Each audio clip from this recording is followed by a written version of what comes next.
Hi, welcome back guys. This is your friend, the Nika Fanfics. Back with amazing fanfiction. This is the series of What if Deku had peak human physics? Now before starting, please give this video a like and subscribe to the channel if you want more videos like this. Now let's get into the fanfic. The thing Hitoshi hadn't expected was how loudly everyone agreed with him. He caught it in fragments as he left the stadium. In line for food. In the bathrooms. In the low, excited buzz of conversations using words like bias and stacked decks and quirk favoritism without anyone lowering their voice first.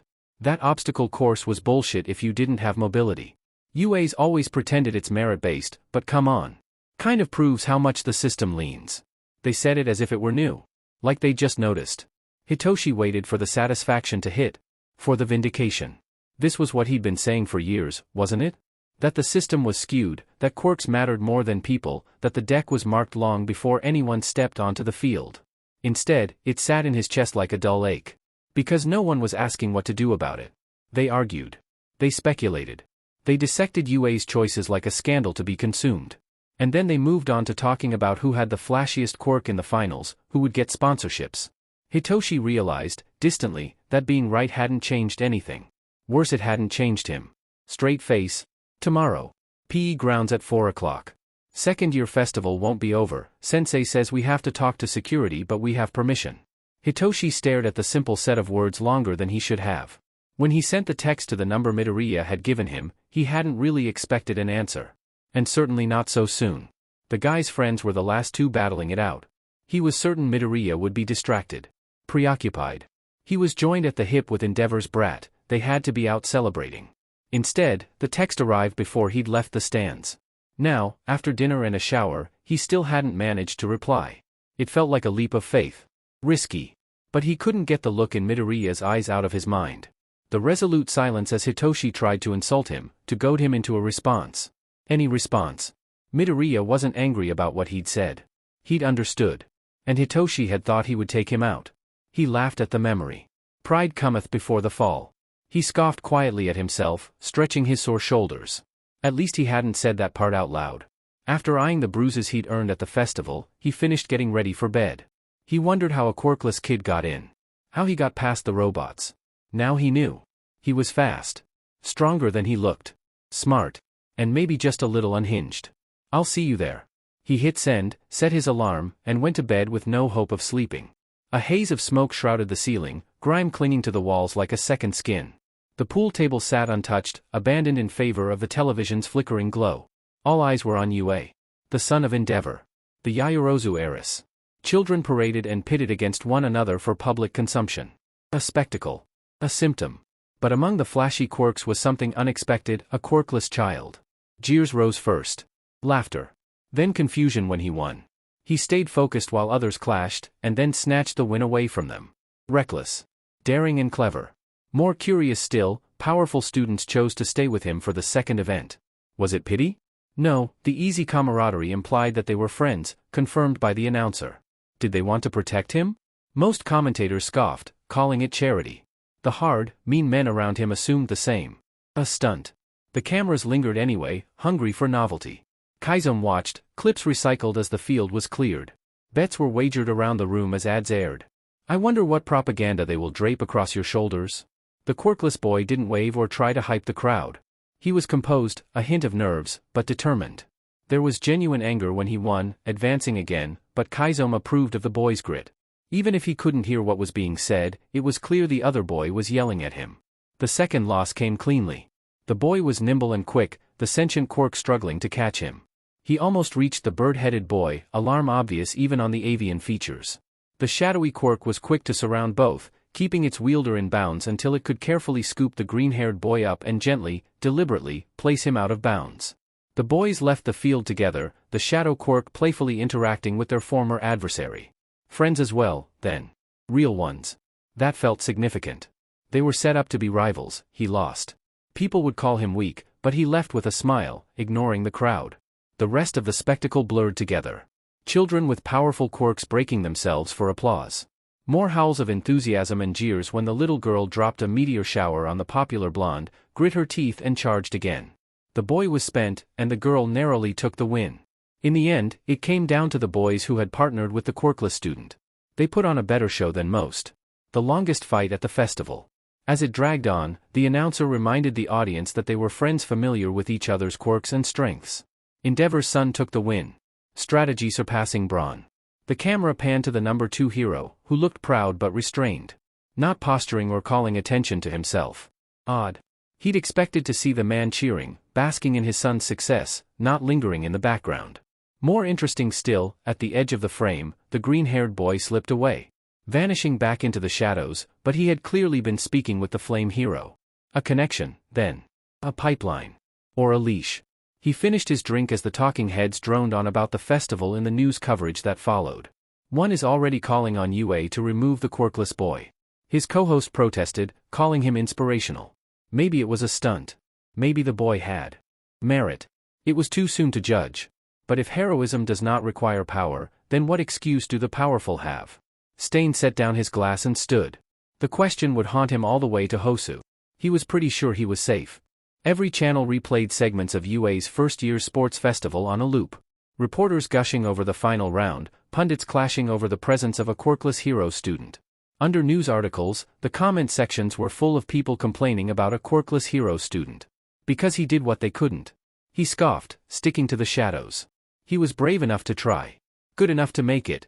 But below other articles, in this friend's server chat, were the quiet, hopeful voices of people like himself. Represented for the first time. They replayed Midoriya's wild ride over the field of landmines so many times he had it memorized. Little dude hid a whole lot of crazy behind that freckled smile. And he was here for it. Literally. Dressed in dark, ratty clothes, ignoring the stench as he faced the alley wall behind a convenience store. The rattle of the spray can felt absurdly loud as he shook it. Glancing around, seeing nothing but closed doors and trash cans, he pictured what he wanted, aimed the can, and began. He worked quickly. Keeping the shape simple, a blank human silhouette with the suggestion of a cape. No emblems. Nothing to suggest a quirk, but he added flourishes to hint at Midoriya's untamed curls. At the center, he added one word. Hero. Below, he drew the quirk registry box they all faced when their quirk came in. He imagined that for Midoriya and others, that box felt like a death sentence. He drew a red circle around and then slashed through it. Paused. Then pressed the nozzle until the red paint began to drip like blood. Stepping back, he looked around, made sure the coast was still clear, and grabbed the stencil he'd made for his tag. Pressing the stencil flat, he sweeps across it with iridescent white paint. Done, he backs up to give it a critical review. Midoriya's hair is wilder than that. He grabs the original green, gives it another shake, and moves to touch it up. His palm touches the wall, paint still tacky on the cold, rough brick surface. His quirk stirred. For half a second, the painted silhouette ghosts outward like a double exposure. A second outline appears, thinner. Fragile. But it makes the image as a whole pop. He staggers back, breath hitching. Dizzy, heart pounding, he threw his cans in the duffel and fled, pausing at the corner to glance back. The afterimage remained. It was beautiful. He hadn't planned that. He hadn't known he could do that. His quirk useless and unreliable had just made something that mattered. Thoughts for later. For now, he disappeared into the night, hands shoved deep in his pockets, heart still racing. The frenetic energy from yesterday still buzzed under Midoriya's skin. Dinner was a lively blur.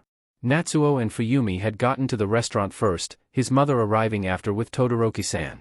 His mom had fussed, checking them for injuries as if Recovery Girl hadn't taken care of it. Uraraka had joined him and Shudo since her parents were too far away. After, the car dropped Uraraka off at her apartment before taking them home. Exhausted, his mom had gone straight to bed. For him, sleep had been elusive. It was painful late once he fell asleep, and he was back up at his usual time without his alarm. So he ran. As he started, the streets were empty. Saturday mornings were usually quiet, and the world was a little off schedule with the festival. It felt strange, after all these months, to start at his mom's apartment instead of the Todoroki estate. But this was still home. Years of fleeing bullies and chasing hero fights meant he chose his route from muscle memory. Tracing familiar paths, he cut past the beach and followed the low wall with the ocean stretching wide and calm beside him. Trash had gathered again at the edge of the water. The tide must have brought it in. I can clear that tomorrow. By the time he hit the halfway mark, traffic had picked up. He wove through the pedestrians and slipped into his favorite cafe. He didn't survive Aldera by being oblivious. He felt it immediately when attention washed over him. Heads turned, someone gasped, and he caught the glint of light as a phone lifted. Immediately, he felt his heart stuttering, his shoulders hiking up to his ears as reality caught up to him. As of yesterday, he'd become recognizable. Fear trilled along his nerves, the voices around him beginning to blend. Mizuno-san's patient, stern rebuke echoed in his memory. He caught himself, took a long, slow breath, and forced himself to stand up straight. That's him. No way. The quirkless kid. Praise crashed into him in a rush. Breathless, earnest, overwhelming. I didn't do it alone, he started, automatically. Everyone worked really hard, actually Uraraka trained with me, and Todoroki's strategy was incredible, and Salvation wore a pale tan apron. Kasumi appeared at his side, a force of nature with a customer service smile, and hooked an elbow around his arm, politely but firmly hauling him toward the employee area. A sharp hip check sent the door swinging shut behind them, muffling the rising voices. The sudden quiet made Izuku's ears ring. First, Kasumi said, hands on his hips, grinning, you did amazing. And no, you do not get to deflect. I watched the whole thing. So congratulations on making it to the final event and making a whole lot of people with heroic quirks stop and think. Kasumi flashed aggressive air quotes as he dug through his locker. Second, here. He continued, plopping a baseball cap onto Midoriya's head and tugging it low. Now, catch your breath, finish your drink, and then slip out the back like some sort of cryptid. Midoriya laughed, shaky and grateful. Thank you. You're welcome. The older boy stopped, giving him a considering look.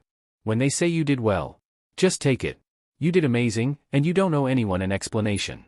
Midoriya blinked, dropping his gaze to the floor. I just don't want people to get the wrong idea. Kasumi thumped his head gently. Yeah, that. You did amazing. Recognizing the cue this time, Izuku looked up with a bashful smile. Thanks. With a wave and broad smile, the barista ducked out to deal with the front of the cafe. The extras came in 2 flavors now. The saps praising Fing Deku as some sort of miracle. Twittering over how brave he was.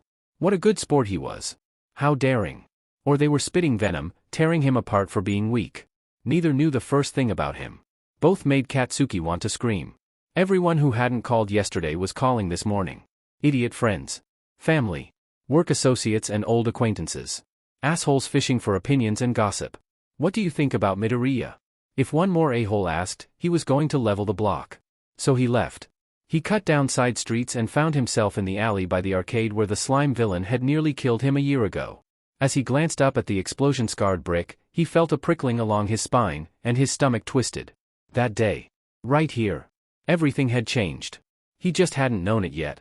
He'd been choked out by the time Backdraft stopped fighting the fire he'd caused and blasted the villain. Kamui Woods finally pulling him free.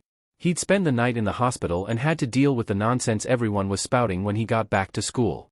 Fawning over him and giggling over Deku's empty desk. That day still haunted him. The nerd on the ground, his notebook burning in Katsuki's hands. The twist in Deku's expression as Katsuki mouthed off. The words echoed in his memory. The nauseating fear that the nerd had done it. Now the world had flipped inside out. Deku was still quirkless, but no one cared. Well, a few talking heads paid to screech into cameras did, but no one at UA. Katsuki lost to pink cheeks because she trained with Deku. Trained seriously. Him, icy hot, and the windbag from 1B. Even the teachers liked Deku. Praised his analysis and strategies. The extras in class hovering around his stalker notebooks and asking if they were in there. If he could help them, too. So everything Katsuki knew was a Fing lie. He kept going. The world owed him a Fing explanation, and he couldn't get close enough to Deku to get a single DMN question out. He ducked another corner to avoid the main street and stopped dead in his tracks. Painted on the alley wall, in green and black and red. Hero. A crossed-out quirk registry box below. The scrabble of unmistakable messy hair. His chest burned. Deku had Fing street art. The nerd probably didn't even know. Someone out there saw what Katsuki had tried so hard not to see. Katsuki stared at it for another moment. The hero without a quirk, standing defiant on a wall in his neighborhood, then turned around and went home. Getting in was a hassle. The second year's sports festival was still going, and security didn't like that he didn't have a ticket. His school ID wasn't enough. He needed a teacher to get him clearance. The guard stalking him halfway to the PE fields. Hitoshi bit back his irritation. The guy was only doing his job, but he was going to be late, and the walk was much longer than he expected. Midoriya's group was standing by a bench at the side of the building in a sliver of shade they didn't need now, but would later this afternoon. A robot sentry stood watchfully a few feet away. They were still organizing, placing water bottles, and chatting. They hadn't gotten here more than a minute or two ahead of him. Midoriya and the girl were laughing, the wind giant hovering right behind her. Everyone still bruised from yesterday's competition. Endeavor's son noticed Hitoshi first, eyes calm and assessing. Kid had the blankiest expression he'd ever seen, and he'd spent a stupid amount of time learning to school his own. When you got teased for having a villain's quirk, you couldn't afford to let the assholes know they were getting to you. He must have said something, because the others immediately stopped and turned. Hey Shinso, I'm glad you made it. Midoriya sounded genuine. Either he was a heart-on-his-sleeve sort or very good at lying. Introductions followed. Too fast. Too loud. Then Midoriya pulled out a notebook. I thought we'd warm up with an easy run, get some spars in with rotating partners to see how we feel, and then very light quirk training. He glanced up, we need to take it easy with that, but I bet we need a new baseline. How close to quirk exhaustion are you? They all shrugged, answering one by one to explain how they felt. The green-haired boy forcing them to assign percentages. They did. Going along with his requests as if he were in charge. Like his word was gospel. They ran. He could hear Todoroki and Midoriya talking. But you went for a run this morning, didn't you? Yeah, it was awful. People recognized me, and I almost got trapped in the cafe. At least Kasumi let me sneak out the back. If this was easy, Hitoshi was in trouble. For people who had fought until the end yesterday or had already gone for a run this morning, they had way too much energy. Back at the bench, they stretched. Todoroki corrected Hitoshi's form and told him what to do.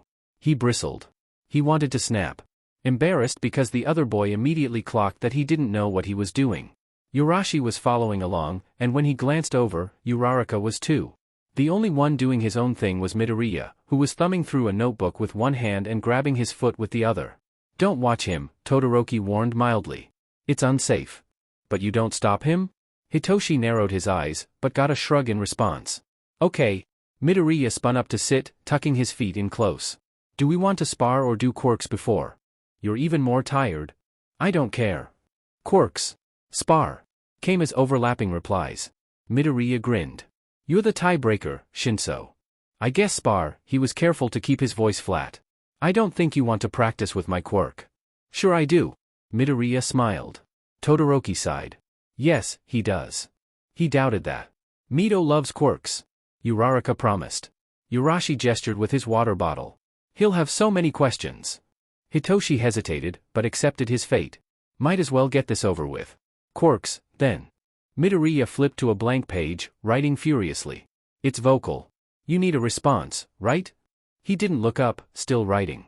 The others were listening, relaxed. Todoroki leaned over to read what Midoriya was writing. Can you show me? You want me to use my quirk on you?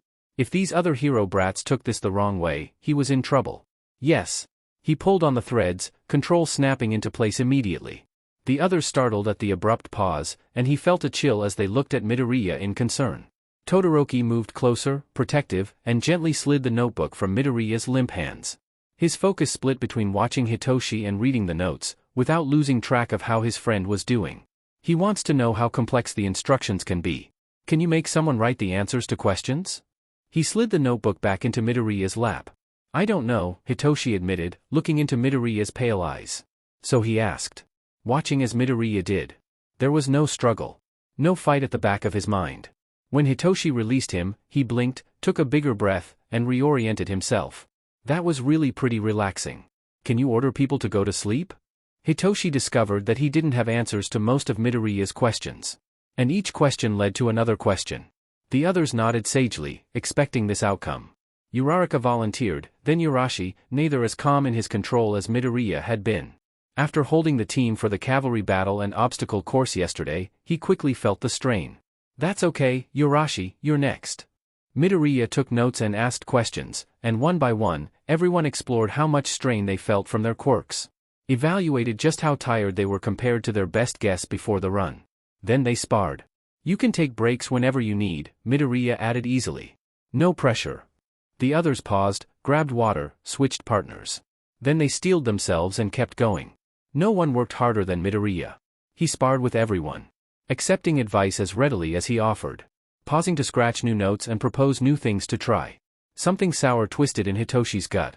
He wasn't angry. He was embarrassed. He'd complained about the unfairness of the system, but he'd never made this kind of effort. He resented that people vilified his quirk. But he'd never trained outside of it. Hours later, he practically crawled home in a fog of exhaustion. They'd rested before they went to catch their trains, but it hadn't been enough. He barely had the strength to eat, and didn't want to lift his hands to wash his hair. He no longer wondered how the quirkless kid got in. Finding Izuku waiting at the gate was a relief. It allowed him to release a breath he hadn't realized he was holding. The house was better than it had ever been. Fuyumi's soft laughter and good cheer filled what had only been tense silence before. But the weight of his memories never fully lifted when Izuku wasn't there.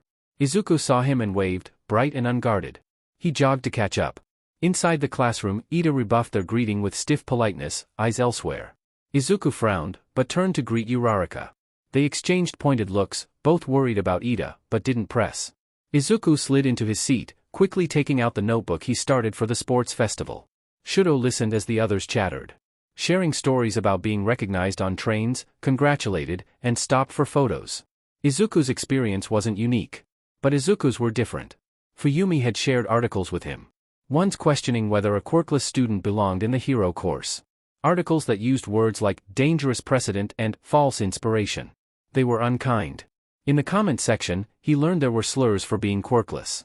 Fuyumi told him to warn Izuku to make sure he was careful about his identity on his commute this morning. It would be safer the rest of the week. Izuku would stay with them and take the car. Aizawa arrived, handing out their internship offers. Bakugu's stack was as absurd as his own.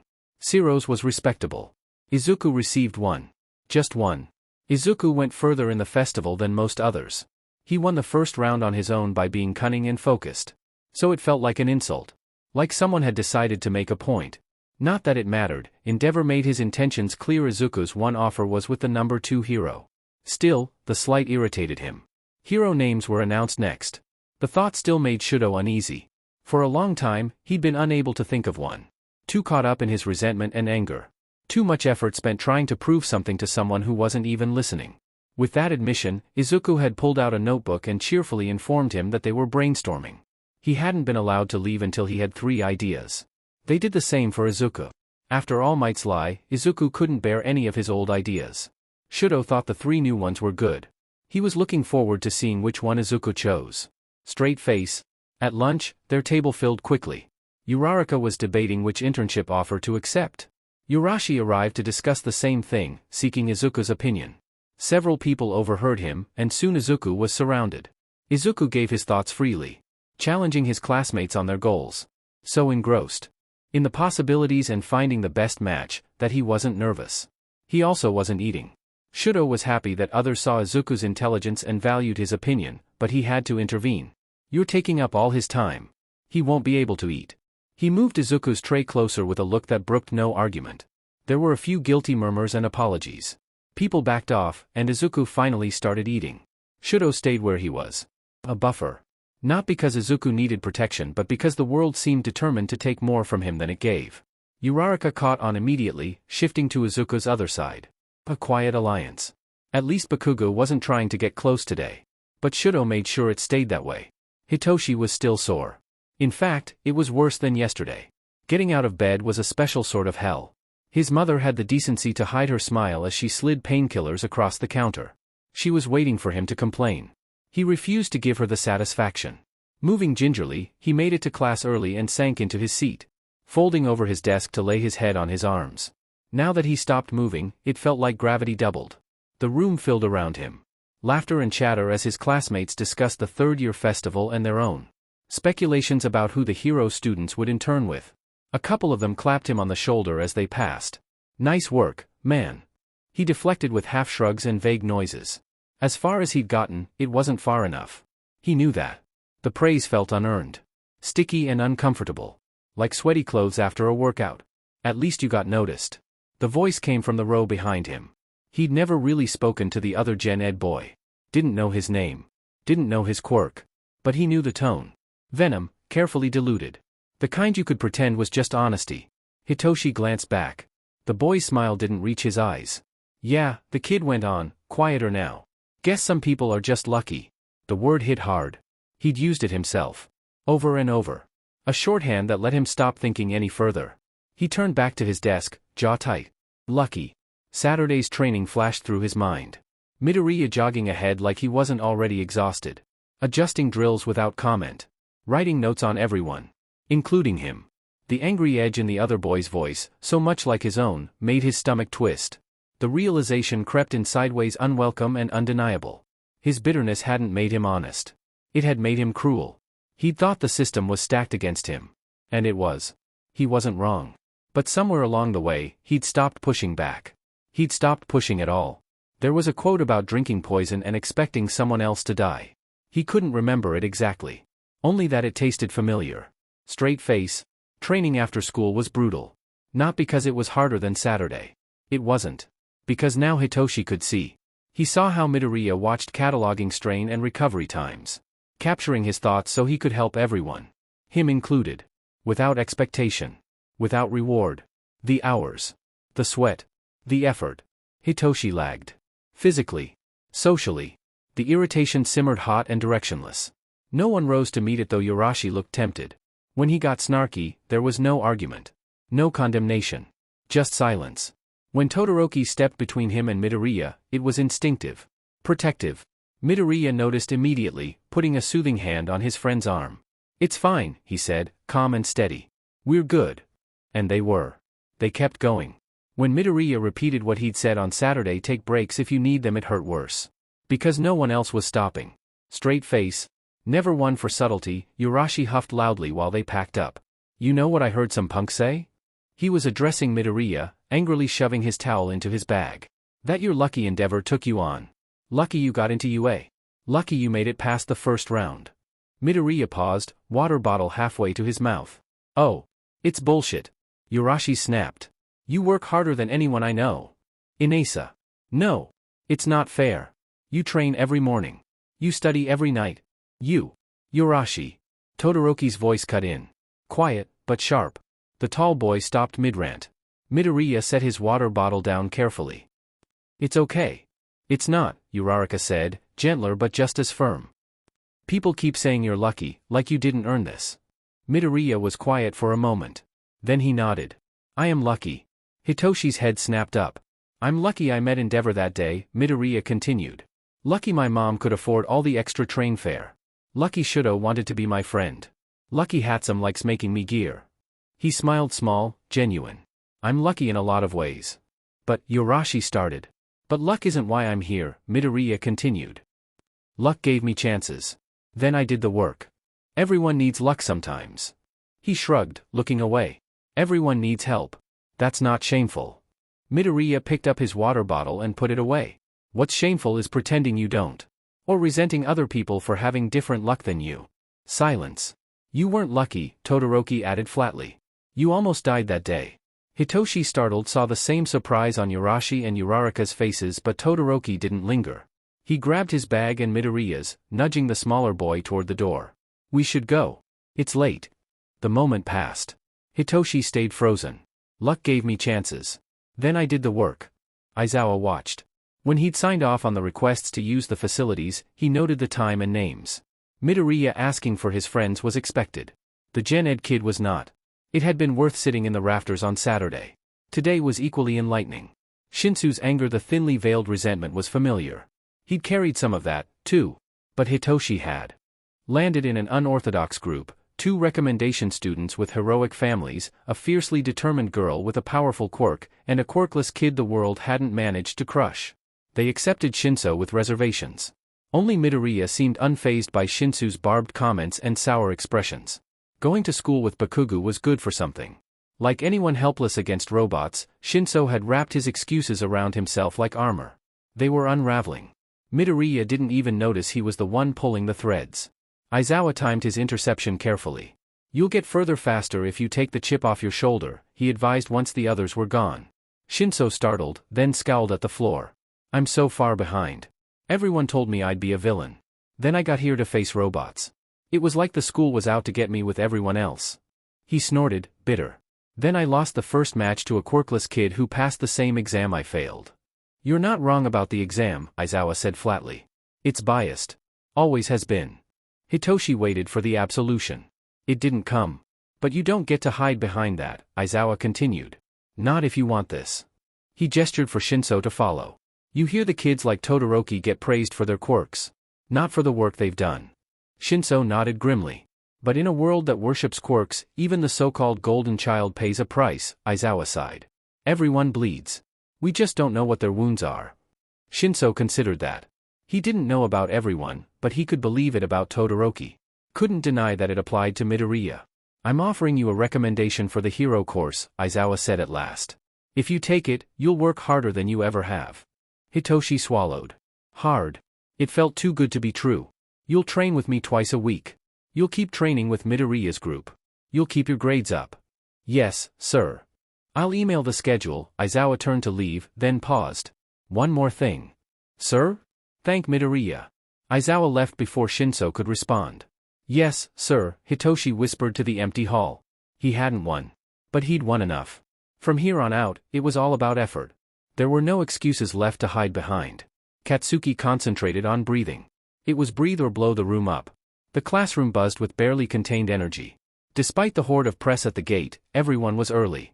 They were going to announce their hero names today, and the extras were vibrating like kindergartners before recess. Aizawa leaned against the desk, capture weapon slack around his shoulders, eyes half-lidded. I'm not helping. If you regret it later, that's on you. A few nervous laughs rippled through the room. Then Midnight Sensei burst through the door to take over, and Aizawa retreated to his ugly yellow sleeping bag. They had a moment to work. Then one by one, they went up with their whiteboards. Some names were ridiculous. Some were lame, a few weren't terrible. Bakugu barely listened. He already knew his. It had never been in question. Pinky got denied on her first go. He stomped back to his desk when his was too. Then Todoroki stood, and the room quieted, the way it always did when he moved. Todoroki's gaze stayed forward. Calm. Steady. Equinox. A pause. Not confusion. Consideration. Equinox. Someone murmured, oh, like they just solved a puzzle they hadn't known they were working on. Midnight gushed about it. Understated, she called it. Suave. Bakugu felt his jaw tighten. Of course.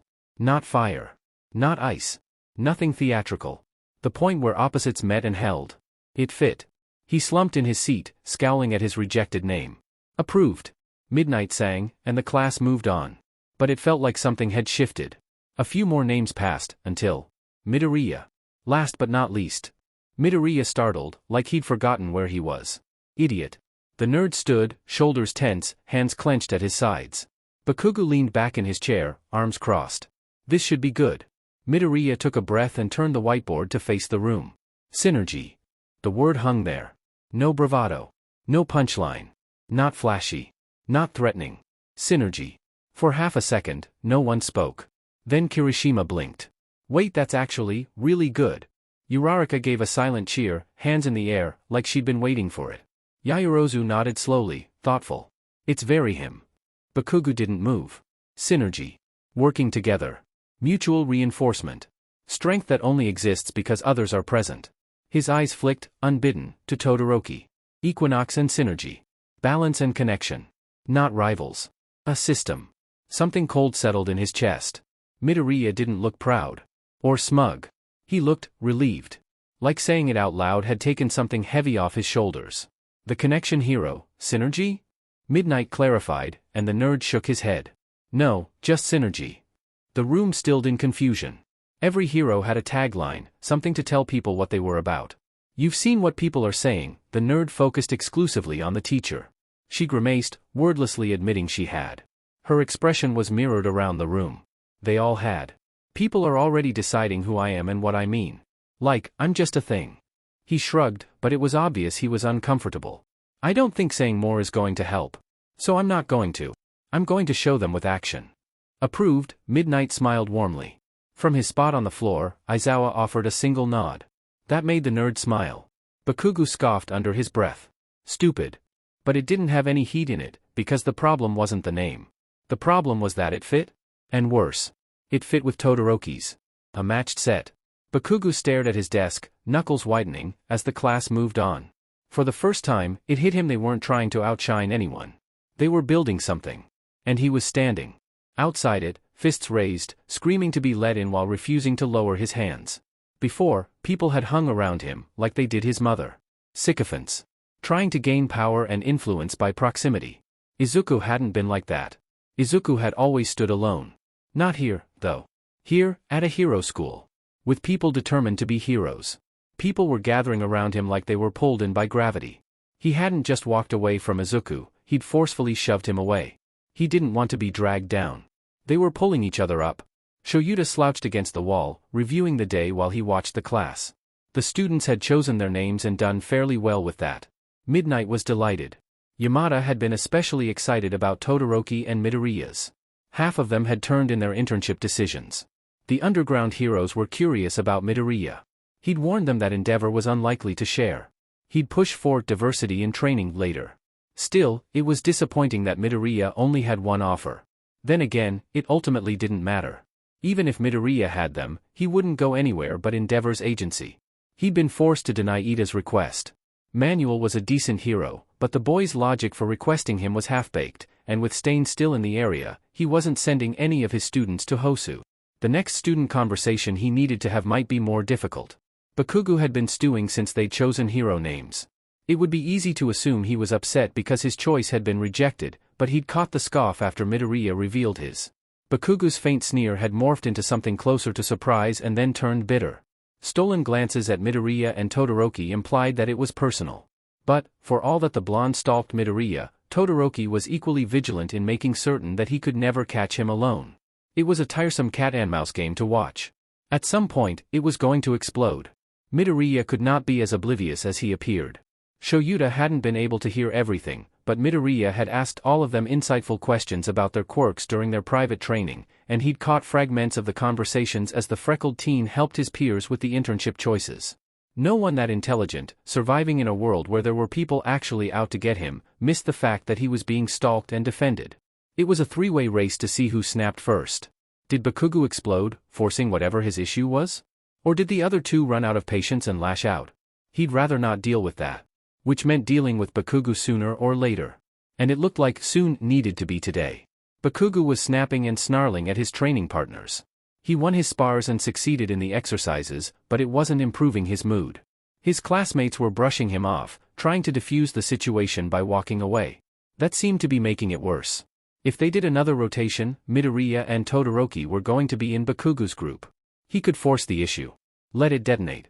See how they handled it. The class had realized what the next round would bring. He could feel the tension rising. Uraraka had left her group to stand with Midoriya. Todoroki was standing between them and Bakugo with Yaoyorozu. The others were shuffling, their posture defensive. Bakugo was standing alone. We're done. If you still have energy, go for a run. Work on your endurance.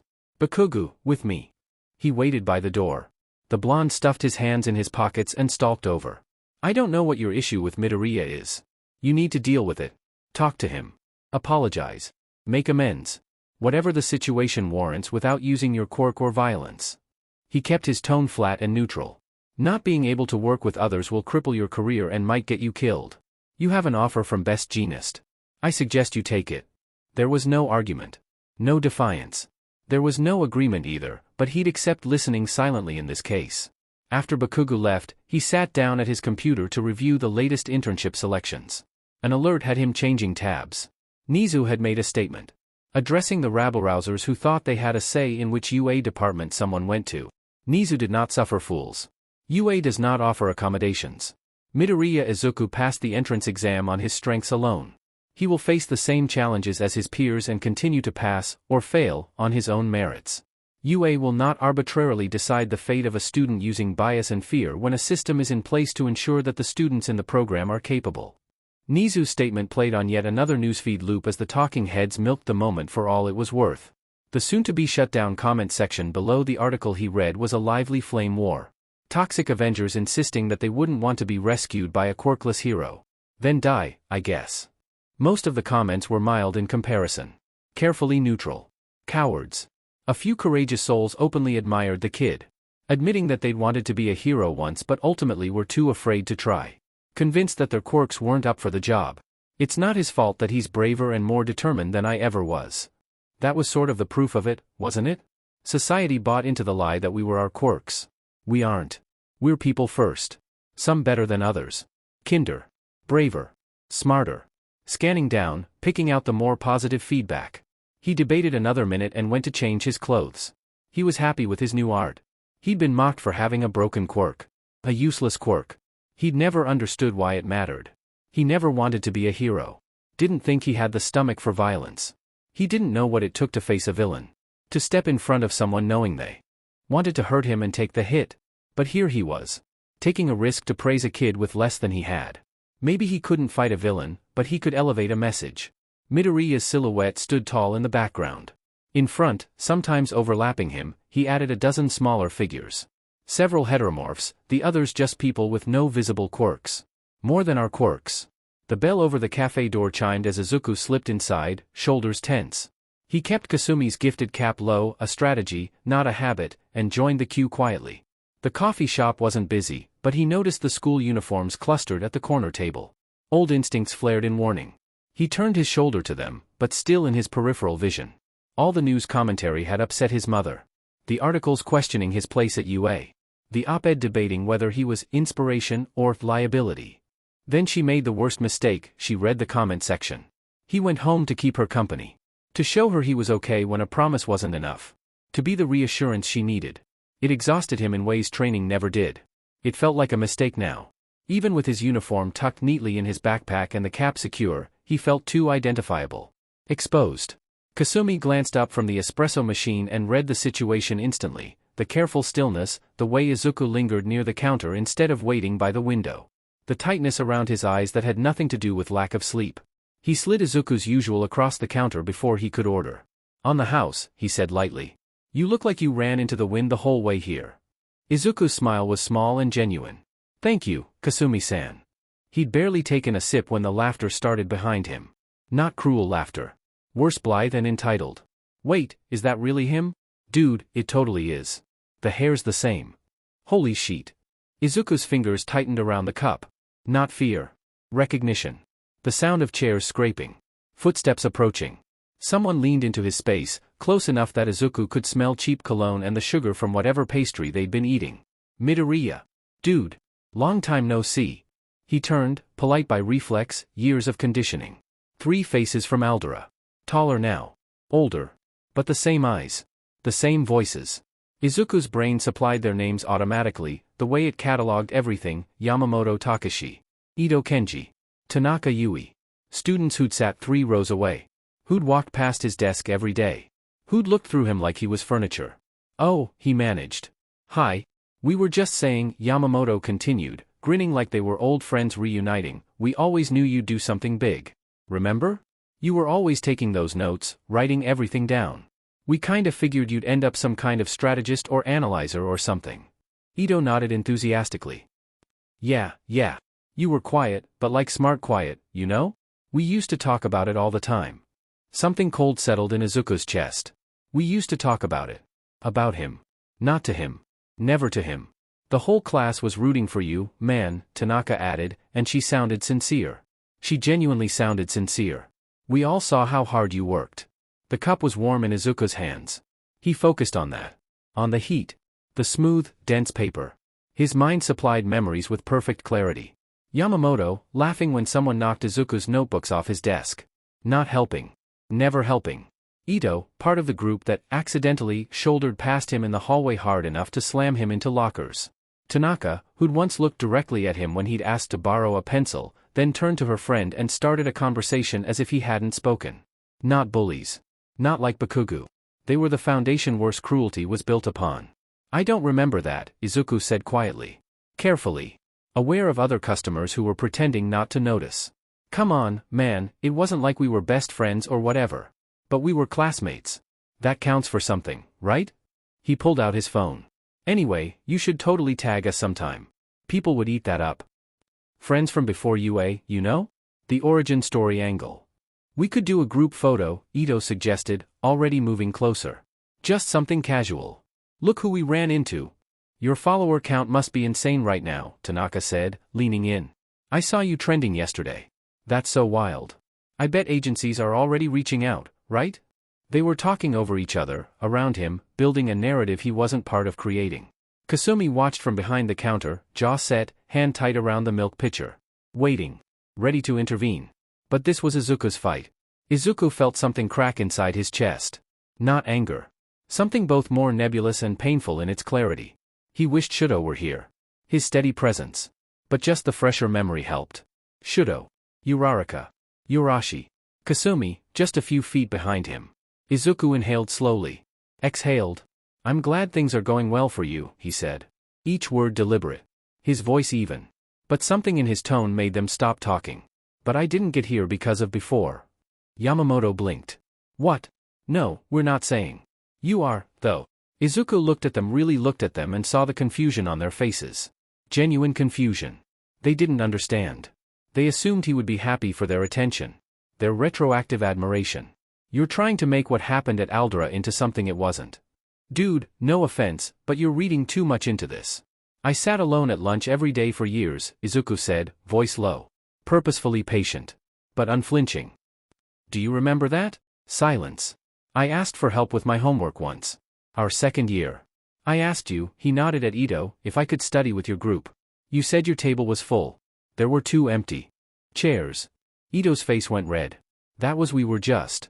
When someone pushed me down the stairs, all 3 of you saw it happen. You walked past me. Izuku's hands were shaking now. He set the cup down before he spilled it. I'm not angry. I'm not trying to make you feel bad. I just need you to understand something. He stepped forward. Not aggressive. Determined. Taking up space he'd spent years learning to minimize. I survived Aldera. I endured its worst. Izuku made eye contact with each of them. And I didn't do it so that you could feel good about yourselves now. Tanaka's eyes were shining. We were kids. So was I, Izuku pointed out. And unlike you, I don't get to forget. The words hung in the air. Yamamoto shifted his weight. Look, we're happy for you, okay? That's all we're trying to say. Then say that, Izuku replied. Don't rewrite history. He picked up his cup. The coffee was still warm. I need to get to school. Thank you for being happy. I hope you all do well. It was a dismissal. Polite. Final. They exchanged looks, uncertain now. The easy confidence had evaporated. Right, Ito muttered. Yeah. School. See you around, Tanaka offered weakly. Maybe, Izuku said. Non-committal. They left. The bell chimed. The cafe felt bigger suddenly. Izuku felt lighter. Looser. Relieved of an immense pressure that had been pressing him from all sides for years. Something he only recognized now that it was gone. Izuku stared into his cup, as if the foam might hold answers. Kasumi came over with a napkin and a pastry. Didn't touch him. Didn't ask questions. Just stood there, solid and present. You know what the worst part is? Izuku said after a moment. What? I think they really believe it. They've told themselves that story so many times, they actually think it's true. He looked up, and his eyes were wet but clear. They're not lying. Not really. They just forgot. Or decided to remember it differently. That doesn't make it okay, Kasumi said firmly. No, Izuku agreed. But it makes it sadder. I've got to give you credit. You were so much nicer than I would have been, Kasumi said quietly, putting the pastry on the table next to Izuku.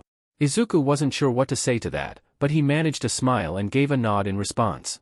He finished his coffee in silence. Kasumi stayed until he was ready to leave. At the door, Izuku paused. Thank you. For not intervening. You didn't need me to, Kasumi said. Then, softer, but I would have. I'd have sent them to school smelling like scalded milk in a heartbeat. Just say the word, and oops. Izuku huffed. Almost a laugh, his smile small but real. I know. When Izuku finally emerged, Shudo was leaning against the wall nearby, half hidden in shadow. You knew I was in there? Izuku asked. You weren't answering texts, Shudo said simply. And you were taking too long. He'd been ready to intervene. Izuku could see it in the tension of his shoulders, the way his eyes scanned for threats that weren't there anymore. I'm okay, Izuku said softly. Shudo nodded once. I know. But he walked closer on the way to school anyway. Just in case. Izuku leaned in. Grateful. That night, the alley behind the cafe bloomed with fresh paint. The first 2 pieces had been a celebration. Hope. Solidarity. This one was different. The silhouette was larger. More details for the untamed hair. Bolder strokes to portray the determined set of shoulders. Broken chains dropped from the form. The longest fell across the crossed-out quirk registry box. And beneath it, in sharp block letters. I don't owe you. Bakugu didn't stop when he heard his name. He clocked them the second they clocked him. Voices carried recognition even when faces blurred together into the mass of Aldera's forgettable extras. Just a matter of how long it takes them to get over their hesitation. Bakugu. Hey. Bakugu. Wait up. There it was. He kept walking. Footsteps quickened behind him. 3 of them, 2 guys, 1 girl falling into step like they had any right to his time. Yo, man, crazy seeing you out here, one of them said, jogging backward in Bakugu's path. You remember us, right? From Aldera? What do you want? Bakugu said flatly. The girl laughed, brittle. Whoa, same Bakugu. Never change. He looked at her like she'd grown a second head. Dude, we saw you in the festival. The taller one grinned, breathless. 3rd place. On the podium, man. UA's lucky to have you. Bakugu's lip curled. Get lost. Come on, don't be like that. The girl laughed nervously. We're just excited. It's cool seeing someone from our school make it big. Our school. Like they'd shared anything except hallways and a zip code. You don't go to my school, Bakugu said flatly. The shorter guy waved a hand. You know what we mean. Aldera. Same roots, right? We always knew you'd go pro. Bakugu stopped walking. Turned. Looked at them properly for the first time. He didn't remember their names. Didn't care to. But he remembered them hovering. Laughing at his jokes.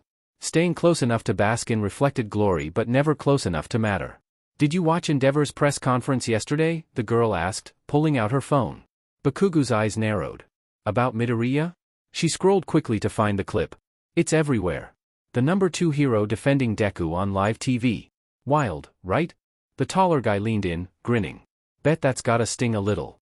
You're out here with a top-tier quirk, but he's the one getting a primetime hero speech. Bakugu felt his palms heat and shoved them deeper into his pockets. What Endeavor said was pretty intense, the girl continued, oblivious. Intelligence, DSPLN, tactical judgment like, okay, sure, but that's not the same as power, you know? And power's what actually wins fights. After all these years, the shorter guy added. He should know without a quirk he's just going to get himself killed in the field. The girl elbowed him. Don't be harsh. I'm being realistic.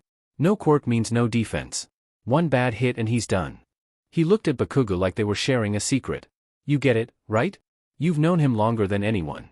How long do you think he lasts before reality catches up? Bakugu stared at him. At all of them. At their easy smiles and casual cruelty dressed up as concern. You didn't watch him at the festival, Bakugu said quietly. They blinked. What? The festival. Bakugu's voice was low. A growl. A warning. He pulled his hands free, wiping his palms before anything sparked. You didn't actually watch what he did. You just saw the bracket results and decided you knew the whole story. The taller guy frowned. I mean, we saw highlights.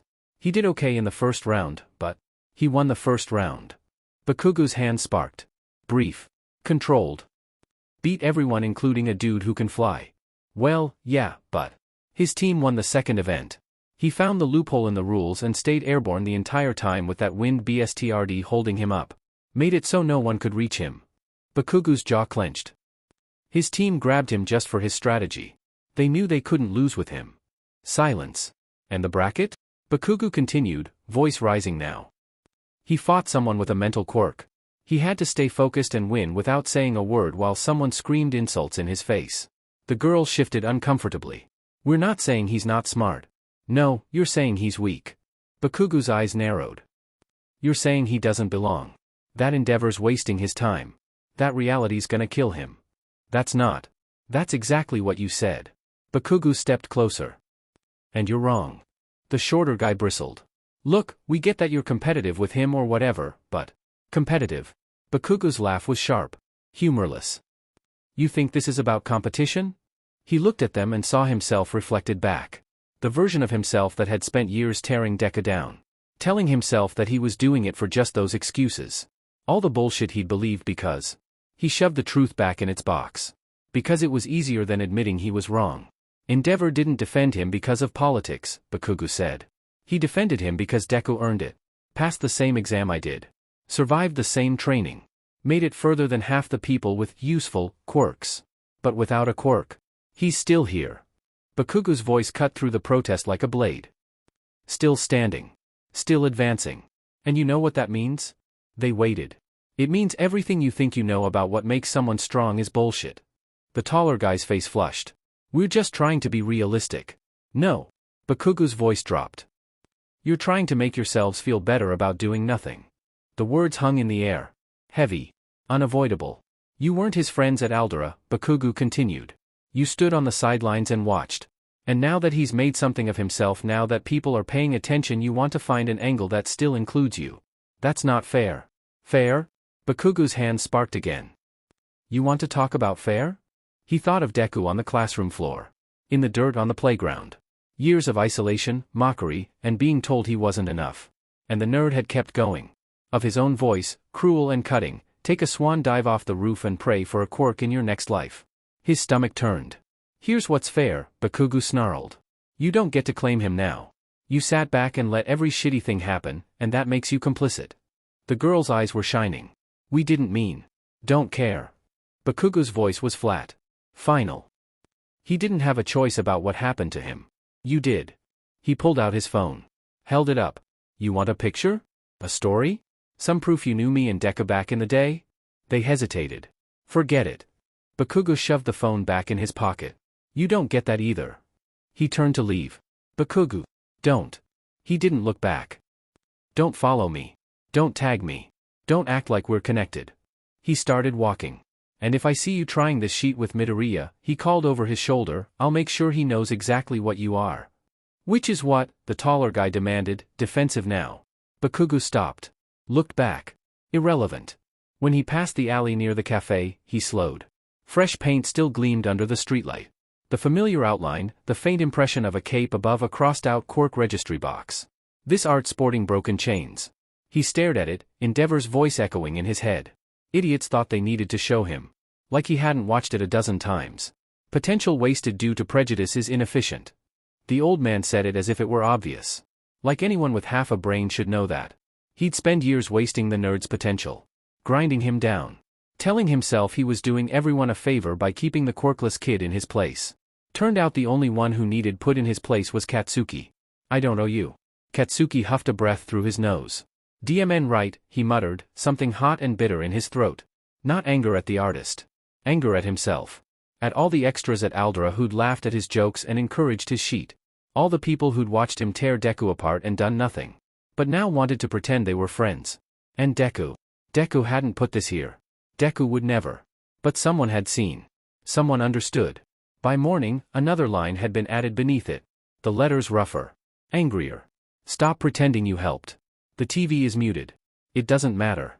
He's watched it so many times he has it memorized. Endeavor stands at the podium, shoulders squared.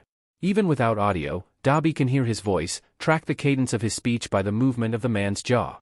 The pauses. The way he waits for silence. Like it's owed to him. The reporters lean in, hungry. Endeavor answers with that same thin-lipped patience he uses when he's certain he's right and annoyed he has to explain it. The scattered laughs when he calls one of them out. Potential wasted due to prejudice is inefficient. Dabi snorts. Efficient. That's a new one. Midoriya Izuku possesses intelligence, DSPLN, and sound tactical judgment. The camera catches Endeavor's eyes as he says it. Calculating. Like he's measuring weight on a scale. These are necessary hero skills. They are not dependent on a quirk. Endeavor turns and leaves the podium without waiting for follow-ups. No theatrics. No fire. Just simple lines and a controlled exit. Since when does the old man tolerate the powerless? Dabi's jaw tightens. His knee bounces. The thoughts start to make him itch. What's he getting out of this? The broadcast rolls straight into another well-worn clip. UA footage this time.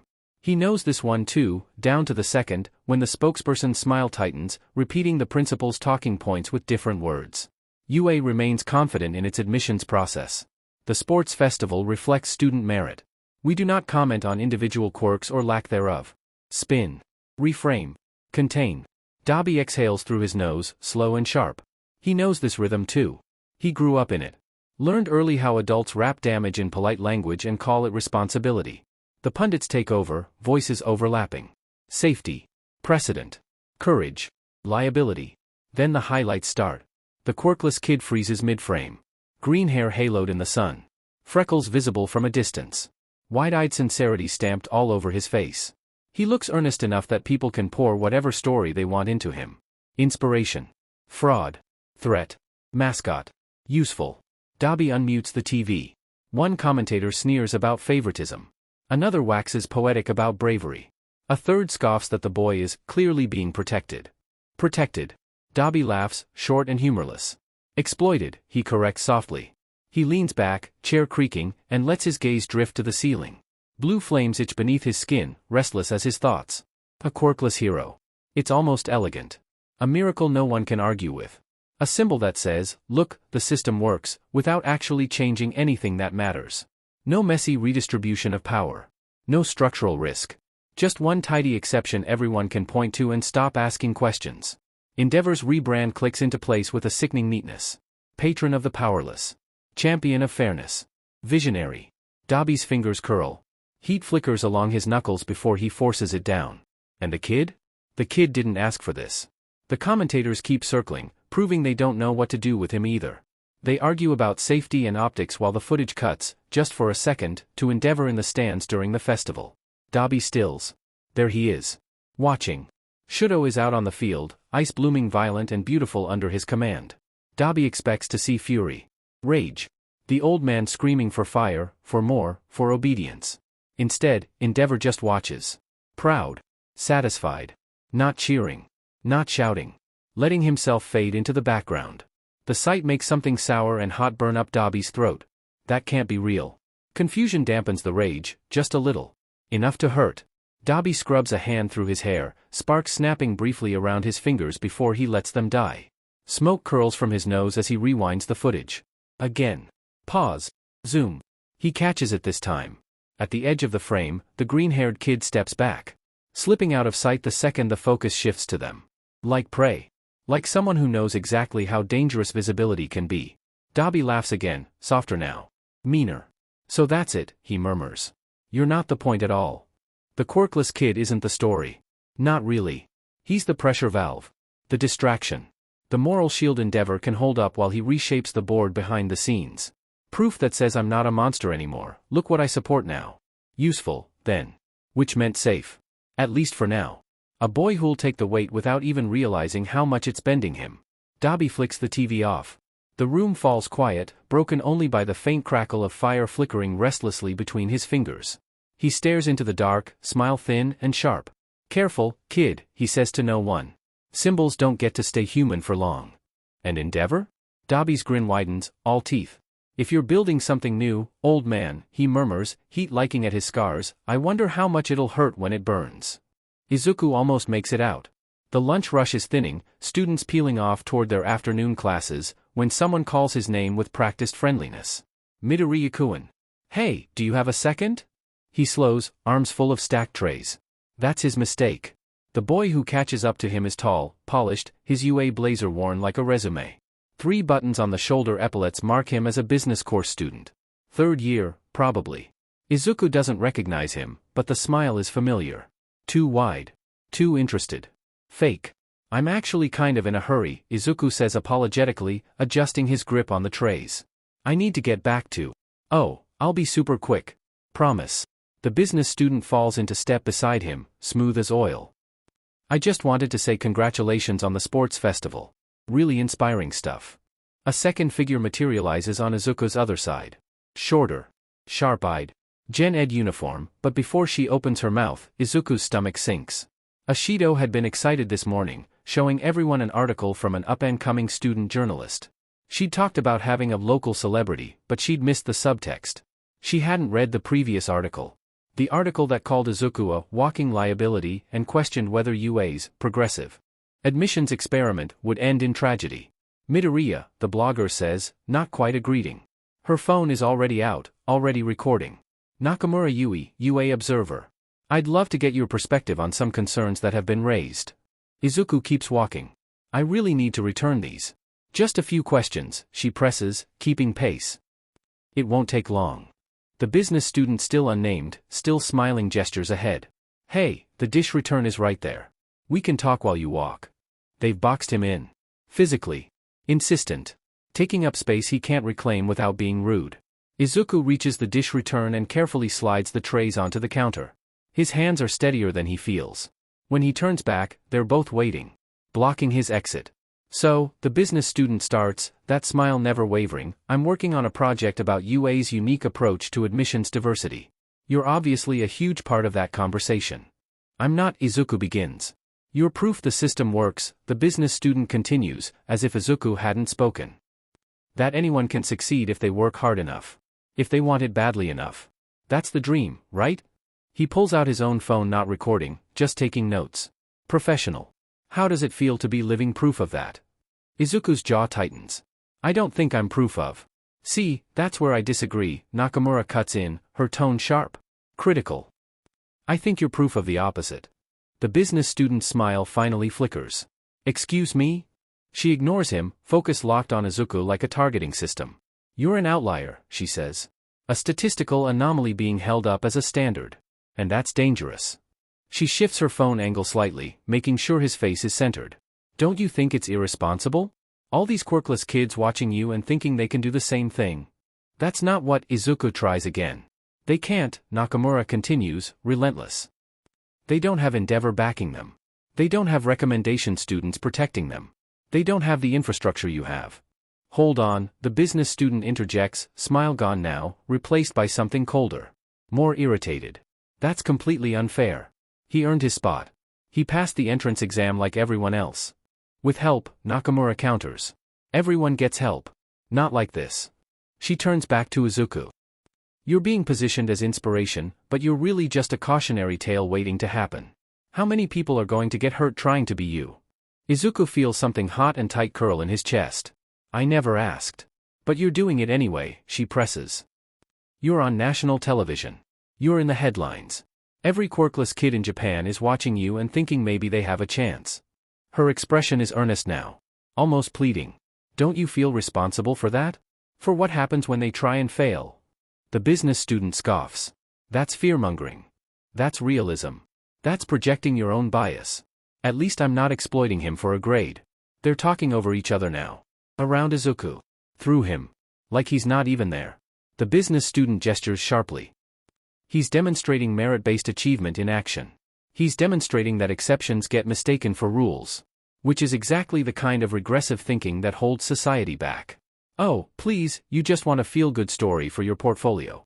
And you want to tear him down because he makes your narrative inconvenient. Izuku's hands curl into fists. Stop. They don't hear him. Using him to push an agenda. Ignoring the real safety concerns. Stop, Izuku says again, louder. This time, they pause. Both turn to look at him like they'd forgotten he could speak. Izuku takes a breath. Forces it out slowly. I'm not a case study, he says quietly. I'm not a warning label. I'm not a success story you can cite in your essay. The business student opens his mouth. I'm just trying to. I know what you're trying to do. Izuku's voice is still soft, but there's steel underneath now. Both of you. You want me to confirm what you already believe. He looks at the business student. You want me to say I'm proof anyone can make it if they try hard enough. That the system is fair and good, and all you need is determination. His eyes are bright, but not with tears. With something sharper. But I can't say that. Because it's not true. The business student's expression shudders. Izuku turns to Nakamura. And you want me to say I'm dangerous. That I'm misleading people. That quirkless kids should know their limits and stop dreaming. His jaw tightens. I won't say that either. But statistically, she starts. I'm not statistics, Izuku interrupts. I'm a person. And I don't exist to prove your point. Silence stretches between them. I trained, Izuku continues, voice still level but harder now. Every single day. With resources I'm lucky to have access to. With people who took risks on me when they didn't have to. He looks at the business student. That's not proof that the system is fair. That's proof I got lucky in specific ways that most people don't. Then back to Nakamura. But it's not proof that quirkless people should give up. It's proof that given an opportunity we can do more than people like you expect. So you admit you had advantages, the blogger seizes on it. Yes, Izuku says simply. I did. I'm not denying that. Then how is that inspirational? Nakamura demands. How is that not just telling people that if they don't have a top hero sponsoring them, they're out of luck? Izuku's expression shifts. Something tired behind his eyes. You're right, he says. If inspiration requires pretending I did this completely alone, then I'm not inspirational. But I never said I was. He adjusts his bag on his shoulder. And I'm not responsible for the story you want to tell about me. I didn't ask to represent anyone. I just wanted to go to UA and learn how to help people. That's naive, Nakamura starts. Maybe, Izuku cuts in. But at least I'm being honest about my intentions. He looks at both of them. Quirkless kids already know this is dangerous. They know the deck is stacked against them, he says, and his voice only shakes a little. They don't need me to say it. His gaze locks on Nakamura. And I don't owe you a confession just because my existence makes your argument complicated. Her mouth opens. Closes. Izuku turns to the business student. I'm not your feel-good story, he swallows. I'm just someone who got a chance and took it. That's all. But the business student tries. I need to get to class, Izuku says. Polite. Final. He starts to walk past them. Nakamura's hand shoots out, not grabbing, but blocking his path. You can't just walk away from this conversation. A presence moves to stand beside Izuku. Frigid cold caused the girl to yank her hand away. Yes, Todoroki says evenly, he can. Both the business student and Nakamura bristle. Oh, come on, the business student says with a dismissive wave. Everyone knows your father's getting something out of this. You don't get to pretend you're neutral. Yeah, Nakamura adds, phone still up. This whole thing reeks of a publicity stunt. You're probably in on it. Shudo doesn't raise his voice. Doesn't need to. My father's motives, he says, flat and cold as winter, are irrelevant to whether you're harassing a student. We're not harassing, the business student starts. You cornered him, Shudo interrupts. You talked over him. You blocked his path when he tried to leave. He stares them down. Unblinking. That's harassment. Before either can respond, another voice joins in. And you're done. Uraraka plants herself on Izuku's other side, the gleam in her eyes as sharp as her smile. She looks straight at the phones. You took his time, she says, voice cheerful in a particularly dangerous way. You ignored his boundaries. You treated him like content instead of a person. She tilts her head, still smiling. And if either of those recordings end up online without his XPLCT consent, I'll make sure everyone knows exactly how you got them. That's not, Nakamura sputters. It is, a new voice adds. Ida has appeared, stern and rigid with barely contained fury. As class representative, I am formally noting this incident. He adjusts his glasses in a practiced gesture and recites the code. Harassment of students by other students, regardless of course placement, is a violation of UA's code of conduct. The business student's expression finally cracks. We were just talking. You were extracting, Ida corrects. Without regard for consent or comfort. That is not just talking. A few other students have stopped now. Watching. The blogger's face flushes. She lowers her phone with a scowl that tries to look defiant but comes off as embarrassed. Fine, she mutters. Whatever. The business student straightens his blazer, his smile attempting to reassert itself. I think there's been a misunderstanding. There's no misunderstanding, Shudo says. Still flat. Still cold. And we're going to be late to class. Uraraka's smile is unapologetic, her voice syrupy sweet. I'll be sure to explain why to Aizawa-sensei. Unsettled, suddenly aware of everyone watching, the blogger and business student split off in different directions like they can't get away from each other fast enough. The hallway noise returns slowly. Students drift back to their own conversations, crisis averted, spectacle over. Izuku stands there for a second longer than necessary, breath shallow, hands still fisted at his sides. Uraraka slides her hand gently around his elbow, giving his arm a gentle hug. You okay? She asks softly. Yeah, Izuku says automatically. Then, quieter, more honest, I think so. You were really cool, she says. Standing up to them like that. Izuku shakes his head. I just. You told them the truth, Ida says firmly. Even when it would have been easier to give them what they wanted. That takes courage. Shudo doesn't say anything, just stays close. They start walking toward class. Izuku's hands are still shaking, just a little. He shoves them in his pockets so no one will see. Hitoshi watches them go from his position near the vending machines. He'd been close enough to hear most of it. Far enough not to be part of it. Close enough to see Midoriya's shoulders tighten. To see the way he tried to leave several times before finally putting his foot down. Close enough to see what it cost him. Hitoshi had thought visibility was power. That if people just saw you, really saw you, things would get better. Watching Midoriya stand there, tense and trapped as two people argued over what he meant rather than listening to what he said, Hitoshi realizes how wrong he was. Visibility isn't power. It's exposure. And exposure, without protection, is just another kind of violence. Midoriya has people, though. Todoroki appeared as if he were waiting for an excuse. Uraraka looked ready to launch them both into orbit. Even the uptight class rep was ready to throw hands. Hitoshi takes a sip of his coffee and thinks about the training group. He should have stepped in. The thought settles heavily and uncomfortably. He'd been close enough. Seen enough. Known it was wrong. But he'd waited for someone else to do it. Today, he decides. Today, he starts figuring out what it means to be part of something that doesn't leave people standing alone. Starting with actually standing with them. Bakugo doesn't mean to hear it. He'd run back to drop his trash and was cutting through the side corridor because the main path is clogged with idiots when the tone of the voices caught his attention. He stops at the divider. Doesn't look around it. Just listens. Proof the system works. Dangerous precedent. Statistically. Irresponsible. And then, quieter but unmistakable. I don't exist to prove your point. Deku. Bakugo's jaw clenches. He recognizes the shape of it immediately. The way they're talking at Deku, not to him. Arguing over what he means instead of listening to what he's saying. Using him. Bakugo stays where he is, hidden, listening to Deku defend himself with words instead of fists. With honesty instead of anger. Something in Bakugo's chest twists. Because he remembers doing this.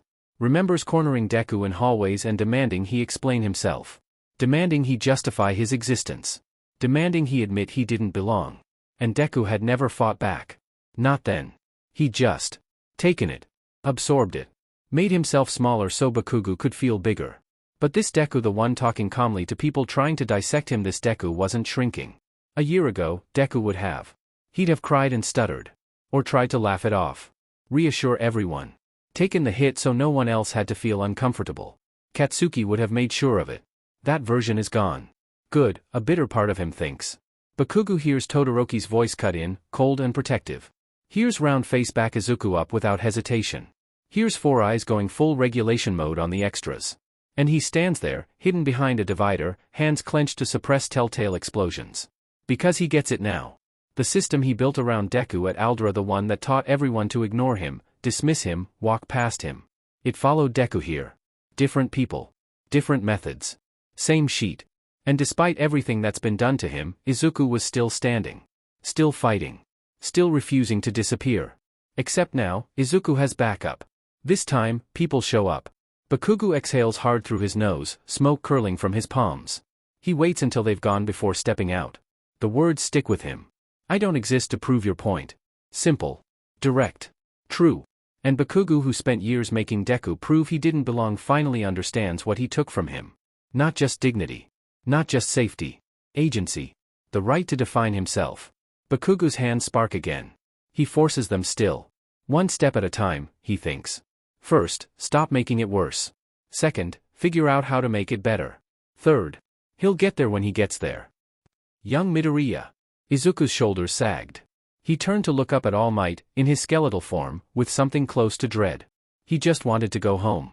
The man wore his big, yellow suit and an earnest expression. Approaching with the careful determination of someone who'd been waiting for this exact moment. Izuku glanced down the hall. It was nearly empty now. Just a few students he didn't know collecting their things from lockers. Uraraka left earlier with the other girls. Shudo was talking to Aizawa-sensei about something, probably the incident at lunch. The others had scattered toward home or after-school activities. It was their last free afternoon before internship started. He didn't blame anyone for wanting to decompress. Might I have a word? All Might asked gently. It won't take long, I promise. Izuku shuddered. He'd already heard those words once today. But this was All Might. The symbol of peace. A teacher. I guess I have a moment, Izuku said quietly. All Might's smile brightened with relief. Wonderful. There's a conference room just here, more private, you understand. Izuku followed reluctantly, every step heavier than the last. The room was small. Comfortable. A couch, 2 chairs, a low table with a tea set that looked decorative rather than functional. Please, sit, All Might gestured to the couch. Izuku sat. Backpack between his feet. Hands clasped in his lap. All Might busied himself with the tea set for a moment, delicate cups dwarfed by his hands. Tea, he offered. No, thank you. All Might set the cups down anyway, untouched. Polite and pointless. I need to apologize, All Might said finally, lowering himself into the chair, hands dangling limply, head bowed. And revise what I told you that day. Revise? The word brought questions, not comfort. It was clinical. Like editing a document rather than addressing a wound. Izuku's hands tightened in his lap. I regret my behavior on the roof, All Might continued, meeting his eyes now. I should have made certain you were truly safe. After my secret was revealed to you, after you saw me like this, there was no reason to leave you behind the way I did. Izuku nodded slowly. That was true. And what I said? All Might's expression crumpled slightly. What I told you about heroism, about your dream, I was too hasty. Too harsh. You deserved better than that. A moment of silence hung in the air on the cusp of an apology that never arrived. Izuku could feel his heart beating too fast. His breath too shallow. Something was coming. He imagined this is what it felt like to stand on train tracks. To feel the rumble before you could hear the train. He didn't want to be here. You've proven quite remarkable, my boy, All Might said, and there was warmth in his voice. Pride, even. Stubborn in the best way. To hold on to your dream despite everything. He trailed off, shaking his head with something like wonder, but his mood sobered quickly. I suppose you'd have to be, he continued softly. To endure what you have and still be standing here. Still reaching for this impossible thing. Izuku felt like he was circling a drain. Getting closer and closer to whatever politely said awful thing All Might had in mind. He slowly scrubbed his fists along his leg, his throat tight. He was torn between watching the man's face and looking anywhere else. Morbidly fixated and repelled at the same time. Endeavor is right about you, All Might said. You do have the qualities of a hero. Intelligence. Kindness. Your classmates would attest to that, I'm sure. The praise felt like a hand on his shoulder. Gentle. Weighted. Guiding him toward something he couldn't see yet. It's clear heroics is your heart's calling, All Might continued. And I'd like to help you achieve it. Izuku's breath caught. Hope tentatively flared, but not enough to balance the dread. You see, when I was about your age, I met my mentor. All Might's expression went distant. Reverent. Our world was trapped in a tragic cycle. Chaos and violence. Fear and sorrow turned to hatred, which led to more violence. I wanted to help make a world where people could smile and live without fear. Izuku frowned. All Might had said something similar, about creating a better world, in interviews. But he'd never mentioned a mentor before. Izuku would know. He didn't understand why All Might was telling this story now. What people don't know, what has been a well-guarded secret, is that she gave me the means to do it. He leaned forward, voice dropping low. She passed me a sacred torch. A way to win the fight. To create the world I wanted to see. Some instinct demanded Izuku lean away. To keep the space between them as broad as the seating allowed. A torch? Izuku asked slowly. He studied the man, eyes squinting in confusion.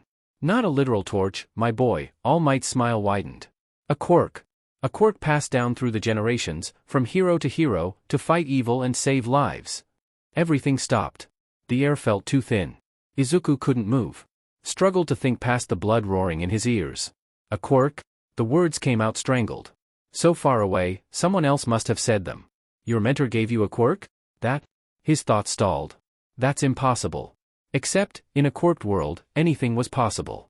Izuku's mind raced. Fragments of analysis trying to slot together, like mismatched puzzle pieces. How could a quirk transfer? Did it carry mutations? She did, he confirmed gently. And my time as its wielder is coming to an end. I need a successor. Someone worthy to carry it forward. He looked at Izuku with such earnest hope it hurt. Young Midoriya, I would like you to be my successor. Izuku stared. His mind in chaos, thoughts tripping over each other. Shoving to take priority. Then a realization struck with bell-like clarity. Wait. In interviews, All Might never talked about his quirk. The speculation was endless. He'd participated in it. He looked up, regarding All Might suspiciously. What was your quirk?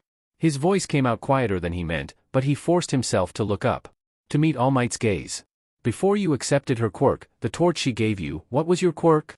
All Might's smile faltered, shoulder drooping. I was quirkless. The world tilted. Izuku felt something crack in his chest. Fracturing like ice under too much weight. Threatening to drop him into icy water. You were quirkless, he repeats slowly.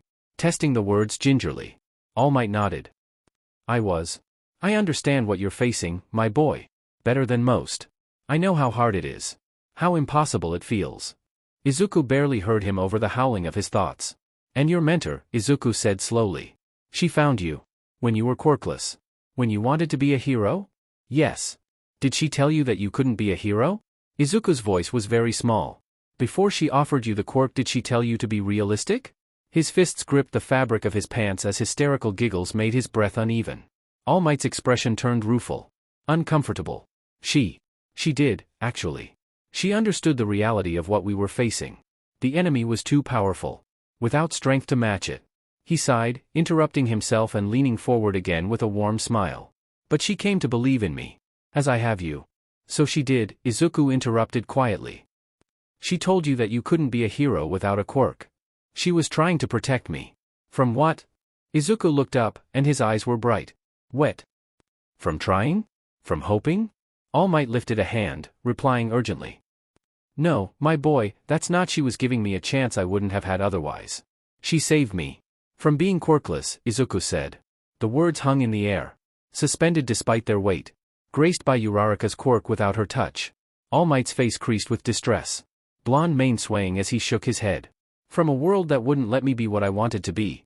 She gave me the power to fight back, to make a difference, to not be like me anymore, Izuku finished sharply. The words struck like a bolt of lightning, violent with his anger. They sat, deafened, staring at one another. Neither breathed. Izuku stood. His hands were shaking, but his voice stayed steady. Mizuno-san lectures me on limiting beliefs, he said, carefully choosing his words. About how we do the haters work for them, when we believe what they say about us. When we say even worse to ourselves.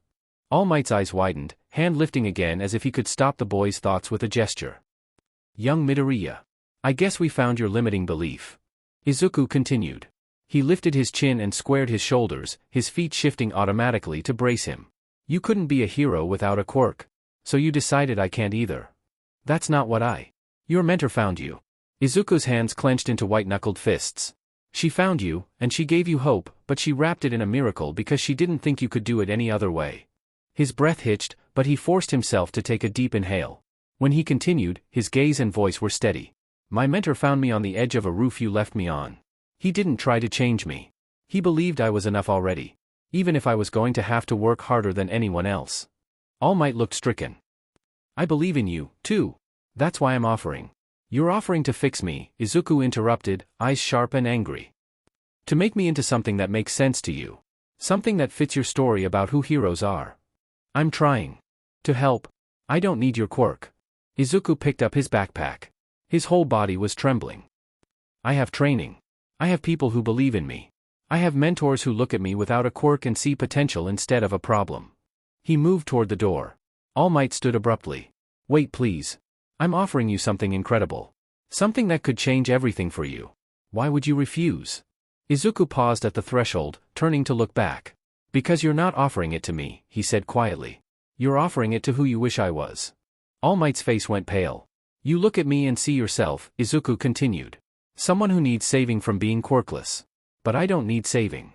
He adjusted his bag on his shoulder. I'm going to be a hero without a quirk, he said. Not because I'm better than you. Not because I'm braver. But because I have something you didn't. What's that? All Might asked hoarsely. Izuku's smile was small. Sad. Understanding. People who believe in me just the way I am. The door closed quietly behind him. All Might stood alone in the empty room. Then, slowly, he sank back into his chair, his hands trembling in his lap. The tea, untouched, had gone cold. Limiting beliefs. The phrase echoed in the silence. His mentor had saved him. Given him power. A way to make the difference he'd dreamed of making. But she'd also repeated what everyone else had already told him. That he wasn't enough as he was. His conviction wasn't enough. He'd spent decades as the symbol of peace, never questioning that foundation. Now, a 14-year-old boy had looked him in the eye and refused to accept that. Where was the lie? For the first time in decades, he didn't have an answer. Izuku made it to the top of the stairs before his knees went weak. He pressed his back against the wall, slid down to sit on the floor, and focused on breathing. In.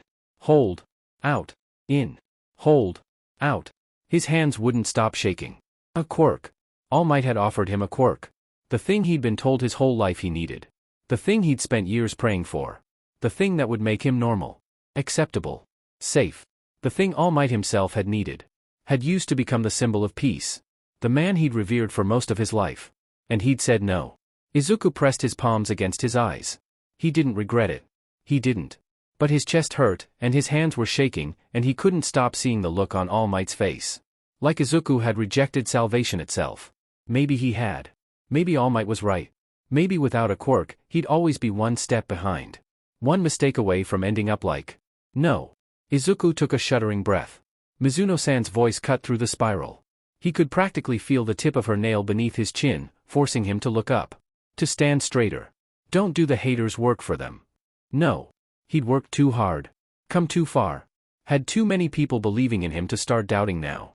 Because if All Might couldn't see past his own fear, then someone needed to prove him wrong. The ambush earlier replayed in his head.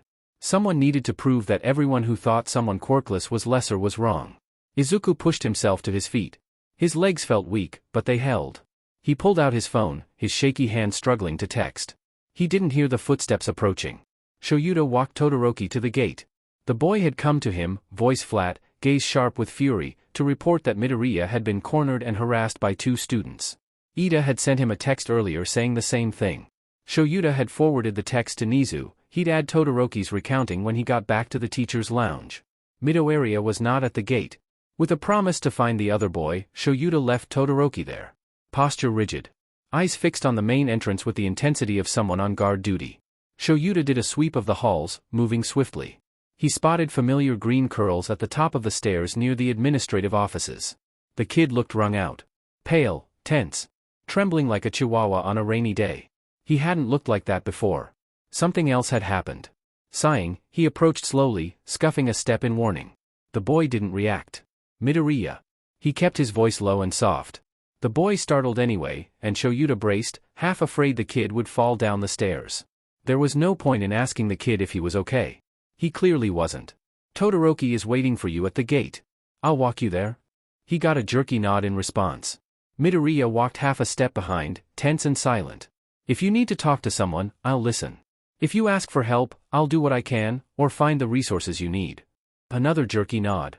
An audible, shaky breath. Thank you, sensei. The reply was rough, the title carried only by a breath. The silence was comfortable after that. By the time they reached the main door, the trembling had stopped. Todoroki spotted them instantly and stepped forward. Midoriya's shoulders dropped, the tension releasing so abruptly that the kid swayed on his feet. Shoyuta got ready to catch him again. The boys met at the halfway mark. He couldn't hear what was said, but Todoroki reached to take Midoriya's backpack. There was a pause before Midoriya relented. Shoyuta watched them go, side by side. Whatever had happened today, whatever had piled on top of the lunchtime harassment, the kid had people. He turned back, heading for the teacher's lounge. He took the stairs he'd found Midoriya on. Why was the kid here? He was surprised when a conference room door opened slowly. All Might looked more shrunken than usual. Haggard. Like he was grieving. He'd wager all of tomorrow's coffee that All Might's beaten, shamefaced expression was directly related to the distraught kid he'd just walked out. All Might looked surprised to see him, smoothing over his expression and standing straighter. Young Aizawa. He arched a brow. Yagi. He stepped into the doorway, blocking the opening. Why don't we have a seat? You can tell me what you discussed with Midoriya. I'd like an explanation for why he was so upset. Holding the other hero's gaze, he pushed his way into the room and closed the door behind him. Shudo had been waiting for 17 minutes when Izuku finally appeared. Trusting Aizawa-sensei to find his friend and bring him out safely.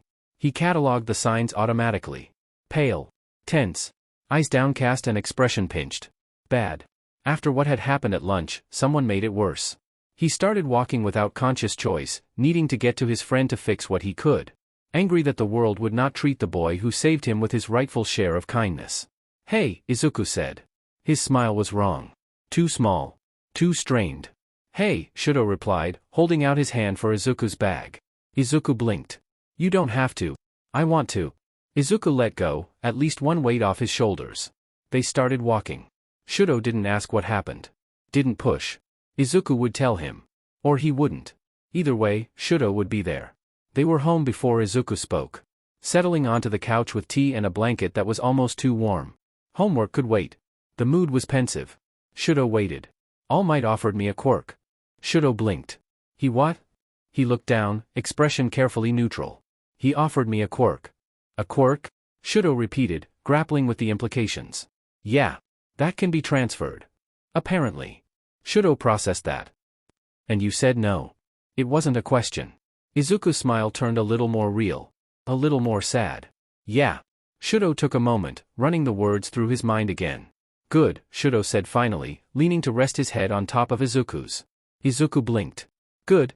If you'd wanted it, that would be fine, Shudo clarified. Certain. But you didn't. So it's good you said no. As close as they were, he could hear Izuku's breath shudder. Could feel the tremble that went through him. I don't regret it, he said quickly. I don't. I just. It was hard anyway, Shudo finished. Izuku nodded, not trusting his voice. Shudo shifted, pulling him in closer. He doesn't believe I can be a hero without a quirk. Shudo had never expected to agree with his father on anything, but here he was again. All Might's a buffoon, he said in the flattest tone he could manage. That won a strained laugh, Izuku scrubbing his eyes with his sleeve. Thanks, he said roughly. Always. I'm really tired, Sho. I know. Not just today. Just. All of it. Everyone has opinions about who I am. What I am.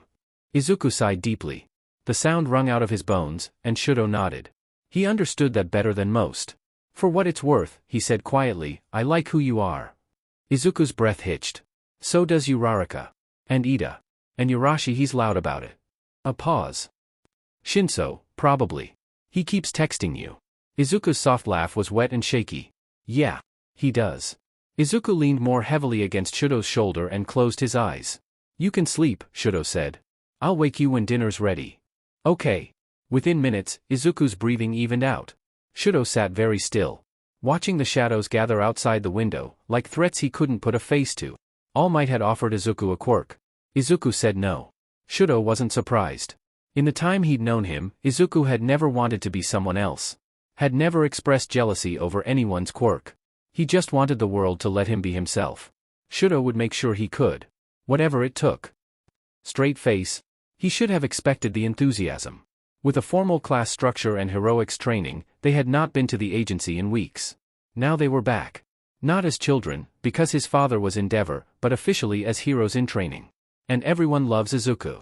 Still, he's caught off guard by how suddenly the atmosphere shifts. With no use for decorum, Izuku ran ahead. He was barely through the door before the hustle of the bullpen paused.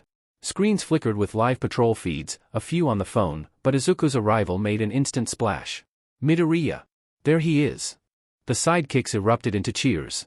Shudo barely adjusted to the noise before he was swept into a hug he didn't have time to return. Firebreak moved on quickly, hoisting Izuku off his feet like he was weightless, laughter booming as Izuku's feet dangled. Izuku didn't protest. He wrapped his arms around the tall heteromorph in an equally fierce hug, beaming. Shudo follows, watching. It isn't reverence. It's too warm and casual. More than simple affection. Some bond that comes from working alongside someone who listens, who helps, who remembers names and asks about injuries weeks later. Someone asks about school. Their classes. The festival. For some reason, when Izuku mentions their friends, Uraraka, Urashi, even Shinso, there were more cheers. He didn't know why that was noteworthy, but the warmth lingered anyway. Man, UA's lucky to have you brats. Izuku flushes, laughing awkwardly. He doesn't seem to realize how unusual this is. Shudo does. Maybe because they taught Izuku? But the tutors, the trainers, no one responds like this. It's Izuku. Shudo steps back in beside his friend as they leave the bullpen behind.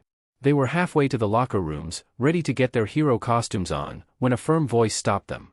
No. Mizuno Reiko stands directly in their path, tablet tucked under her arm. She wasn't frowning, but her composed, unyielding expression brought the group to a stop. My office, now. The sidekicks freeze. Vernon blinks, caught mid-step, then glances between Mizuno and the interns. They need to suit up, Vernon explains, mindful of Endeavor's earlier instructions. We're supposed to get them oriented for patrol. I need time with them before you have them in public, Mizuno broke in smoothly. After the sports festival and press conference, Midoriya is a subject of interest. That makes both of them targets for unethical journalists and civilians with agendas. Vernon opened her mouth, hesitated. He was. The words escape Shudo's lips without his intention or permission. Every head turns. Izuku exhales slowly. There's no surprise in his eyes, only resignation. He doesn't look betrayed. Just tired. I handled it, Izuku says. But she's right. Izuku sighs, offering a small shrug to the sidekicks. It happened, it was exhausting, and Mizuno-san's lessons were very useful. Then I want the full account. Mizuno gestures down the hall and turns on her heel without missing a beat. Confident they'll follow. Izuku glanced at the sidekicks with an apologetic expression, then scurried to catch up. Shudo follows at a more measured pace, the noise of the agency fading behind them. Straight face. Mizuno listens without interrupting. She lets Izuku explain the confrontation in full, where it happened, what was said, and how quickly it escalated. She asks clarifying questions.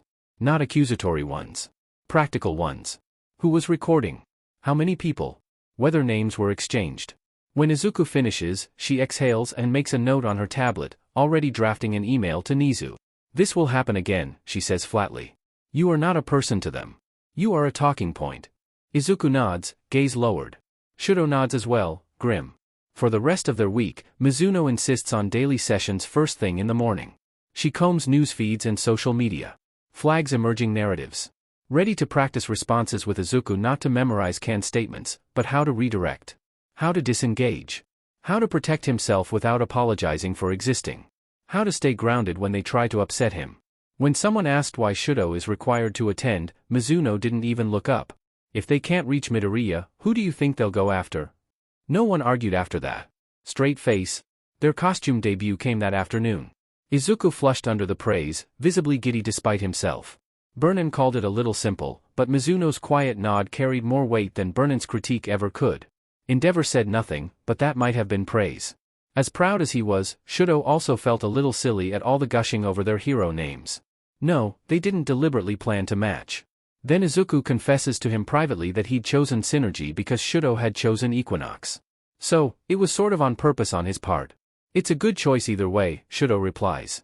Dikairu or Beacon would have been good too, but he's happy. The choice reassures him. Izuku does not doubt their plan to be partners. By the time Izuku was leaping rooftop to rooftop beside Kido, the press briefings and the questions, even All Might, had faded into the background. It feels like taking a step backward in time. To the simpler life before UA. Except now, they weren't just observing. They held police lines. Directed civilians. Assisted in arrests. They found their rhythm on the second day. Toward the end of the third, they're loaded into a van with the sidekicks. The instructions are simple: stay with your assigned hero. Patrol your sector. Endeavor is hunting Stain. The sidekicks are focused, dedicated to the mission, though they don't actually expect to find the elusive killer. He hunts strays, they stay in teams. They park on a side road, dividing into teams in an area with few civilians. It's a busy evening.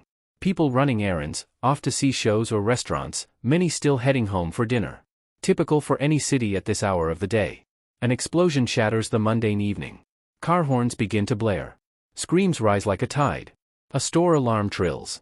They are running toward the chaos when another explosion demands they run faster. They stumble to a stop, taking in the scene. There are literal monsters rampaging through the streets, tearing into storefronts and tossing cars like toys. More alarms wail. Smoke and dust swirl, quickly choking the air. The beasts are massive, one pale green with two long arms, the other nearly black. The exposed brains are disturbing, but it's not what captivates Shout's attention. It's the belted trousers. Were they human? Beside him, Izuku takes a sharp breath as the green one turns. Four eyes stare wildly from the exposed brain. Are those people? Izuku whispers, horrified.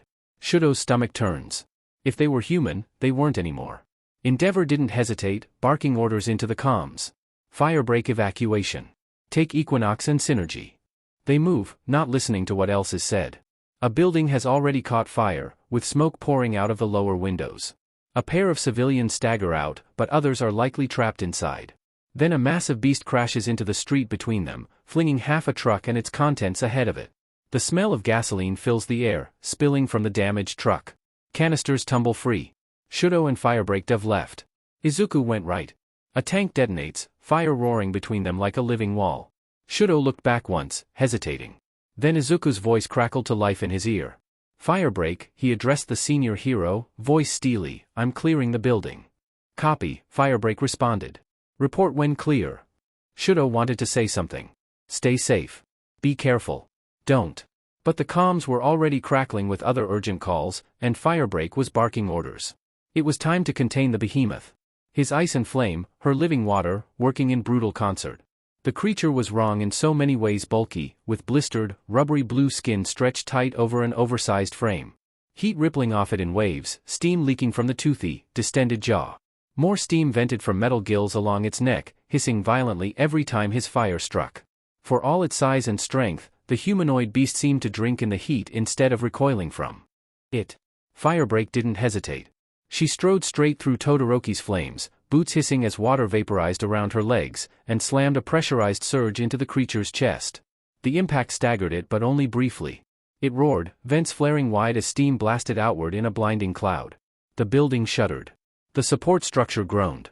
Windows spiderwebbed but held. Shudo froze, his gaze flicked upward. Somewhere, Izuku was inside moving civilians out. He focused on the beast again. Determined to end this before the damage was worse. He planted his heel, ice skidding out on instinct, then stopped himself mid-motion. He couldn't afford to overcorrect. Clear! Izuku called, voice through the comms. He exhaled in relief. They had more options now. He stepped toward the beast. He could feel it, heat pressure coiling inside the creature, like a kettle pushed far past safe limits. If he froze it too soon, the heat would bleed through. Thawing. It would recover. Keep moving. Keep hurting people. Shudo's mind raced. Fire wouldn't work alone. But contained heat it wanted to expel. Fire break, he called. The vents seal them. Firebreak nodded, and her water struck again, the draconic shape wrapping around the vents. She met Todoroki's eyes through the steam. Waiting. Timing, he reminded himself. Izuku would have said that. Power didn't matter without it. The beast surged forward, jaw splitting wide as steam erupted in a shrill, scalding blast. Whistling from the pressure. Shudo felt the familiar pull, fire to counter, ice to end it, but that was the old reflex. The split. The hesitation. He forced his breathing even. Let it build. Firebreak adjusted her stance, angling her flow directly into the venting slits. Steam thickened, screaming as pressure spiked. The creature staggered, movements growing erratic as its own heat turned against it. Now. Todoroki flicked his hand. Ice exploded outward, not cautious, not gradual. A flash freeze. Hot met cold all at once. The sound that followed was wrong. Brittle. Shattering. The creature screamed as its joint seized, vents rupturing as steam collapsed into frost. It slammed into the pavement mid-step, body locking solid in a sculpture of ice and cracked flesh as the opposing forces collided violently with it. Silence followed, broken only by the final hiss of steam through damaged vents. The building still stood. In flames, but standing. So were they. Shudo exhaled slowly in the sudden quiet. Free from the immediate threat, the alarms and screams feel distant. As Firebreak turned her water to the flames, Shudo turned, searching. He trusts Izuku, but the separation makes him uncomfortable. When she deemed the fire contained, Firebreak led, expanding the perimeter. Intent on keeping stray civilians moving toward safety. Through the comms, they get updates. The other monsters. Looting and petty crime complicating the evacuation efforts. Synergy should be back by now. Shudo scanned the street automatically, suddenly hating Izuku's subtle colors. Izuku was pragmatic, he reminded himself. He wouldn't chase fights he didn't need to win. He was likely still taking people to safety. He opened his mouth to ask Firebreak and stopped. Because the street was loud. Sirens, shouting, shattering. And still, beneath it all, Shudo could feel the silence where Izuku should have been. His chest tightened. Not fear. Not yet. A realization pulsing like his heartbeat. This is taking too long. He adjusted his stance, eyes flicking to the alleyways. Smoke and flipped cars obscured half the block, limiting visibility at key points. Izuku was quirkless. The thought landed fully formed, heavy as lead. Not helpless. Not fragile. But human. No enhanced recovery. No instinctive weapon at his fingertips. One less tool for his kit. Shudo keyed his comm, synergy, report. Static. He tried again. Slower. Izuku? Nothing. Firebreak glanced at him, concerned. Equinox. He should be back, Shudo said. His voice didn't waver. He felt like it should have. Firebreak's jaw set. We'll sweep. Another explosion rolled through the district. A distant inhuman roar. Distantly, he could hear Endeavor bellowing orders. Shudo turned toward it without conscious thought. If Izuku were hurt, he wouldn't call for help. He wouldn't distract them from the fight or the civilians. If he was cornered, he would fight until he couldn't. If he was. Shudo cut the thought off. But the acknowledgement settled, cold and absolute. There are outcomes where Midoriya Izuku does not walk out of this. The thought crystallizes, sharp and cold and unwelcome. Shudo knows the statistics. Knows what happens to heroes without backup. Knows that loving someone doesn't protect them. But Shudo trusts him. So he does the hardest thing he's ever done. He turns his back to the street Izuku had to take and runs after Firebreak. Straight face. Hosu under attack. Multiple villains. Endeavor is on the scene. There are reports of monsters tearing apart downtown Hosu. Bright banners flashed on TVs and online news sites. Forums quickly flooded with frequently blurry images captured with phone cameras. News crews frantically raced to the edges of the carnage. Aren't Todoroki and Midoriya interning with Endeavor? Kaminari's simple question in the group chat caused 20 phones to vibrate. For all that they were scattered, 1A converged virtually, hovering over their screens. United in their worry. There. Beside Kaminari, Ashido points on his screen. That's Endeavor, oh my god, what is that thing? She sent the link to the chat.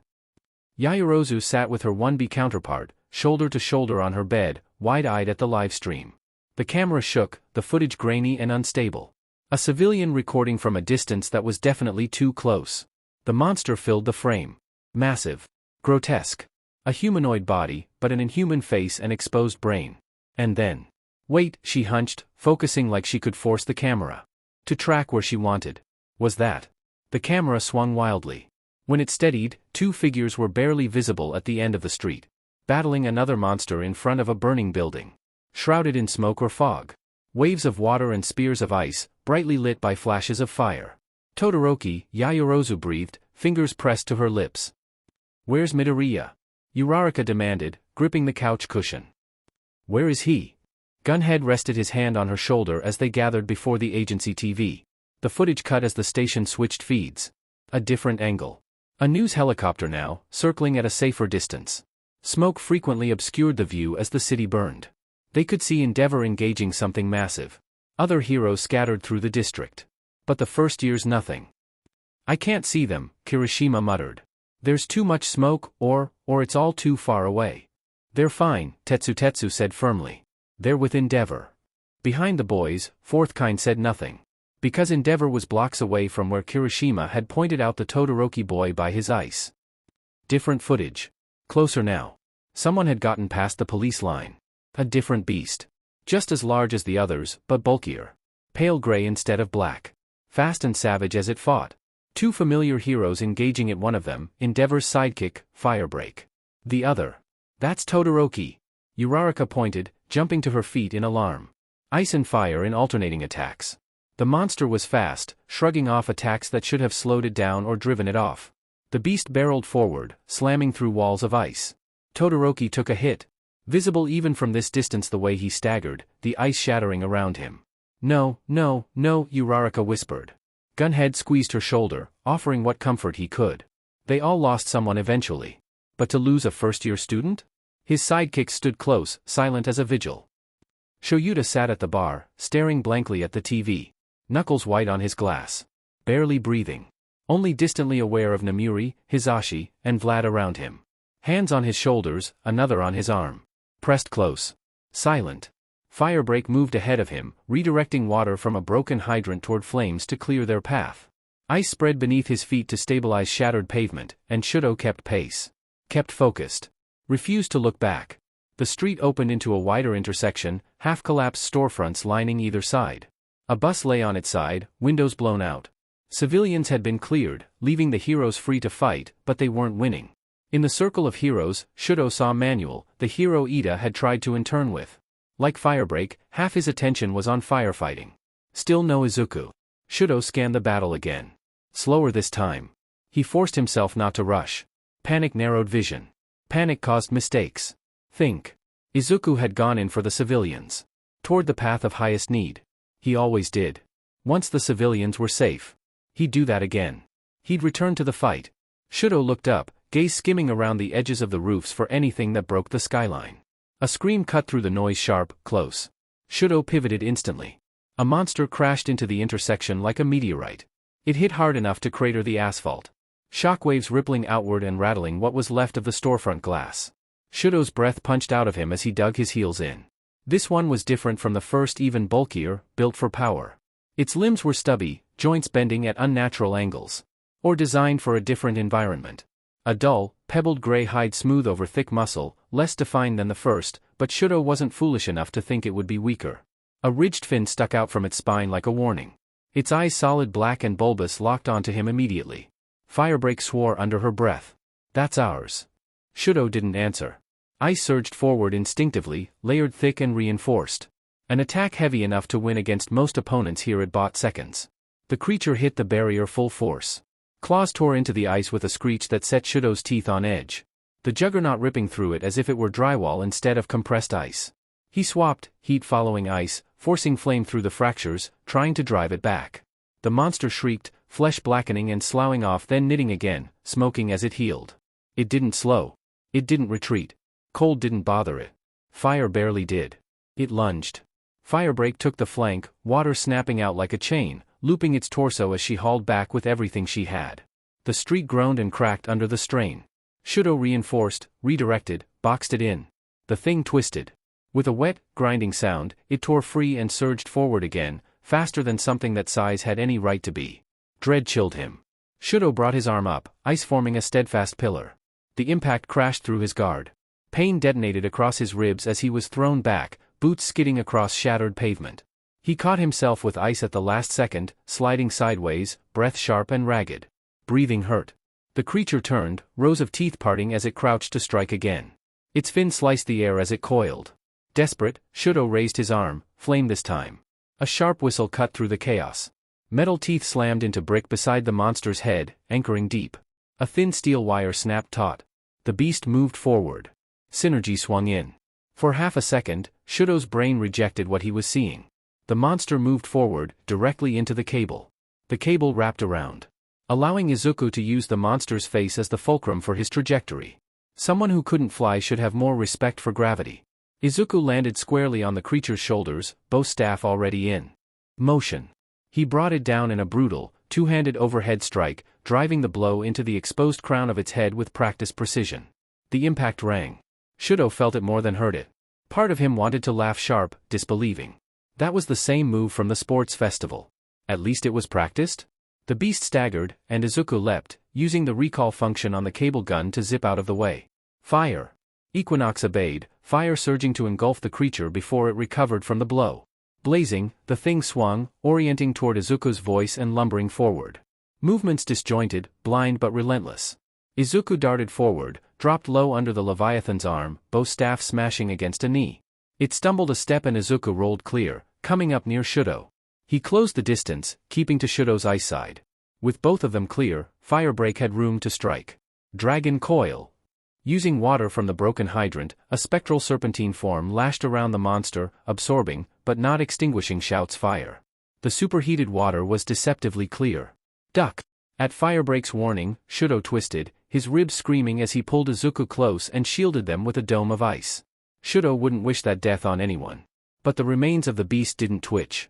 Don't move yet, Izuku said quickly, assessing Shudo's injuries. I'm fine, Shudo said automatically. Izuku's mouth flattened. His hand hovered over Shudo's side fingertips just brushing against the fabric of his costume. Your ribs, Izuku said. Not a question. Bruised. Maybe cracked. I can still fight. I asked if you're okay. Izuku's voice was quiet. Shudo blinked. Later, he said finally. When we're done. Izuku held his gaze for a long moment. Then nodded once. Later, he agreed. But I'm holding you to that. Firebreak approached, eyes sharp. You good?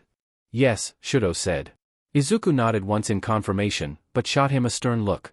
Shudo felt something in his chest loosen. For a moment, the intersection was eerily still. Smoke drifted. Sirens still wailed several blocks over.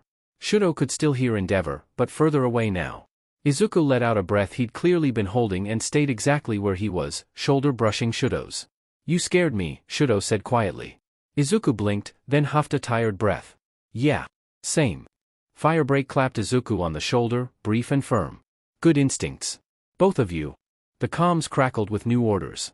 The monsters were dealt with, it was time to make certain the civilians were cleared. Izuku straightened, with a nod, but he didn't move away. He stayed close, matching Shudo's pace. You didn't answer when I called for you. Izuku startled, confused only for a moment before his expression cleared. Oh, a little girl with an electric quirk shorted out the comm and my phone. Shudo's breath left him in a rush. That was why. Not hurt.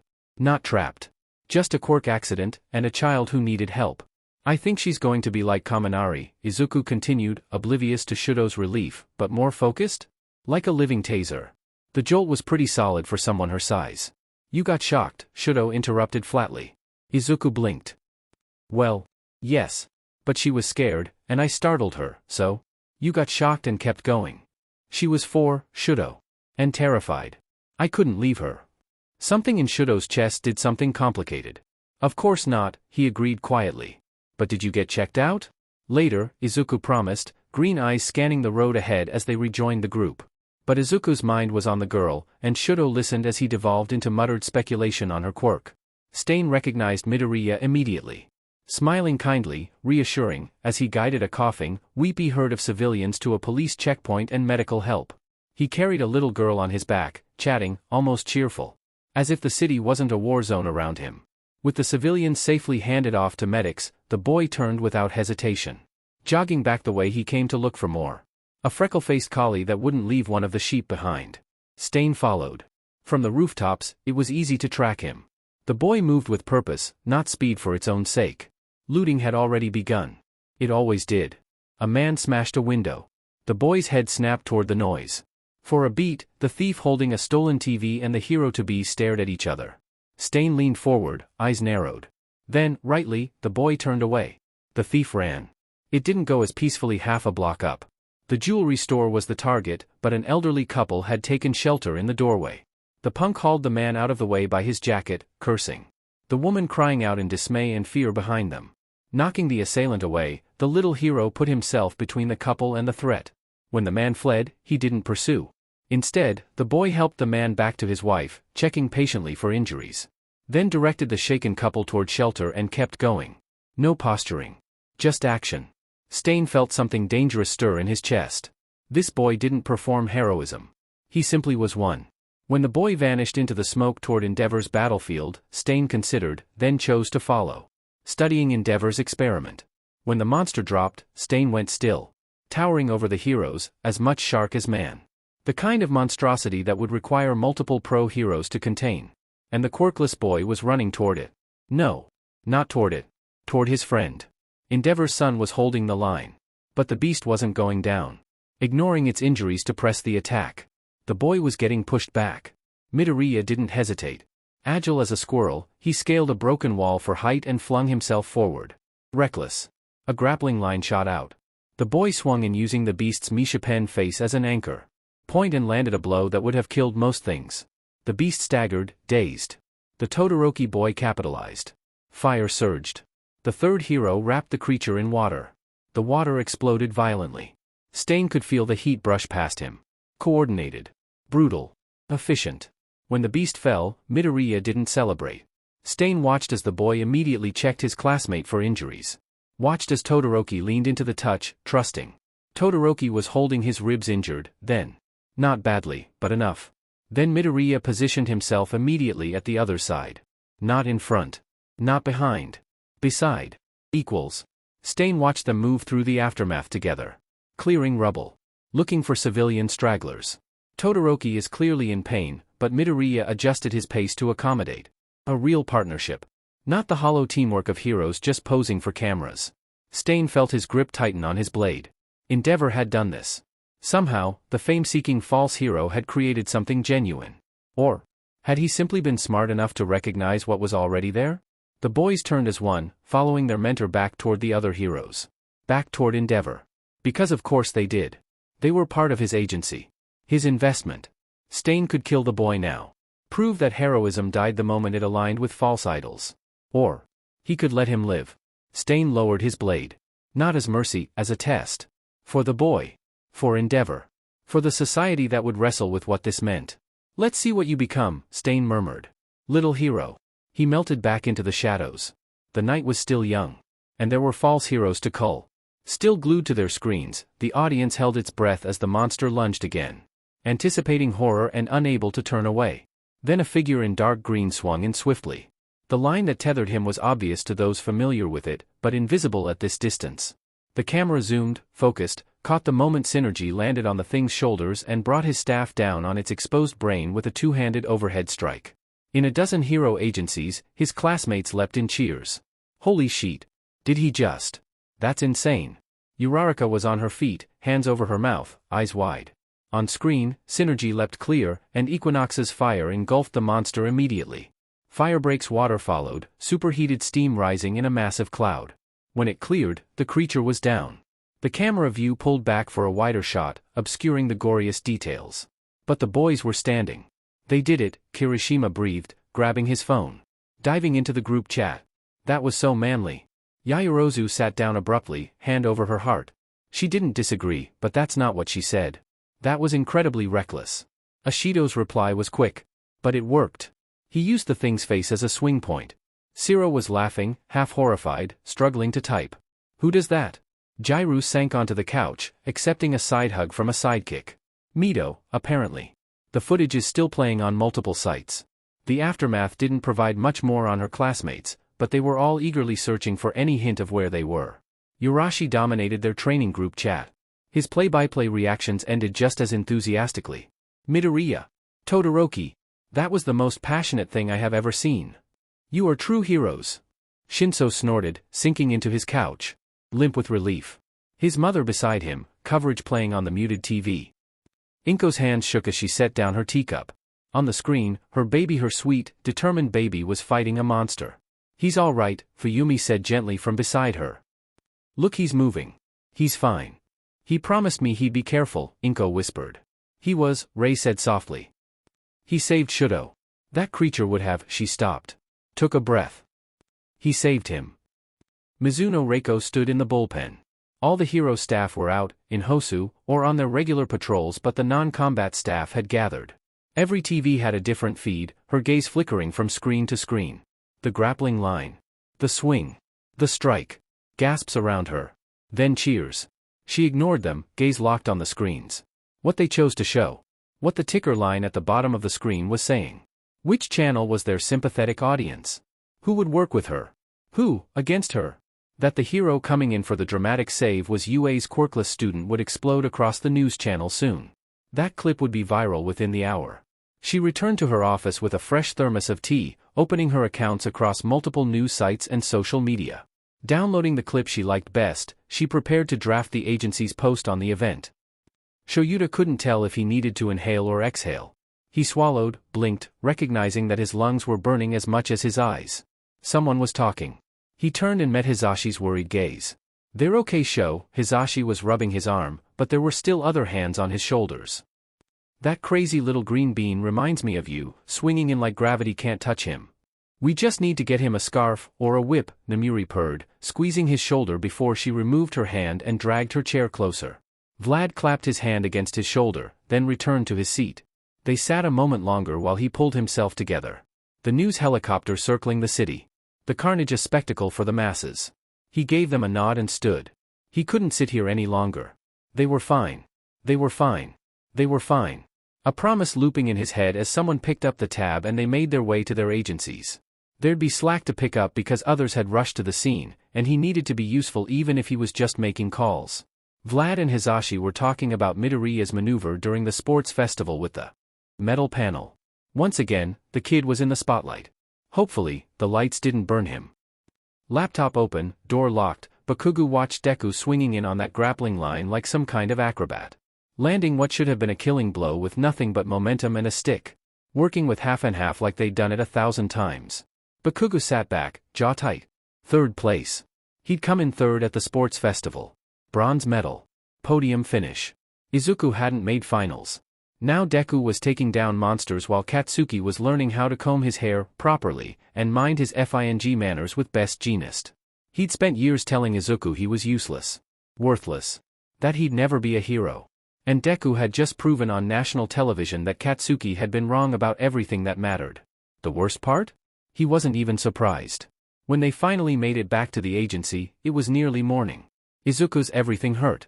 Shudo was moving carefully, one arm pressed against his ribs. Firebreak looked like she'd gone 3 rounds with a forest fire. At this hour, the bullpen should have been empty.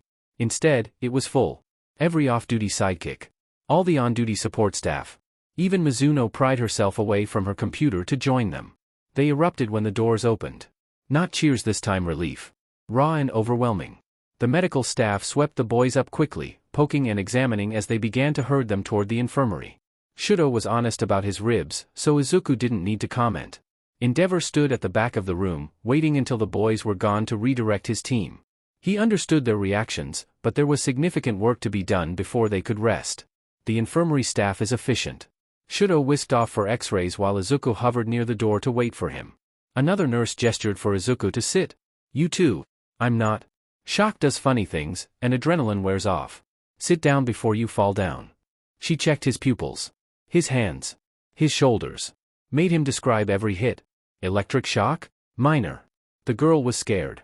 "You got electrocuted by a 4-year-old's electric quirk and didn't report to medical on site?" Izuku shrugged. The fight wasn't over. "Brave idiots," she said. Not unkindly. But idiots nonetheless. Tomorrow is bed rest or desk work only. She ruffled filthy hair and went to check on the sidekicks. Shudo returned soon after. Minor fractures, bruised sternum, and minor burns from backlash. I'm benched tomorrow, he said flatly. Me, too. Izuku shrugged. I think I'll appreciate the sleep. When they were released, they made their way toward the locker room and shower. Endeavor caught them before they could leave. A word. They followed him to his office. Sat when told. Waited. He pulled up footage on his computer. Turned the screen toward them, their last fight. He let it play. Didn't comment. Just watched them watch themselves. When it ended, silence. That was reckless, Endeavor said finally. Izuku opened his mouth. It was also effective. Endeavor's eyes were sharp. Assessing. You coordinated and trusted each other's capabilities. He paused. You fought well. Shudo and Izuku exchanged glances. Izuku fighting a happy smile. It didn't seem like the time for it, but the praise delighted him. Get some rest. Paperwork in the morning, he warned as he closed the laptop. They stood. Headed for the door. Izuku. Izuku turned back, curious. Endeavor's expression was unreadable. You saved my son's life today. Izuku blinked. He would have, Firebreak was. You saved his life, Endeavor repeated. Firm. Final.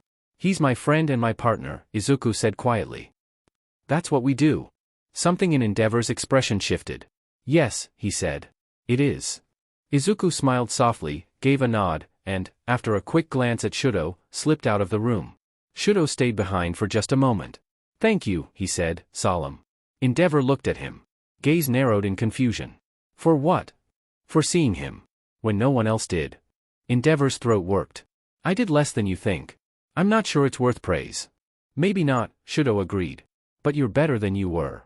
He left before his father could respond. Enji pondered the words. Their meaning, and that they were spoken at all. It was less that he'd done the right thing, more that he'd gotten lucky. He'd thought he was saving Izuku that day. Proving All Might wrong. Making a point. In truth, Izuku had saved them. His son. His family. Maybe even himself. The quirkless boy he'd found on a rooftop gave back something he didn't know he'd lost. A reason to be better. Not for rank. Not for glory. Just better. Enji looked at the dark screen, his reflection barely visible. And for the first time in years, he didn't hate what he saw. Medical cleared them for light duty only. No patrol. No combat training. Enji watched them as they came down from the dormitory. Shudo moved carefully, still favoring one side, Izuku shadowing him, positioning himself as a buffer without seeming to notice that he was doing it. The sidekicks erupted in relief. Again. As if they hadn't already done this when the boys returned battered from the streets of Hosu and again when they made it back to the agency. But this time was different. Quieter. A subtle shift. Firebreak intercepted them before the others could swarm. She drew the boys aside, her expression too caring to be neutral. Enji recognized the tension in her shoulders. Carrying the weight of the conversation they were about to have. She'd been the one to take the final action. To deliver the killing blow against the abomination while the world watched. A few fools were arguing that the monster had already been disabled. Shudo's report and Firebreak said otherwise. It had been healing. Similar to the one he had fought. Left alone, it would have recovered and gone after civilians again. Shudo's ice had been lethal in the first fight. But that had not been fully recorded. Only the two involved could say, in detail, what happened. But, as the primary combatant, the kills went on her record. She was the licensed hero. The one authorized to make such calls. They were students under her supervision. Still, all of them knew the truth. The footage of the second battle made it obvious, a team fight. Shared weight. Shared responsibility. He watched Firebreak speak to the boys. Who listened with focused intensity. The investigation isn't about blame, he heard her say. They're trying to identify what those things were. If they were human once and it's looking like they were, then someone made them into weapons. That's who's ultimately responsible. Midoriya was tense. But we stopped an active threat that was killing people, Firebreak cut in firmly. That's the job. It doesn't feel good. But it was necessary. Shudo nodded slowly. Midoriya looked less convinced. Enji understood. The boy had a soft heart. His natural empathy would serve him well. It would also cost him. Firebreak seemed to understand, too. She squeezed both their shoulders, pulling Midoriya in for a brief, grounding tug. I'm proud of you. She hesitated, then added more quietly, and I'm sorry this was your first real fight. The silence didn't get the opportunity to stretch. Vernon swooped in, herding them toward the break room with promises of breakfast. Firebreak stayed behind, their stares met across the bullpen. They would talk later. About the investigation. About the implications. When sleep eluded him, Izuku had written out his thoughts. Technically speculation, many would dismiss the possibility of something, having more than one quirk. But Izuku's analysis matched Enji's observations. He would trust the boy. However, impossible it sounds. A problem for later. For now, his team was handling what he'd failed to handle for Tuya. A lesson he'd struggled to learn himself. They were teaching his son and Midoriya that heroism wasn't about individual glory. It was about being part of something bigger. "You're trending," Mizuno said, sliding her tablet across the table. They'd been fed, but she had snacks and drinks sent up anyway. They were going to be here a while, and she wasn't dealing with hangry. Midoriya barely glanced at it before looking away. "I figured. 17 million views on the primary footage. The cable news cycles are running it every hour." She pulled up another screen. "And the backlash has started." Shudo leaned forward, frowning. "What kind?" "The predictable kind." Mizuno's expression was neutral, but her tone carried an edge. "Half are calling you a hero," she kept her tone and gaze steady. "Half are calling your presence at Hosu reckless endangerment. There's a petition to remove you from UA, there's a counter-petition to give you a medal." "I don't want a medal," Izuku frowned, looking troubled. "I know," she answered kindly. "But they aren't asking what you want." Silence. "The agency's official statement goes out this afternoon," Mizuno continued. "Endeavor's already approved it. You don't have to read it, but you should know it exists. Will it help? It will give people something to argue about that isn't you personally." She closed the tablet. "That's the best we can do." The incident report was 12 pages long. Izuku stared at the final page, pen hovering over the signature line. Student role in combat engagement, support and tactical assistance. That's what Mizuno had told him to write. Not killed. Not eliminated. Support and tactical assistance. Technically true. But, "You're thinking too loud," Shudo said from across the table. They were in one of the agency's meeting rooms. Paperwork spread between them. Tea and snacks were supplied by Mizuno's assistant. "Sorry," Izuku said automatically. "Don't apologize. Just tell me what you're thinking." Izuku set down his pen. "The report says Firebreak made the kill." "She did. But You struck it. I burned it. She finished it."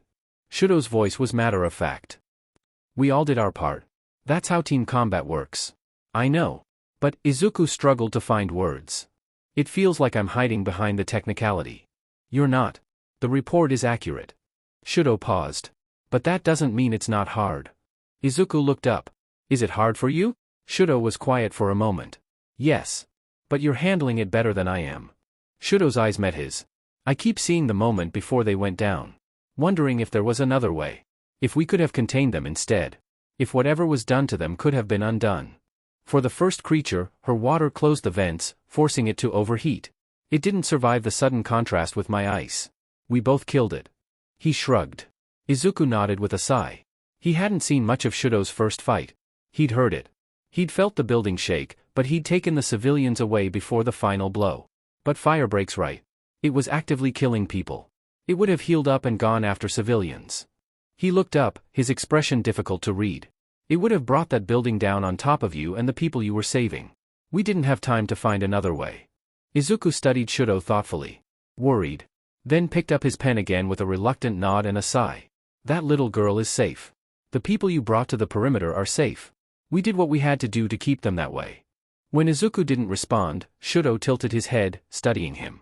"We can go talk to the others. To Firebreak. Or Mizuno." Izuku thought about that. About the sidekicks who'd made sure they ate. About Mizuno helping them draft the report so they didn't have to relive the moments more than necessary. About Endeavor, not just approving their light-duty status, but enforcing it. "Yeah," he said finally. "I might later." He signed the report. Shudo did the same. They sat in silence for a moment. "The investigation's going to take a while," Shudo said. Thinking about what would come next. If they were people, Izuku wondered, who were they? And who did that to them? Shudo's expression hardened. "We stopped a weapon. The person who made the weapon is still out there." Izuku nodded. Thinking about the report he'd written for Endeavor. The one had more than one quirk. Shark mutations and healing might have been a quirk with a mutation, but the one with the steam vents was something else. He knew someone with a transferable quirk. Were there more? His mother was waiting when the car dropped him off. She wrapped him in a hug that was too tight and exactly tight enough. I'm okay, he whispered. I know. She didn't let go. I know you are. I just needed to see it. When she finally pulled back, her eyes were wet. Endeavor called. He said you kept your head. That you did well. She paused. I'm so proud of you. And so scared. Her voice cracked. Both of those things are true, and I don't know what to do with them. Me either, Izuku admitted. They spent the evening curled up on the couch watching something silly, just being together. Before he went to bed, she slid him a new phone. The number of missed messages was daunting. He'd start on those tomorrow, but it was nice, after all the years of isolation, to see so many people caring about him. Urashi was waiting at the gate when they returned to school Monday. Texting him had not been enough. They heard him before they saw him. Wise students dodged out of the way as he barreled toward them for hugs. Izuku laughed. Shudo dangled, resigned. He regaled them with his admiration all the way to his door. They walked on. Amused. But grateful for the quiet. It didn't last. Class 1A exploded when they walked in. Not literally though. Bakugo looked close. Questions flew from every direction. Congratulations. Concern. Kaminari trying to get them to recreate the swing.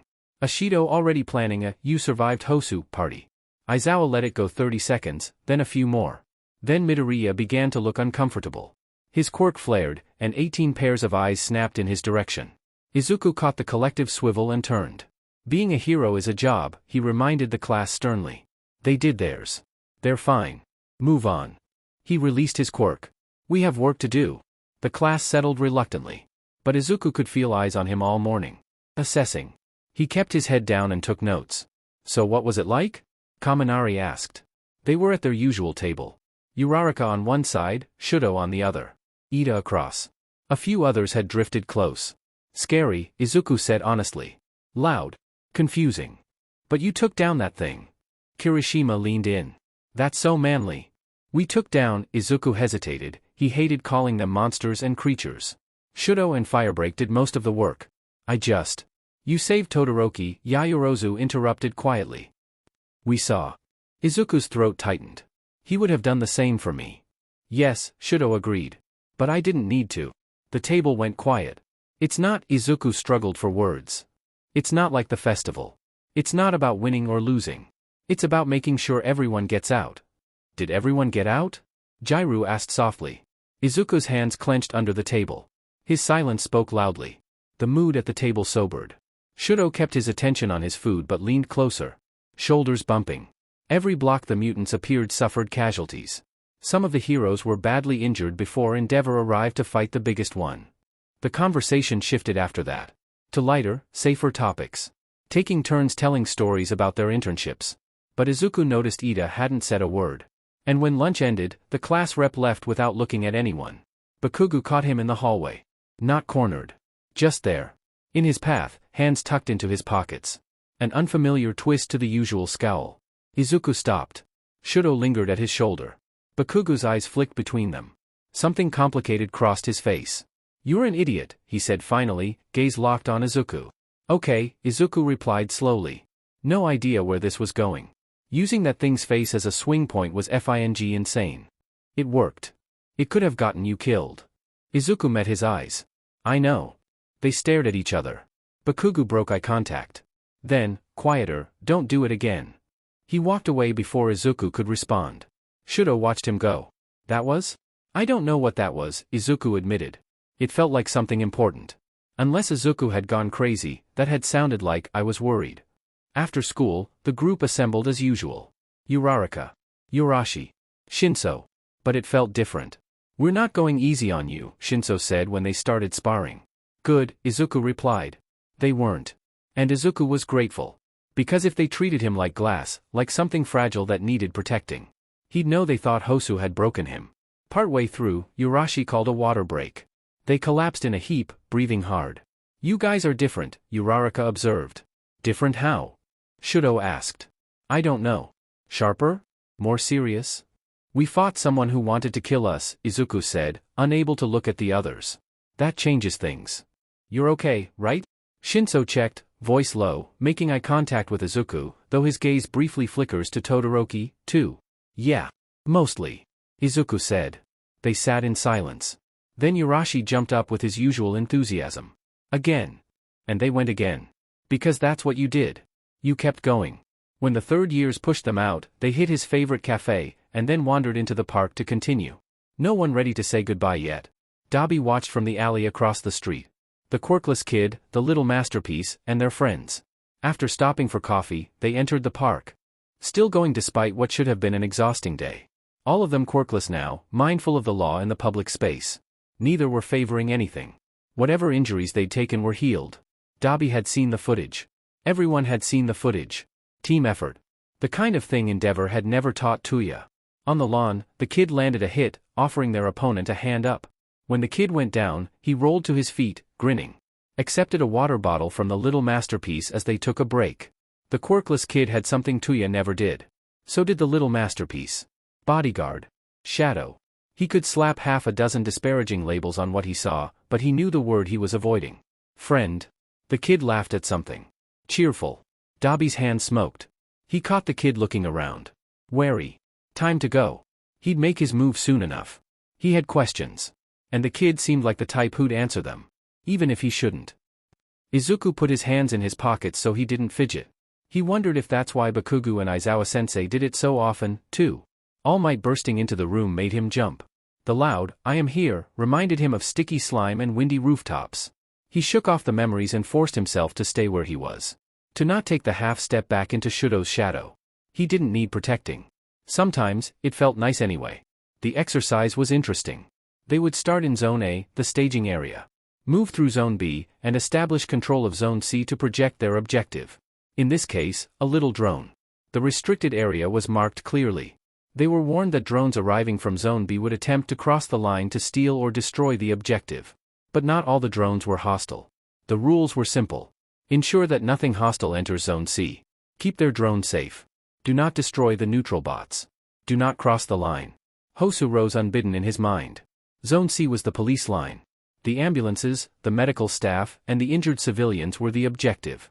The police held the line. He'd been operating in Zone B, running, intercepting, and redirecting. All Might's hollow laugh yanked him back.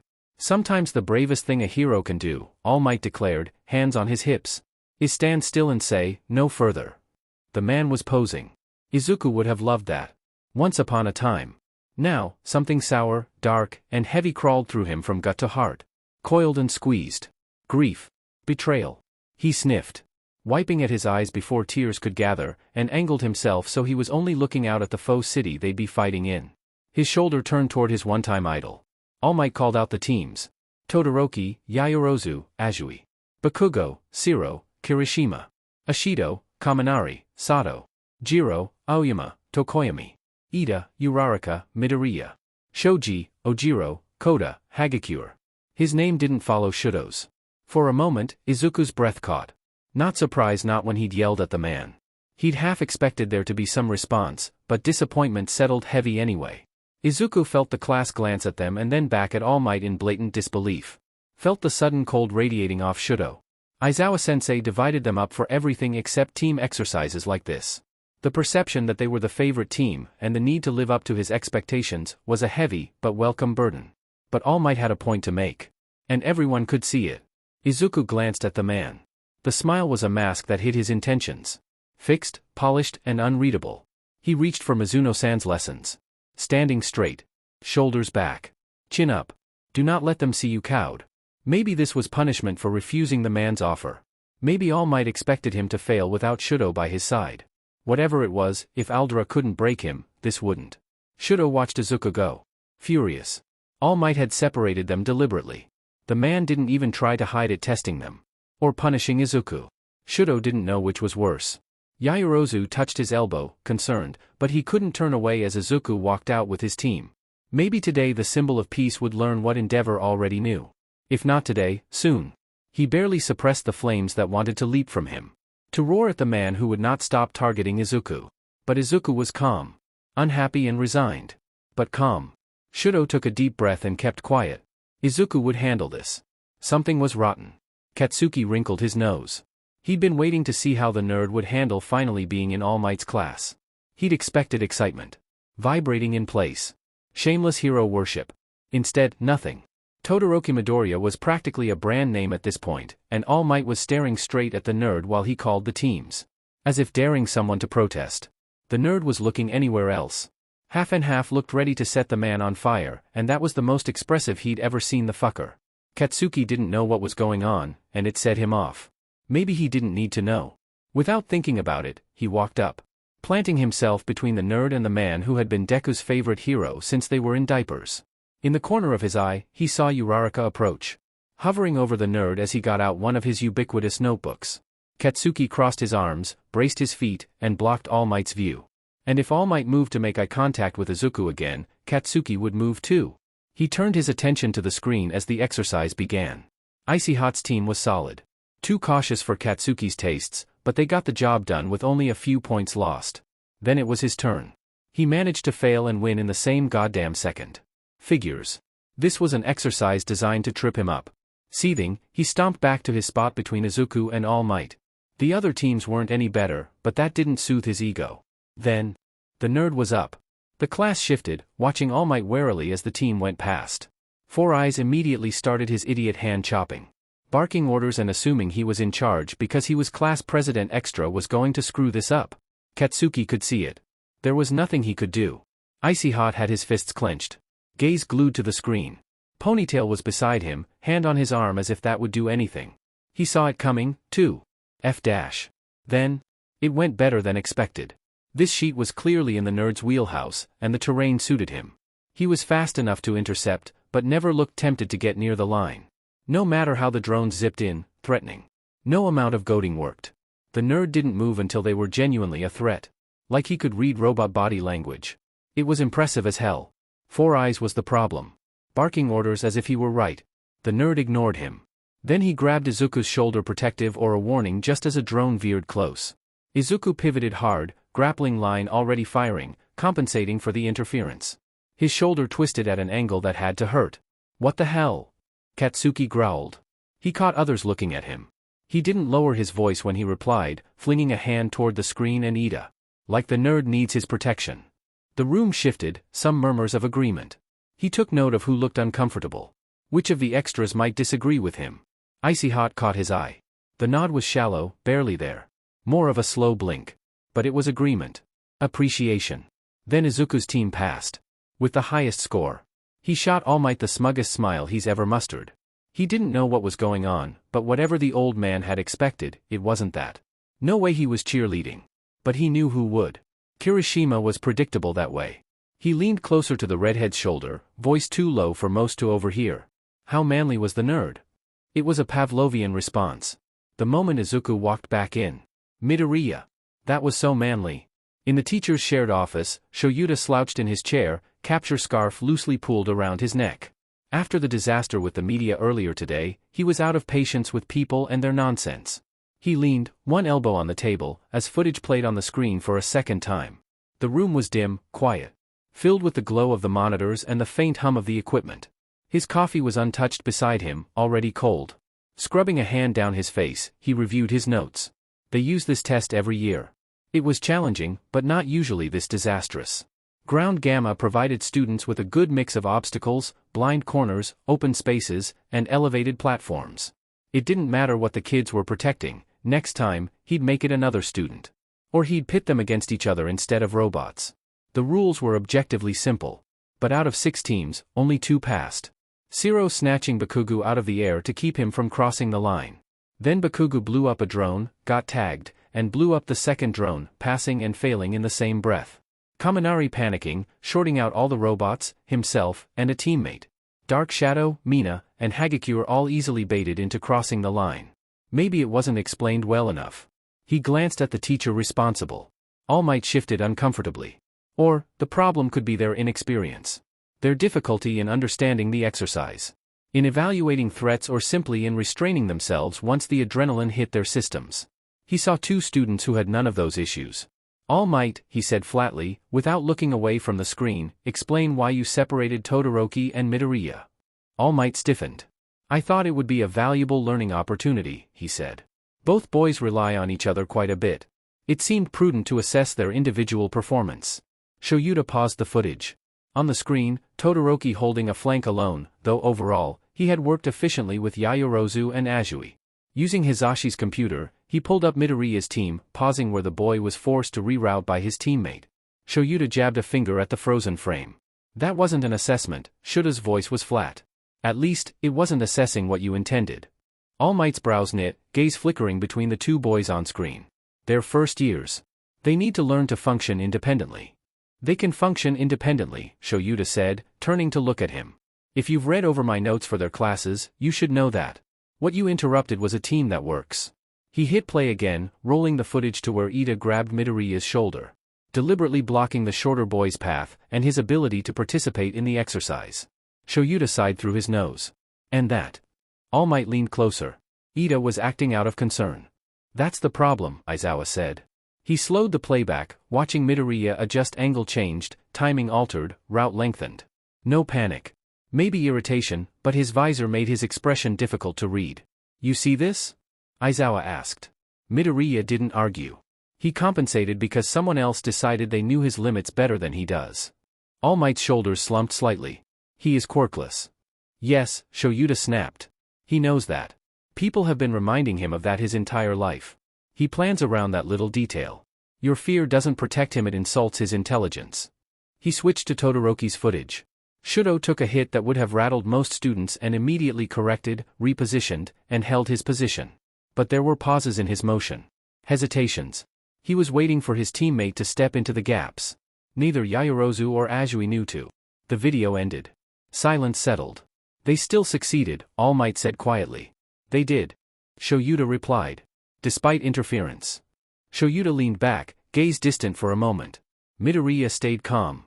He dealt with the problem in front of him, the drone and his overprotective teammate.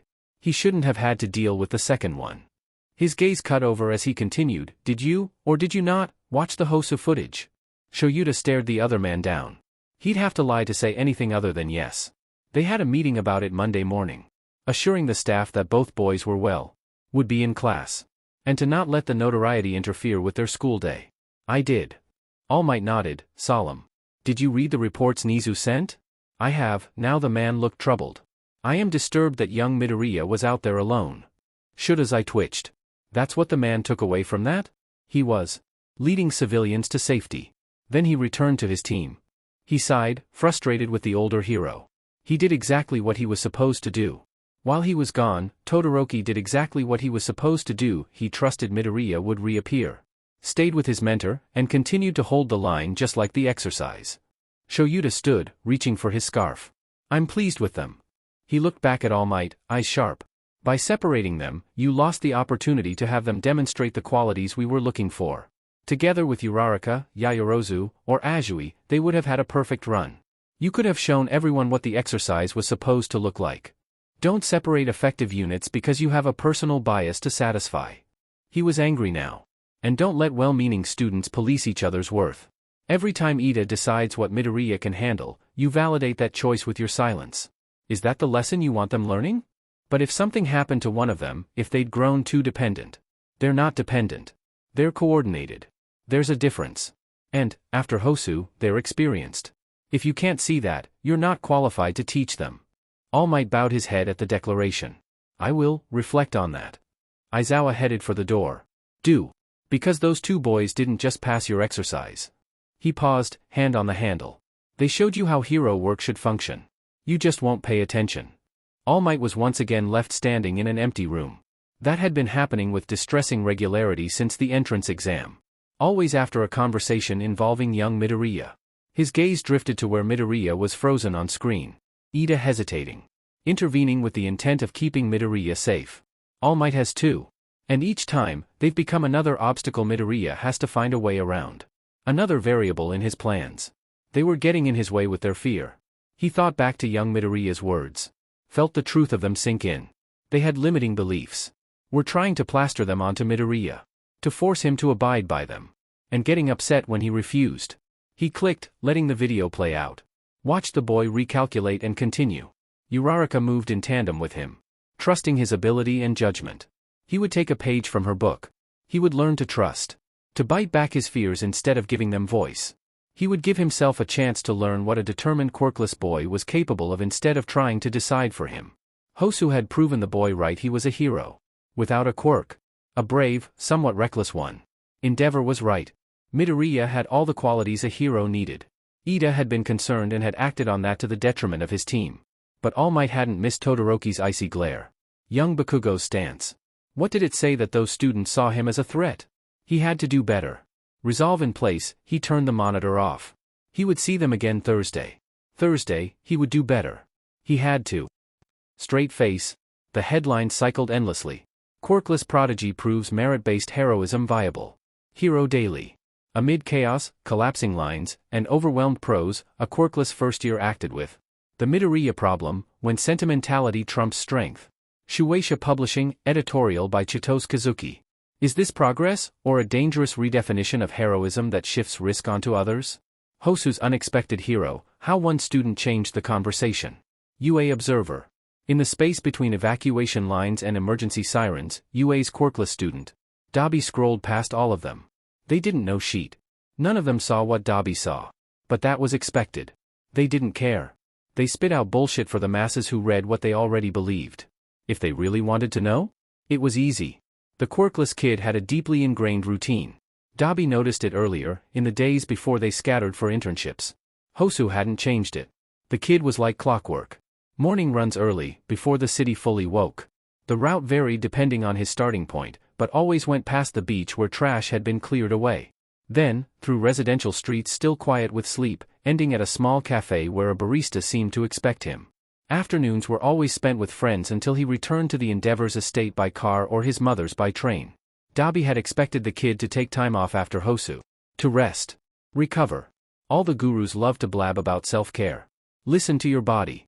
Blah blah blah, feel good sheet. Midoriya Izuku apparently didn't believe any of that. If anything, the kid ran faster. Added jumps over benches he could have gone straight past. Wove around garbage cans. This morning, Dabi followed from a distance, hoodie up, just another early morning jogger. He didn't take any extra steps. He told himself he was gathering intel. Mapping vulnerabilities. He didn't examine why he'd been doing this for so long. The kid's pattern was almost boring in its predictability. Run. Coffee. Return to start. School. Days or weekend. A guaranteed pattern. Except today. Today, Midoriya slowed as he approached the beach. Stopped at the top of the stairs. Stared down at the waves like they held answers. Dabi hung back, partially hidden by a DLVRY truck. The kid jumped, startled. Then pulled his phone out. Whatever he read, his expression softened a smile, small and genuine. He typed a response. Put the phone away. Instead of heading to the cafe, he descended the stairs to the beach. Dabi's interest sharpened. The beach was empty this early. No joggers. No photographers trying to capture the sunrise over the water. Just the kid, the sand, and the ocean stretching out forever. Midoriya walked to the water's edge. Stood there. Breathing hard from his run, his shoulders rising and falling. Then he sat down. Right in the sand. Pulled his knees up and just watched the waves. Dabi had seen the footage from Hosu. Watched it more times than he'd admit. The ballsy brat had tried to kill a Nomu with a stick. And now he was sitting alone on a beach, looking very small and very tired. Just a kid. He should leave. This was a waste of time. The kid wasn't doing anything interesting. Or suspicious. No new information that might prove useful for the league. But Dabi stayed.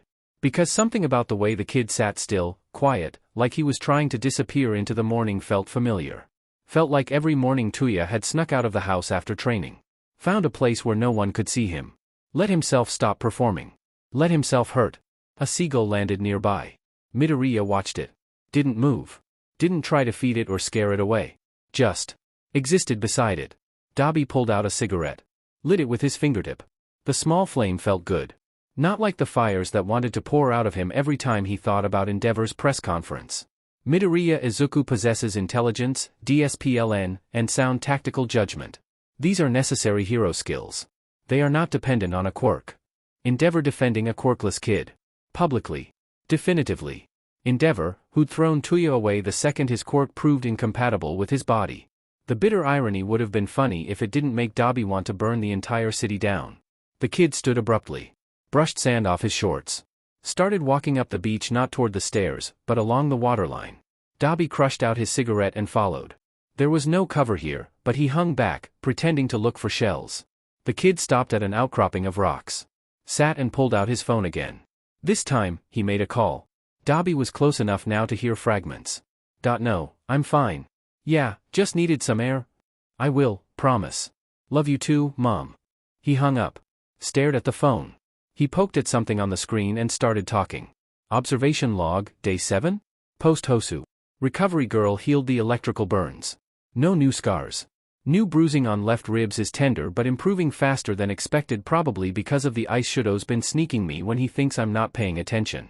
Shudo is terrible at being subtle. But it's helping, so I'm not complaining. He paused. Took a breath. Nightmares are inconsistent. Had 3 this week. Mostly the same thing, separated from the team, can't find them, can't help. Woke up before anything bad happened in the dream, but the panic doesn't fade as fast as I'd like. The detached analysis masking terror. Like he was evaluating recipes instead of his own trauma. Mitigation strategies, focus on breathing. Count backwards from 100. Remember that Shudo's ribs healed. The little girl is okay. We did our job. He sighed. A pause. Doesn't always work. Another pause. Longer this time. Mom's been worried. I can hear it in her voice even when she's trying to hide it. She saw the footage? Everyone did. Dobby almost laughed at the kid's groan. She told me she's proud, but she's scared, and I don't know how to fix that. I don't know how to make her stop being afraid when I'm afraid too. His voice cracked. I keep thinking about the little girl. The one who shorted out my comm. She was so scared. And I guess I could have made her walk. But she needed comfort. Maybe I could have left them sooner. When we saw the line. What if I'd been needed somewhere else?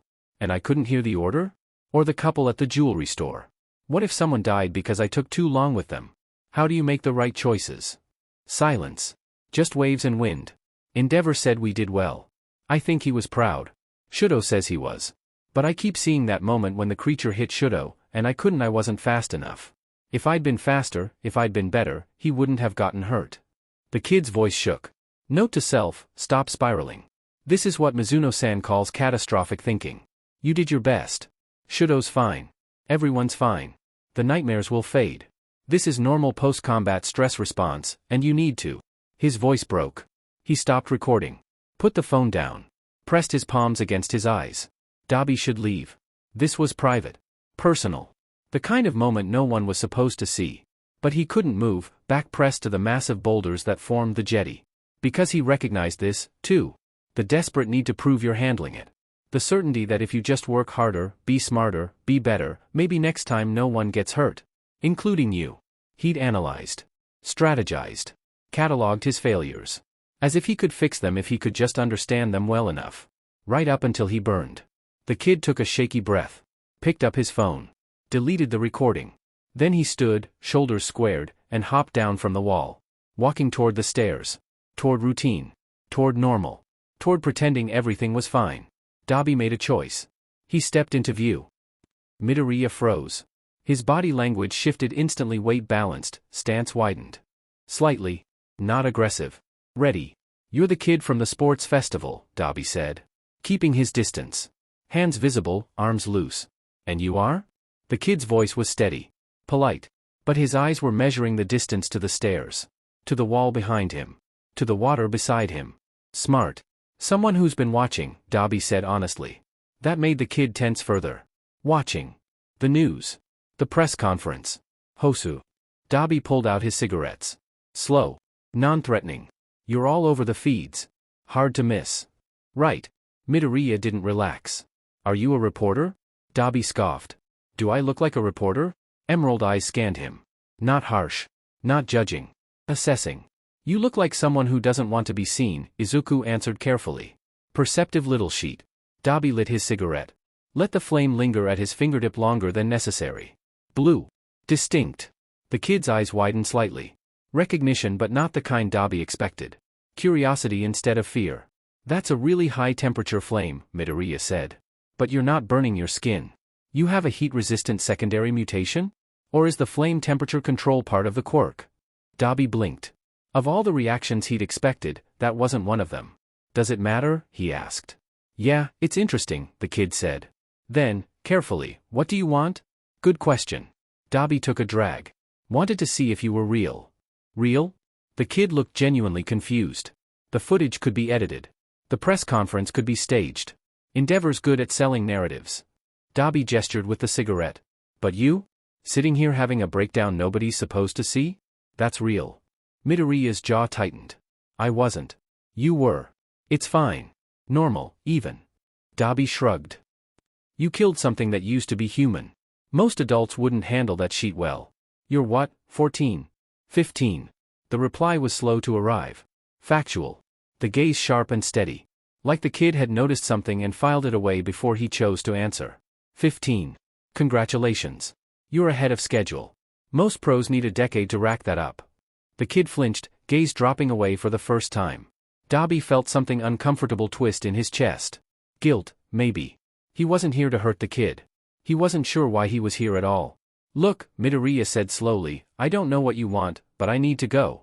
Why'd you say yes? The kid stopped. What? Endeavor. Why'd you say yes when he offered to train you? Dabi leaned against the rocks. Crossed his legs at the ankles. Blatantly relaxed. The kid tracked every movement. You had to know what people would say. That you'd be called a charity case.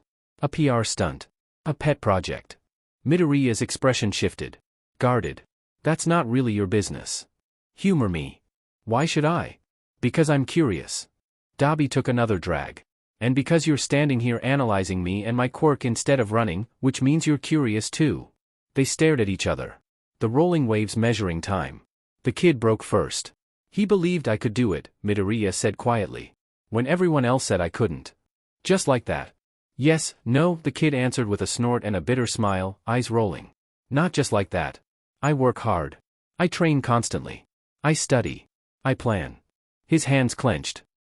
But Endeavor gave me a chance when no one else would. So yeah. I said yes. Dabi studied him. The tension in his shoulders.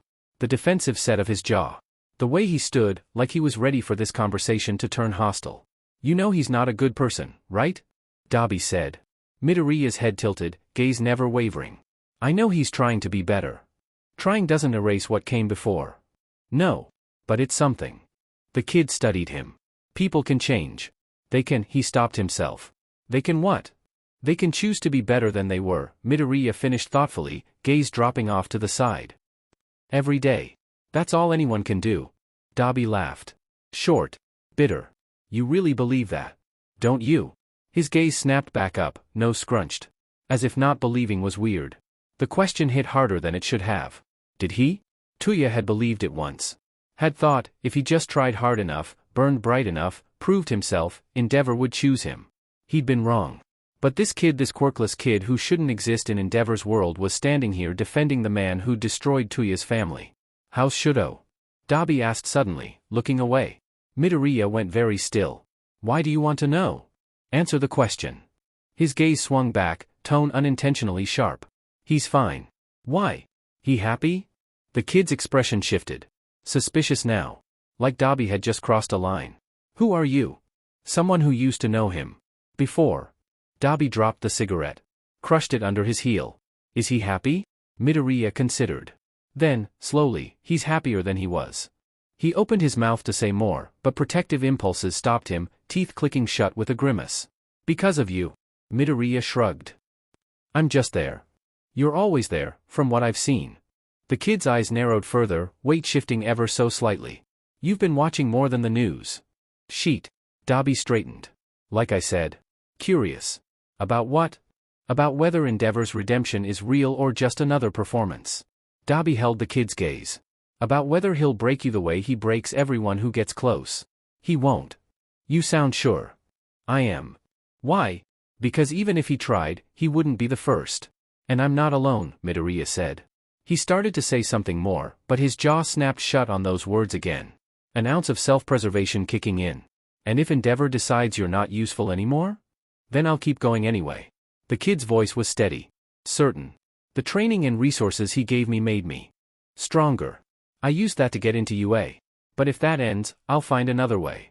Dabi felt something crack in his chest. Because Tuya had needed Endeavor. Had built his entire identity around being the heir. The successor. The one who mattered. And when that was taken away, there'd been nothing left.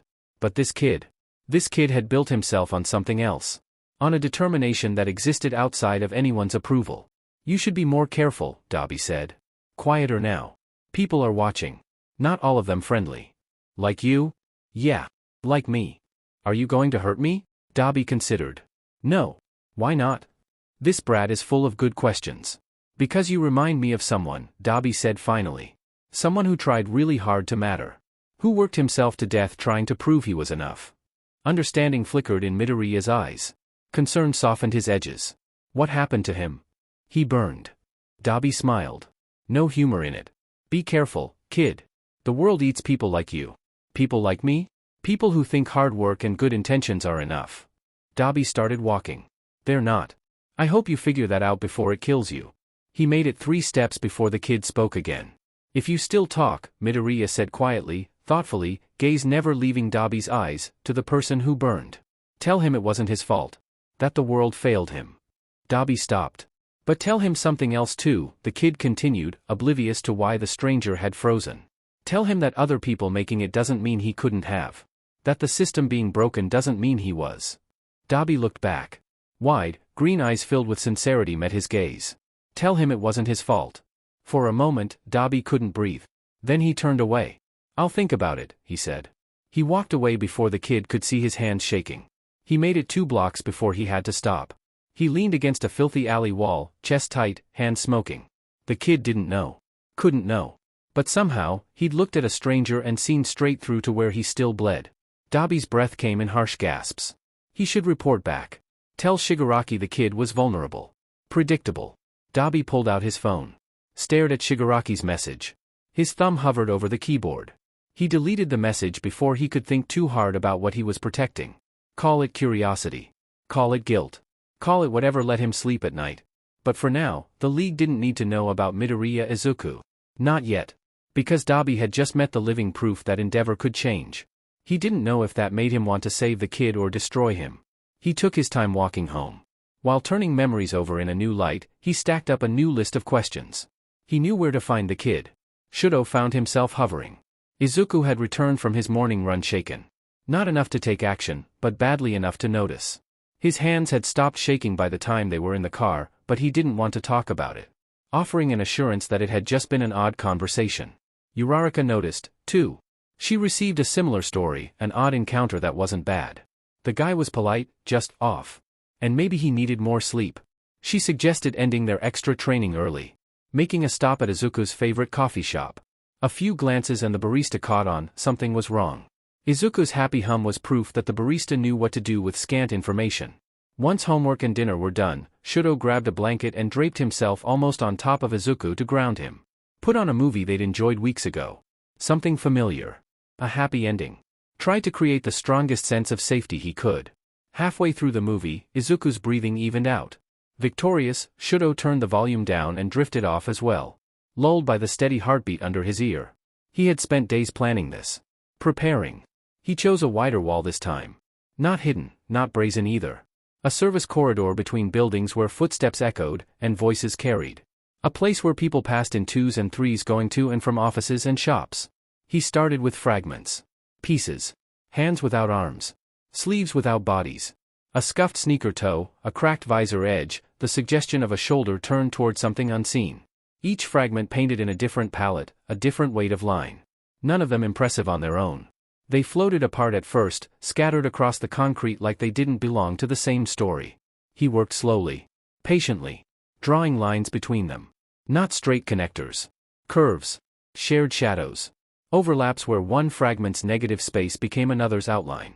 The colors didn't blend so much as support each other, darks deepening lights, muted tones making bright ones legible. As the connections grew, something changed. The wall stopped looking broken.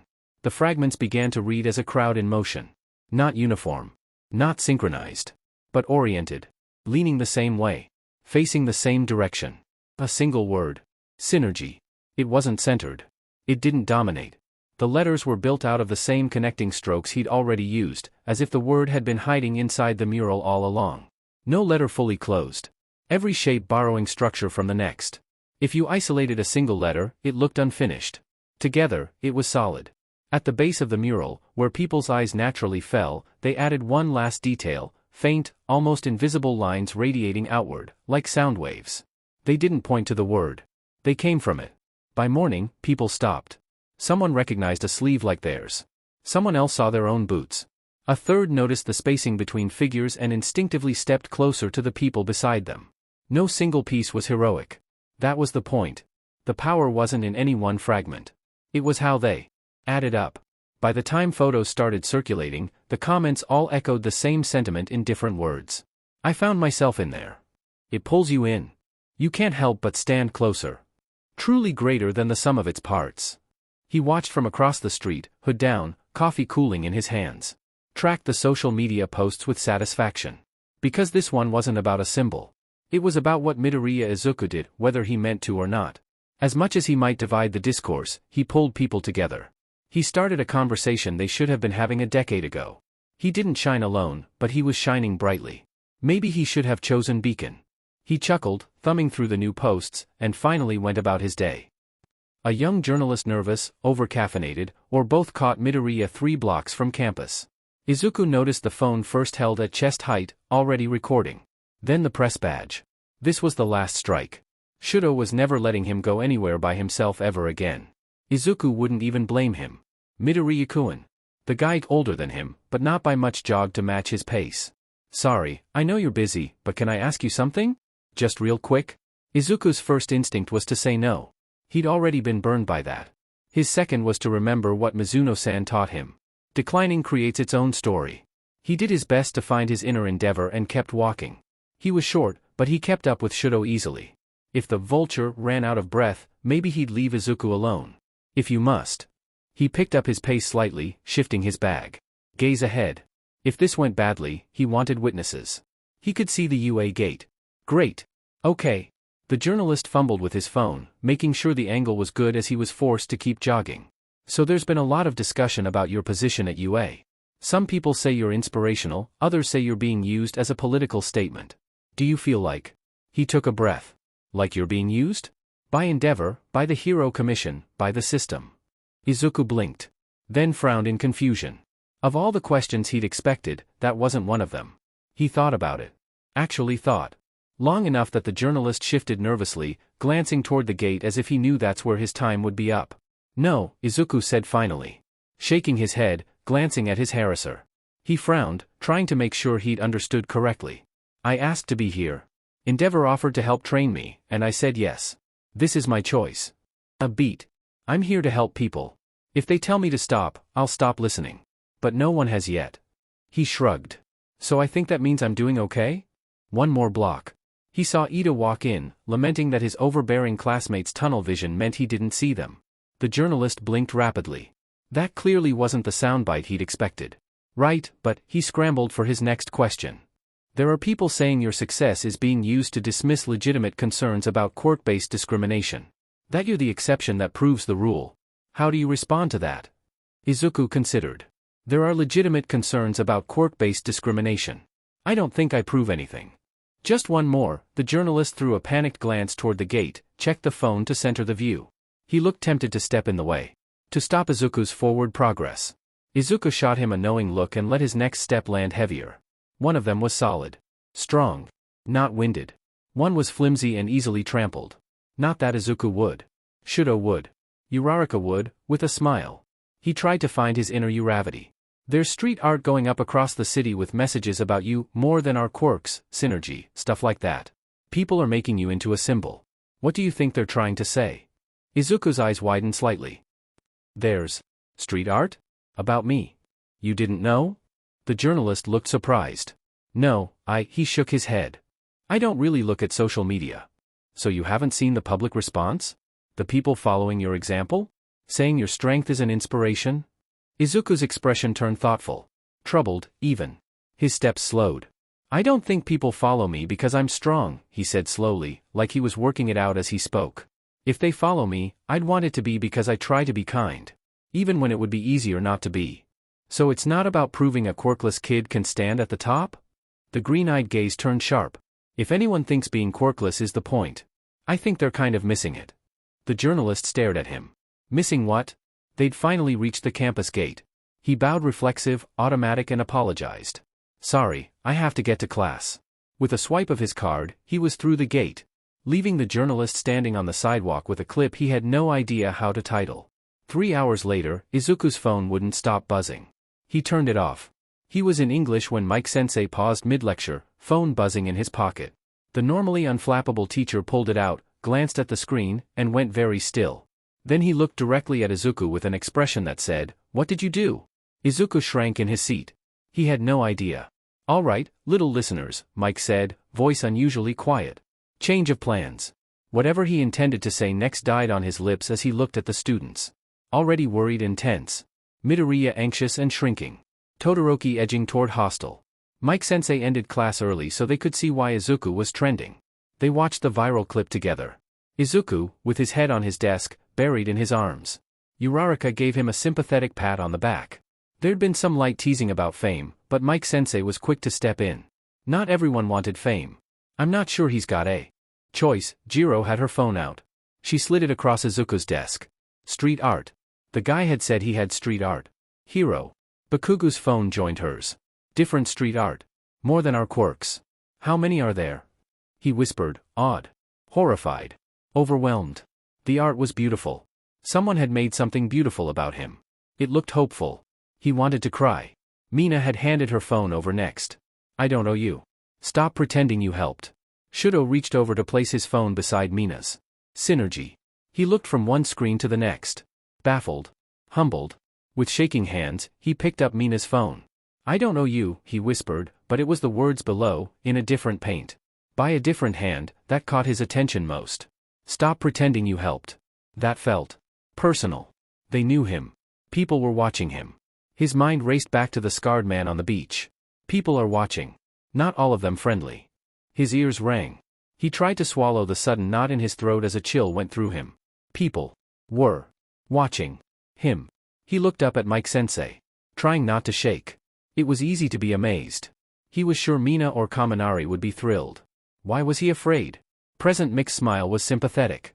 "We'll talk after school, little listener. You all get to lunch." He expected Shudo to stay close. Even Uraraka. But Shoji was at his back, the much taller boy hiding him completely. Shudo and Uraraka at his sides. Sato and Kirishima took point. The rest of the class circled protectively. It was Ida's stern stare that sent the first would-be gossip scurrying away. The second was blocked with a flick of Ogio's tail. Class 1, B.S. Monoma had barely opened his mouth when Dark Shadow grabbed him by the head and shoved him not so gently back to his table and classmates. "Get a leash," she hissed. The next interloper was met with explosions. "Back off." Bakugu snarled, gaze raking across the room as a whole. "He doesn't owe any of you anything." A year ago that shout would have made him cringe. Izuku blinked blankly at the back of Bakugu's blazer. Sheltered on the lee side of his rage. "Yeah, man," Kirishima stepped alongside the blonde, placing himself between Izuku and the rest of the room as well. "Let the guy eat in peace." Shamed, for a moment at least, the attention dropped off. 1A continued to move as a pack. Shudo said nothing. Recognizing Izuku's distraction and distress, he focused on making sure Izuku took a tray, got food, and sat safely. Urashi arrived with his usual flair. Midoriya. There was an impulsive, one-armed hug that hauled Izuku out of his seat, and then the boisterous wind user grabbed the nearest table and hauled it over, oblivious to the fact that someone had been using it. "You are my inspiration. Everyone should work with as much passion as you do." He slammed his tray down. "Right? That's what I keep saying." Matching Urashi's energy and smile, Kirishima dragged a chair over to the displaced table and sat. Tetsu joined them. The rest of 1A settled, Yayorozu apologizing to the kid who'd lost their table. No one else was bold enough to approach, but Izuku was painfully aware of the whispers and stares and gratefully stayed in the center. For today, he'd gladly accept their protection. Mizuno Kaori had been drinking her morning coffee when the chill hit. Her quirk firing. Last time, it had been young Midoriya. Caught at school by Laval stage parasites. As she'd lost the last filaments of naivete years ago, she opened her laptop and searched for his name. Nothing. Yet. She sipped her coffee and hit refresh. The third time, she got a return. Midoriya Izuku was trending. Again. There was video. "Oh no," she whispered. She watched the clip and immediately began drafting an email. Subject, immediate assessment, Midoriya Izuku media clip. To, Endeavor Agency Senior Staff. CC, Legal, Crisis Response, Hero Commission Liaison. From, Mizuno Kaori, Director of Public Relations. This email is to document, assess, and provide preliminary guidance regarding the unscheduled student media interaction involving Midoriya Izuku earlier today. You have likely already seen the clip. If not, I recommend viewing it in full once and then stepping away. Repeated viewing will not improve clarity, and selective quoting will actively worsen outcomes. Summary. Midoriya Izuku was asked whether he felt used by Endeavor, the Hero Commission, or the system. His response was unscripted, calm, and notably resistant to framing. He asserted personal agency, declined victim or symbol narratives, and exited the interaction without escalation. Risk assessment. This statement does not expose Endeavor to immediate reputational harm. In fact, counterintuitively, it insulates him from several common attack vectors: coercion, exploitation, political puppeteering. However, it also places Midoriya firmly outside traditional message control. He did not affirm authority. He did not reject it either. He simply rendered it irrelevant. That is both impressive and deeply unsettling. Media environment. The clip is trending due to its lack of rhetoric. Commentary is fractured. No single group has successfully claimed him. Multiple attempts to contextualize the statement are already failing. This is not a crisis in the conventional sense. It is a destabilizing moment. Guidance: please read carefully. Do not issue a corrective statement. Do not attribute Midoriya's success to Endeavor in public channels. Do not attempt to clarify his intent. He was clear. Any staff contacted for comment should respond with, "Midoriya Izuku speaks for himself." Dabi watched the clip twice. Once for content. Once for nuance. The quirkless kid didn't plead or posture. Didn't perform gratitude or rebellion. Just stated the facts as if they were obvious. "I asked to be here." Simple. Devastating. A consistent reflection of their conversation on the beach. Dabi's phone was already in his hand. Camera app open, before he consciously decided. The angle was good. Lighting decent. He could drop this in under a minute. Let the world know Endeavor's redemption was built on ash and bone. Supporting one quirkless kid didn't erase destroying his own family. His thumb hovered over record. The kid's voice echoed, "If they tell me to stop helping people, I'll stop listening to them. Not if Endeavor tells me. Not if the commission tells me. They. The system. The whole rotten structure." Like he'd already decided where his loyalty ended. Dabi lowered the phone. Because weaponizing Midoriya's moment would prove the kid right to keep that line. Would confirm that everyone watching was just waiting to use him. Would make Dabi exactly what he hated: someone who saw a person and decided they were a tool. He muttered, closing the app. He'd promised himself he'd figure out whether he wanted to save the kid or destroy him. Turned out there was a third option. Let the kid be his own weapon. The second hero died in Shimizu Ward. Same neighborhood. Different night. This time, a news crew got there before the body was cold. Pink slip minor hero, local acclaim found in an alley with a single stab wound. Not random. Surgical. And above the blood, spray painted in red. "You cheer strength. I judge worth." The handwriting was simple. Crude. But it delivered the message. In a dingy, threadbare apartment across the city, Spinner sat on the couch that served as his bed, watching news on his whining laptop. The clip with the quirkless kid was getting endless retread. Anything about the kid did. He watched the kid, steadfastly walking. Polite enough to talk but refusing every frame the journalist tried to put around him. "I'm here to help people." Simple. Like it cost him nothing to say. Would that include people like him? Iguchi closed the laptop, idly rattling the paint can as he thought. He wasn't against the kid. That was the thing people kept getting wrong when they talked about Stain. It wasn't destruction for its own sake. It was a demand that the people who stood at the top of the pile actually deserved to be there. The quirkless kid might. Pink slip hadn't. He gave the can another rattle and set it aside. Stain hadn't asked him to do it. Wouldn't have. The message was already out there. But in the comment sections, he'd seen people flinch away. Trying to reframe it. Domesticate it. Make it safe. Palatable. So Spinner was just amplifying the signal. Heroes weren't sacred. They should be accountable. And if they failed the test? Stain would grade them personally. Or he would. That night, in cities as close as Tokyo and as far as Jaku, street art appeared. Much of it was modeled on the original pieces in Mustafa. One pleaded, "Choose kindness," another reiterated, "We are more than our quirks."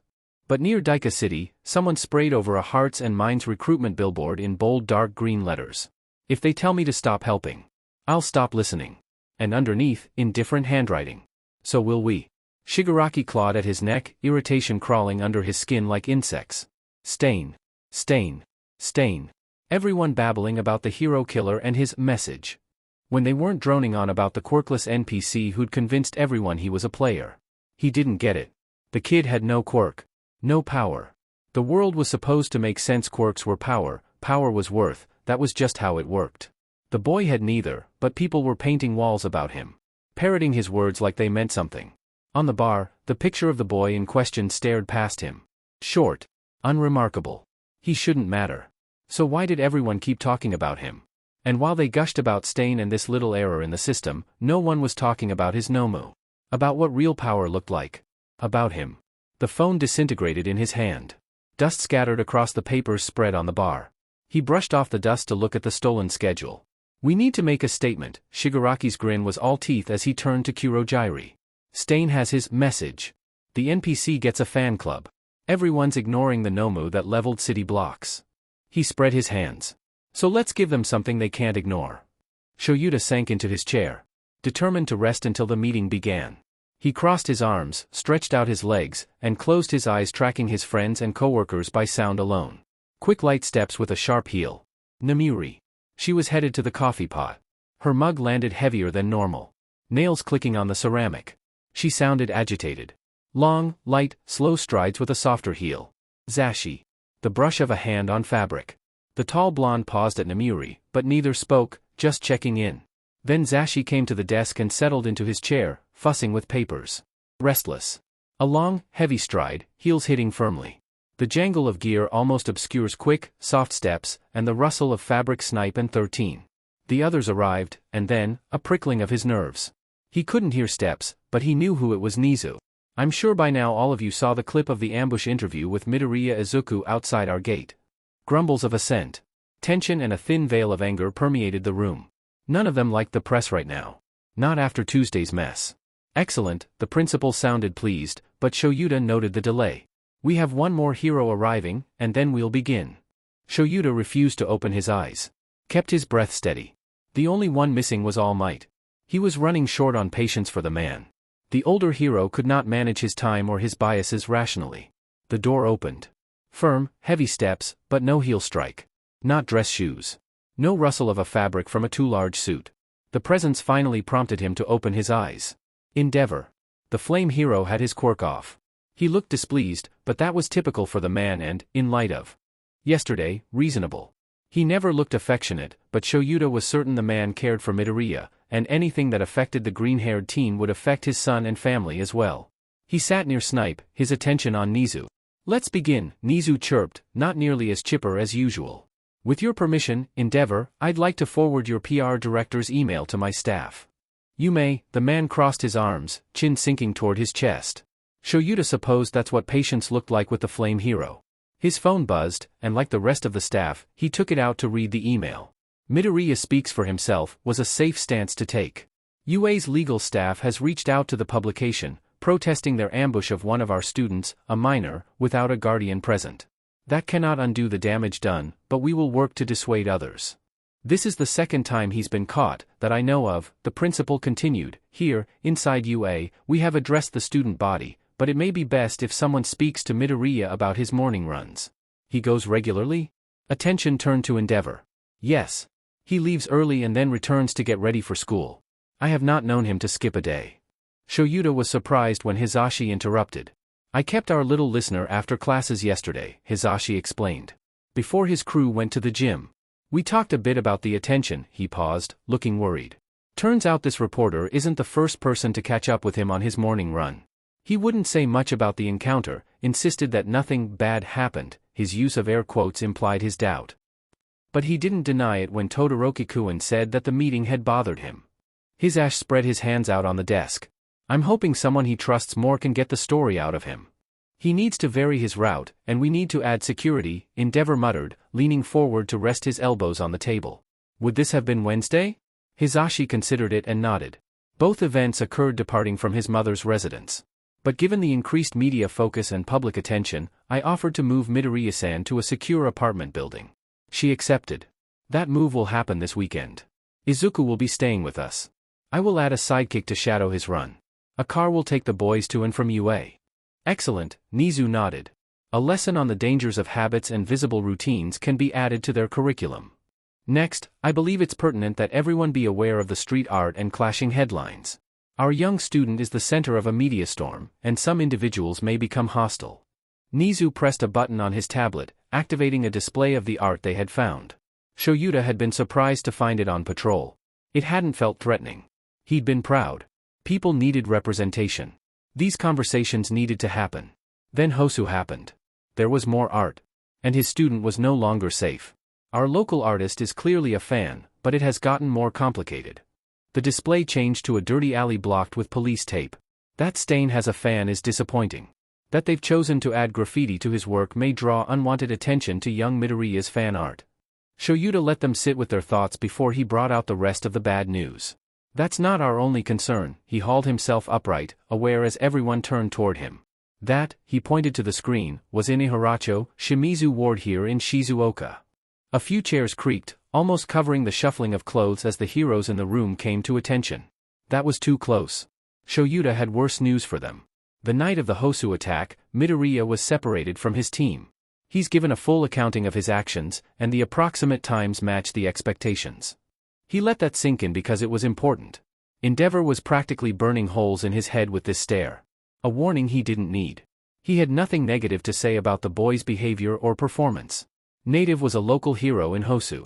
He was found dead the following morning, and the evidence matches Stain's MO.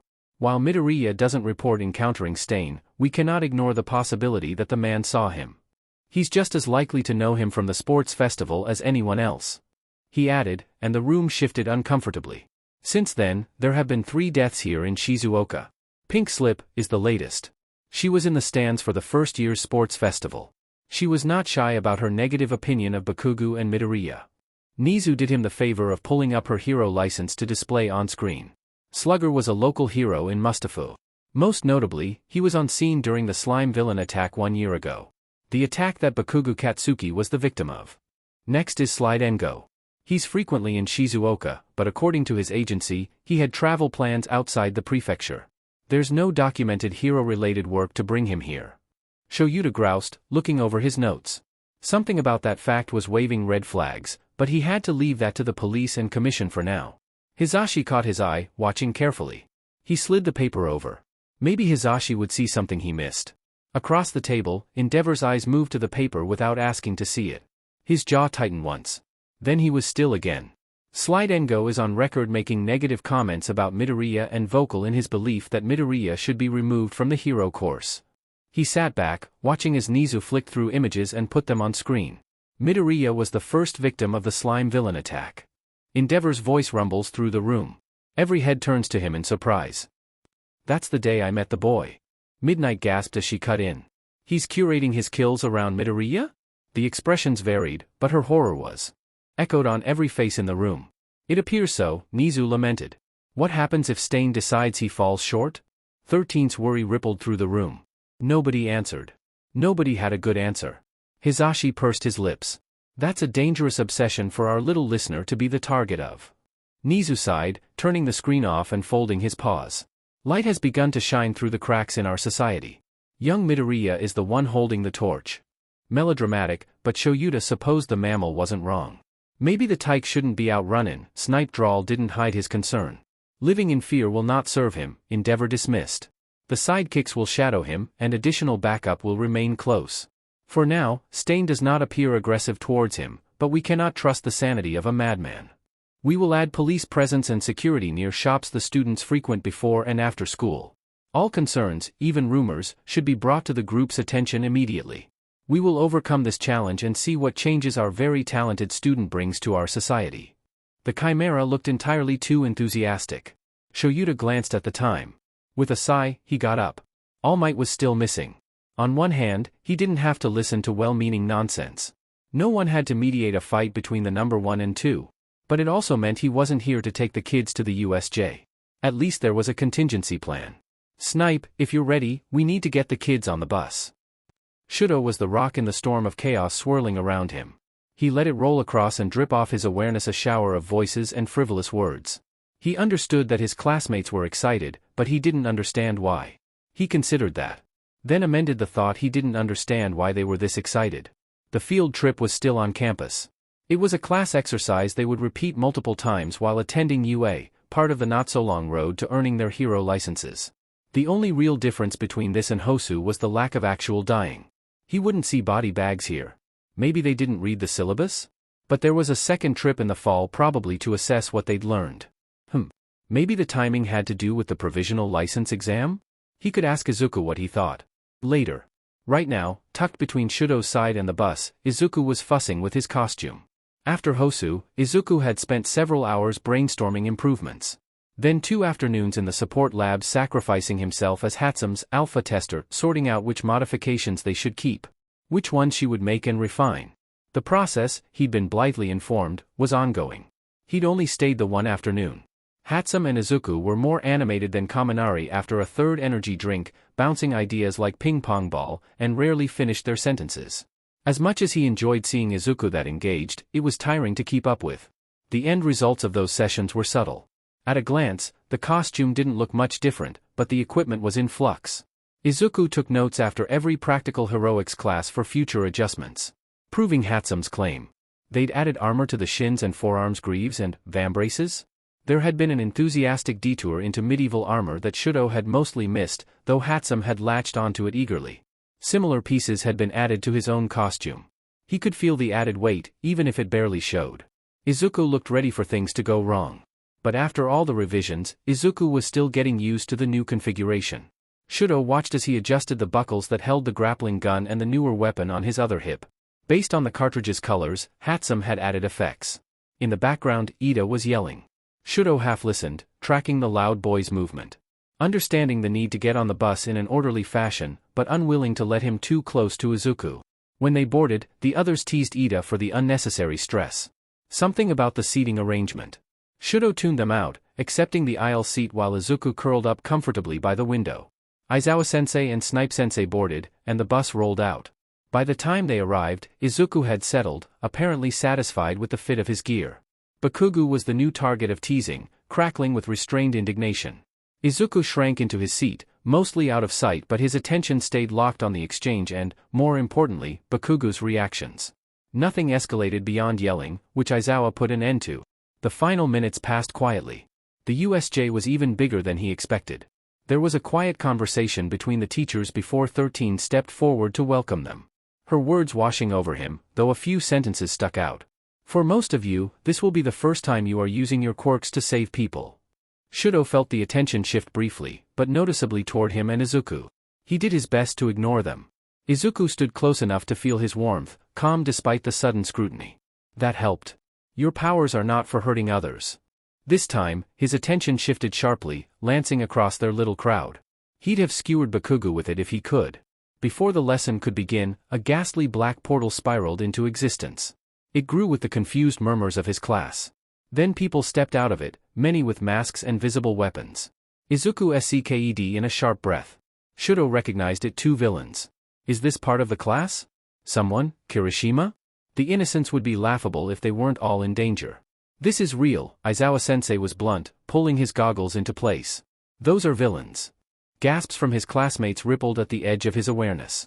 Beside him, Izuku and Uraraka shifted, bracing themselves. Toxic yellow eyes lit up in the void. A resonating voice droned from its depths. The only real heroes I see are 13, Snipe. There was a pause, as if the villain had to think about it. Eraserhead. Aizawa-sensei stepped forward between them and the growing horde in the plaza. You scumbags used the press as a cover to sneak onto campus. Where is he? I brought so many friends eager to meet him. A scraggly, pale-haired villain covered in hands groused. He was difficult to hear, but the curve of concrete acted like an amphitheater, carrying his words up to them when they were quiet enough to listen. The great symbol of peace. I can't believe he's not here.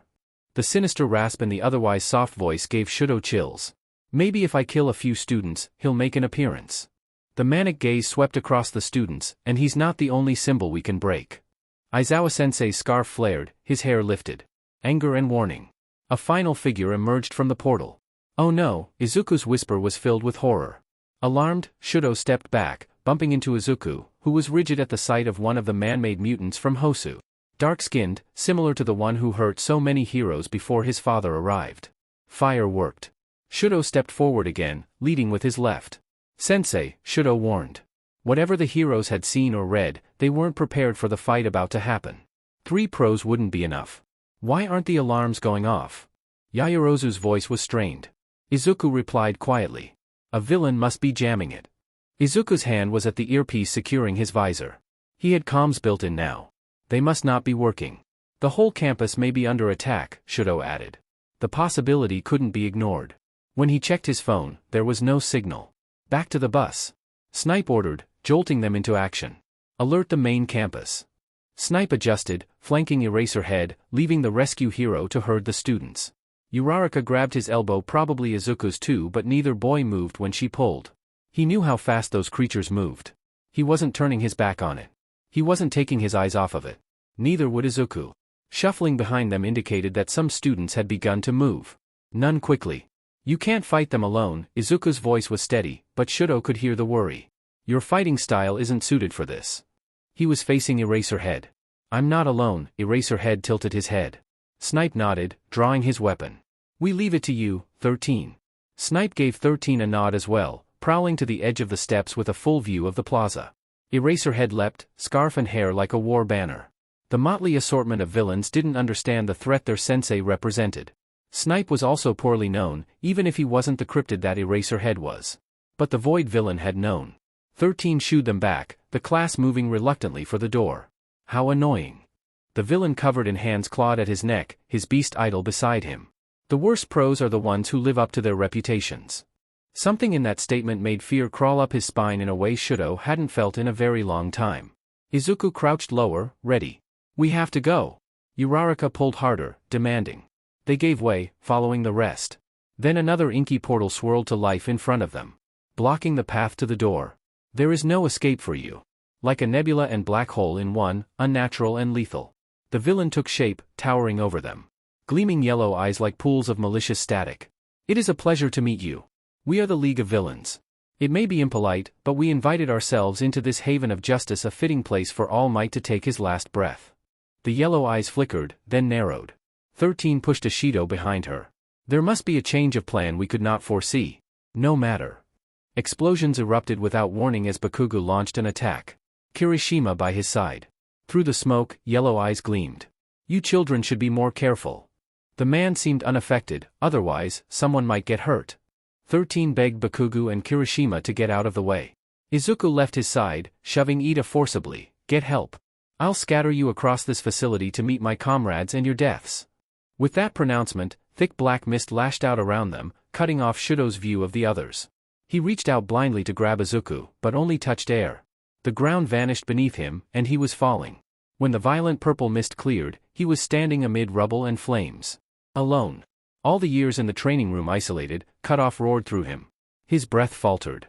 His hands shook. There was no Izuku here to watch his blind spots. The fear landed harder than any of his father's lessons. Was Izuku alone, too? He shoved it down. All of it. He didn't have time, couldn't afford time for the cold, dark thing spreading through his chest. He would find Izuku. They would get everyone out. It was the only option. The scrape of boots on stone caught his attention, and he turned. Villains. They were between him and the plaza. Between him and Izuku. That wasn't acceptable. The ice swallowed them whole. The landing was hard. Izuku stumbled, as much from hitting the earth as the blast of wind and rain that struck his face immediately after. Izuku was very thankful for his visor and the cover over his ears. In front of him, Bakugo, Kirishima, Shiro, and Ashido were getting up. Past them, shadowy forms stalked closer. He turned, looking for exits, and discovered they were standing in an intersection. Several sets of figures approached from each side. In the dark and rain, it was impossible to see who might be hanging back in the shadows. Water splashed against his visor, blinding him when he turned into the wind. Shiro would be just as blind with his helmet, but Izuku didn't think the others were better off without. He moved closer to the group until he was almost back to back with them. We're surrounded. He warned, loud enough to be heard over the wind and rain. Ashido shrank closer as everyone took stock of the situation. Bakugo cracked a few small explosions. Nothing compared to what he was capable of. Izuku understood.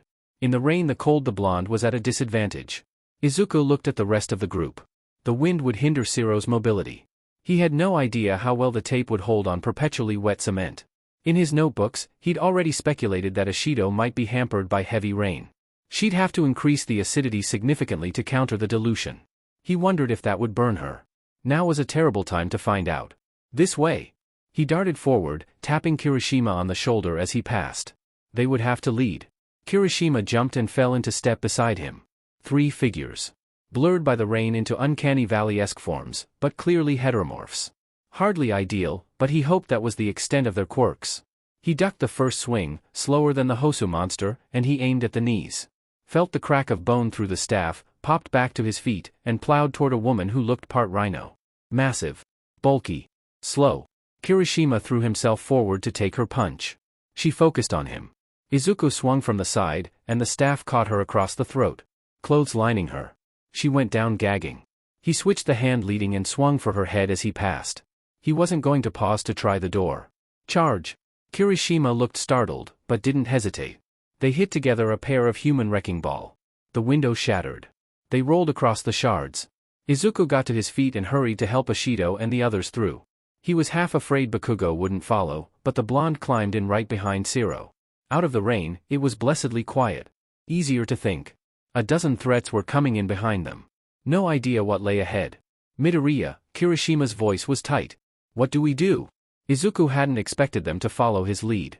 Having them turn to look at him having Bakugo listening to him was intense. Zero, you're going to web our route behind us. Sloppy is fine, just slow them down.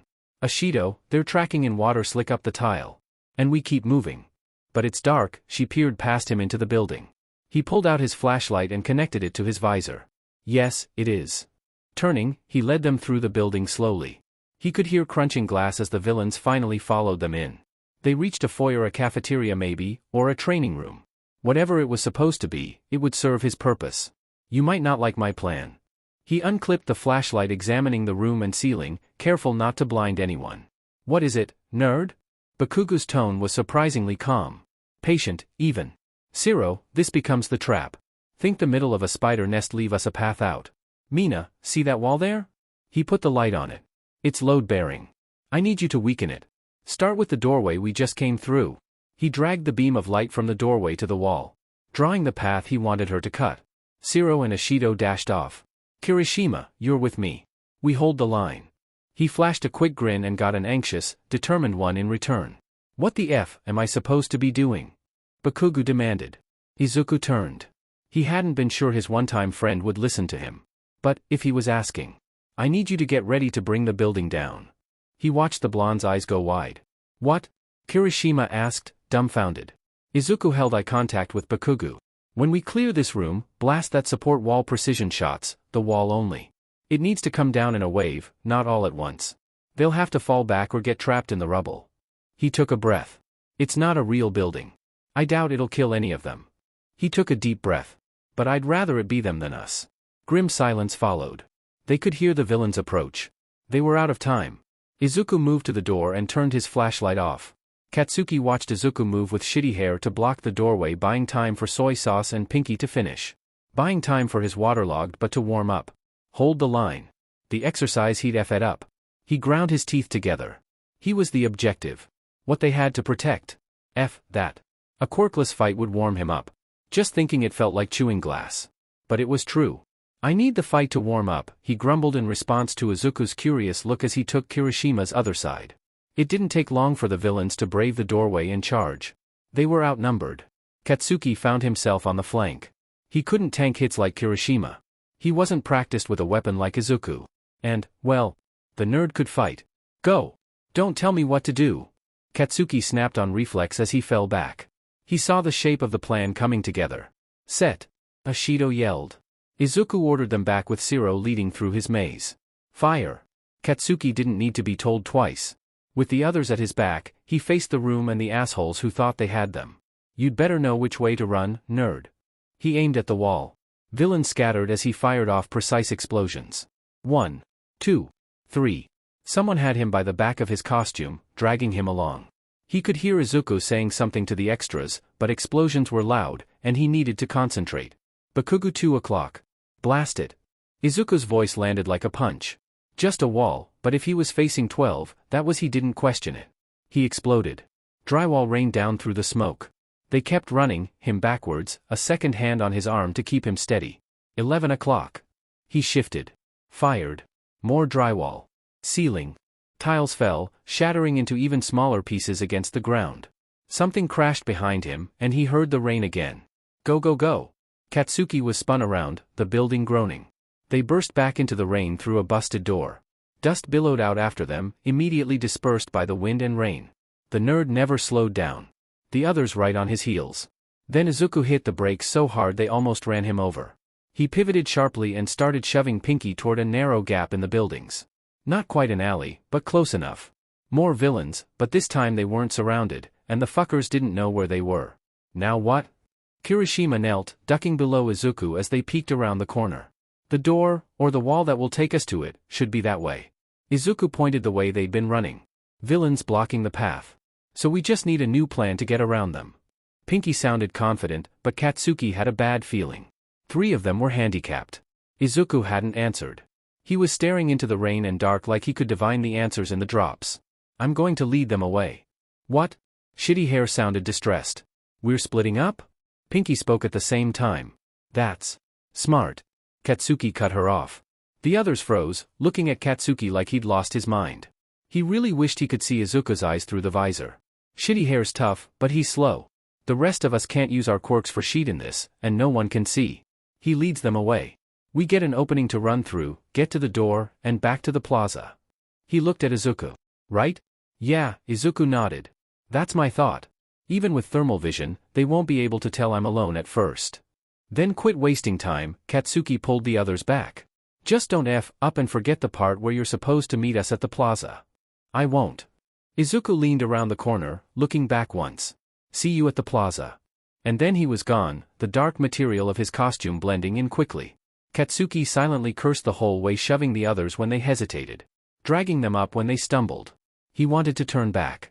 He wanted. He wanted to turn back to make sure Izuku was okay. But the nerd really was the best suited to this mess. Everything slowed them down. They misjudged distances. Slid and stumbled over debris in the street they could barely see. If there had been electricity, they'd have died when they tripped over downed wires. It was exhausting. The nerd had better endurance. He'd never been happier to see a door in his life. When it didn't immediately give, he blew the lock and let Shitty Hair play battering ram. They propped the door open. It couldn't be locked again, but the light shining through might guide Izuku. Pinky folded over, hands on her knees, water dribbling out of her hair. I need a minute. They all did. Fing pathetic. He shook his hair out, flinging water. Checked the laces on his boots. Tried to be productive while they recouped. No sign of Izuku. He'll meet us at the plaza. Katsuki repeated the phrase like a mantra as he started walking, glancing up, looking for the highest spot in the dome, and aiming to get under it. They took shelter in a scant handful of trees at the edge of the plaza. The hobo was still fighting. Perps piled left and right. He hadn't known who the man was at the start of the year. But now? He was willing to admit that Eraserhead was a badass. The smoke villain was just standing there, flickering slightly. The monster was slack-jawed, bug-eyed, and stock-still. The skinny, handjob a-hole was babbling, but Katsuki couldn't hear him clearly. Katsuki took a moment to admire the hero, then noticed the weird bloody wound on his elbow where something had eaten the costume sleeve and part of his arm. He was panting. Surrounded. He was F'd. You really are so cool. The villain rasped. Katsuki snarled, ready to leap in. But he'd been too quick last time and gotten in the way of the pro. He couldn't afford to make that mistake again. He didn't catch what the villain said next. Just blinked. And the monster was towering over Eraserhead. It happened so fast his teacher didn't realize it was there until the shadow fell. One monstrous hand lifted and the pro hero was crushed. Katsuki couldn't breathe. He ignored the GG and gasps behind him. Irrelevant compared to the sound of their teacher being broken. His head smashed against the ground. How is it that fast? How is it that strong? Izuku fought one of those? He struggled to pull himself together. They had to fight, or the man was dead. Realistically, they were all dead. He shifted his feet, swallowing bile and flexing his hands. Bracing. Before he moved, Izuku darted past at a sprint. His brain stalled. What the? The nerd was racing at top speed toward the monster that had destroyed their teacher. He held one of his guns, firing into the air. Warning whistles heralded pretty fireworks, just enough to make the unknowing look up. The flashbang went off. Shouts erupted. The villains closest momentarily blinded. Katsuki never took his eyes off Izuku. He sank into his heels. He didn't know what the plan was. But he was ready. The monster had Aizawa-sensei pinned to the ground. She would never forget the sound of his bones snapping. Like the branches her father prepares when he builds a campfire. She was too terrified to move. She should run, but she couldn't stop watching. She should help, but she couldn't fight that thing. Todoroki and Midoriya had in Hosu. But they had a pro-hero with them. The pro-hero with her was dying. Her vision tunneled. She didn't know where Midoriya was exactly. But everyone in their class recognizes the warning whistle of that particular weapon. The crackle and colorful pops. They remind her of Bakugo's smaller explosions. But they aren't the threat. They're the distraction. She closes her eyes in time for the flashbang. Howls of pain and rage rattle the air around her. The villain's temporarily blinded and dazed. She hoped Jiro was okay. When Midoriya first used that in an exercise, she hadn't known to cover her ear jacks. The shock and pain had sent her to Recovery Girl. Midoriya had cried, knowing he'd hurt a classmate. The next sound is sharp, but thin. Just on the edge of her awareness as the projectile zips through the air, the anchor for Midoriya's grappling gun. Slamming, not into a tree, or the brick and mortar of a building, but into the monster's spine. His aim, a distant part of her mind recognizes, is flawless. That he used the thing's spine made her queasy. But the monster only flinched, barely acknowledging the impact. She watched, morbidly fascinated as the wound from the impact healed, sealing the hooks in. There's a whir of steel cable being rapidly coiled, and Midoriya hurtles forward, catapulted by his gear. He lets go right before impact. Free of his weight, the gun jolts forward. His arms reach up, and she half expects his bow staff to be in his hands. Replicating the move they all know so well. It wasn't. It was a spike. Dark and thin, it looks fragile. She has no idea what it is. Midoriya is a bit of a blind bag. You never knew exactly what he has up his sleeves. He lands on the monster's shoulders heavily and slams the spike into the thing's brain with every ounce of strength he possesses. Every scrap of power he could craft from fury and physics. The thing roars. Flails. Releasing Aizawa-sensei in its need to fend off its attacker. She can hear the other hand-covered villain screaming, but her attention is transfixed. To avoid the first swipe, Midoriya leaps clear, leaving the spike behind. But he can't fly. He has trajectory and momentum. He can rotate. Orient himself. But he can't change direction. He couldn't dodge. The second blow connects as the creature swings wildly, and he flies toward the fountain. She is certain she is about to watch her classmate die. The fountain is concrete. Clever as he is, Midoriya is only human.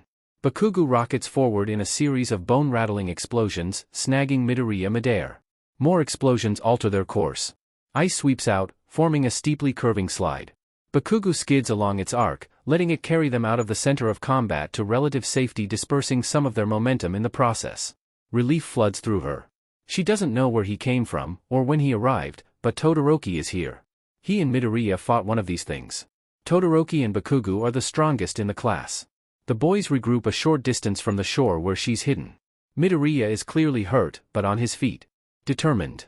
Todoroki and Bakugo are two different versions of murderous, one icy calm, the other snarling, hands hooked like claws.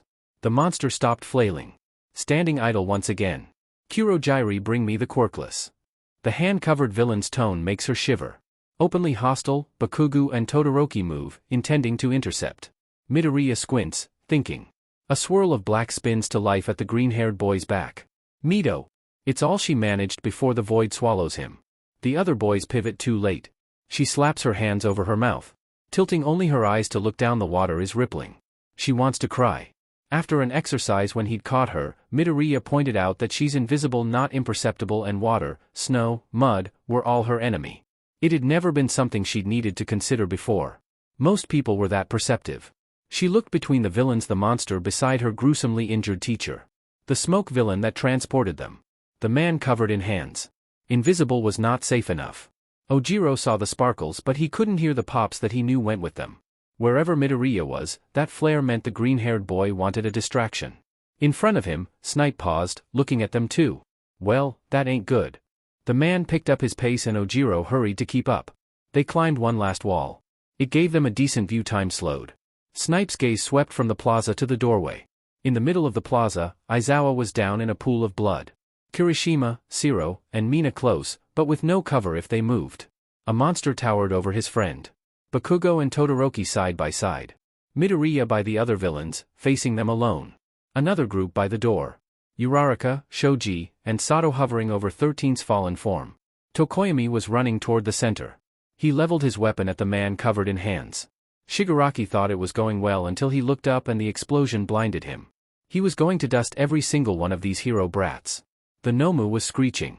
Squinting through the spots in his vision, he saw someone attacking it.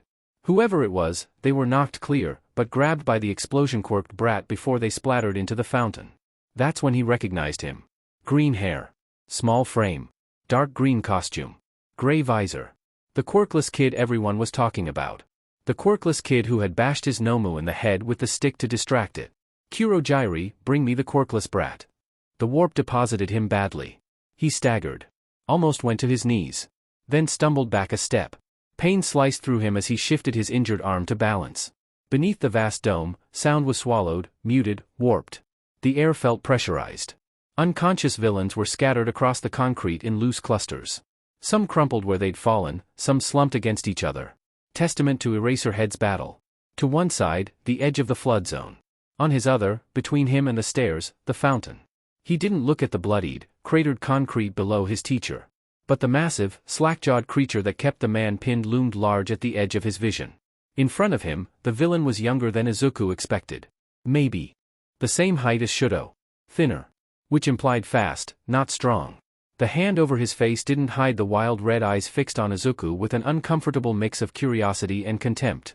Understanding that moving would end this weird little standoff, probably not in their favor, Bakugo and Todoroki held still.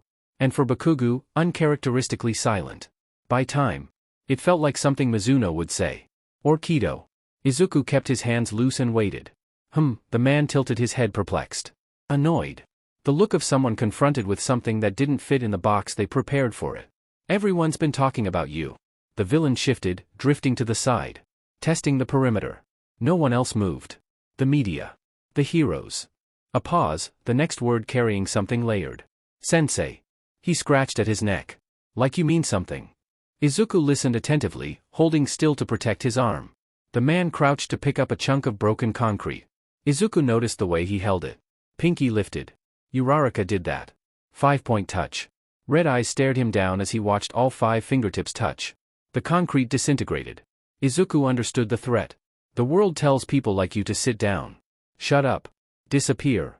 He flicked the dust off his fingers. Yet, you came here, he spread his arms, gesturing at the dome and beyond. Voice lifting incredulously. To a hero school. To save the extras who'd spit on you. His hands dropped. Gaze sharp behind the disembodied hand he wore like a trophy. Why? Izuku had heard versions of this question before. His motivation seemed to genuinely confuse people and he still didn't understand why. Because I wanted to. Izuku felt the seconds ticking by with the pounding of his heart. The teachers had to be close. The villain squinted, irritated, and confused. Whatever he'd been expecting, he hadn't gotten it. The distance between them collapsed in 3 steps. They were close enough for Izuku to make out the details of the hand covering the man's face. The impression of calluses. The wear on the nails. To recognize with cold clarity that the hand was real. He refused to step back. His classmates were behind him. He could not give ground. You're nothing, Shigaraki said. Low. Almost wondering. No power, no future. And you're still, he gestured, a short, frustrated motion, at Izuku in general. At the fact of him. Here. Yeah, Izuku said. Why? The question wasn't theatrical now. It was raw. Unsettling, but revealing emotions Izuku wasn't meant to perceive.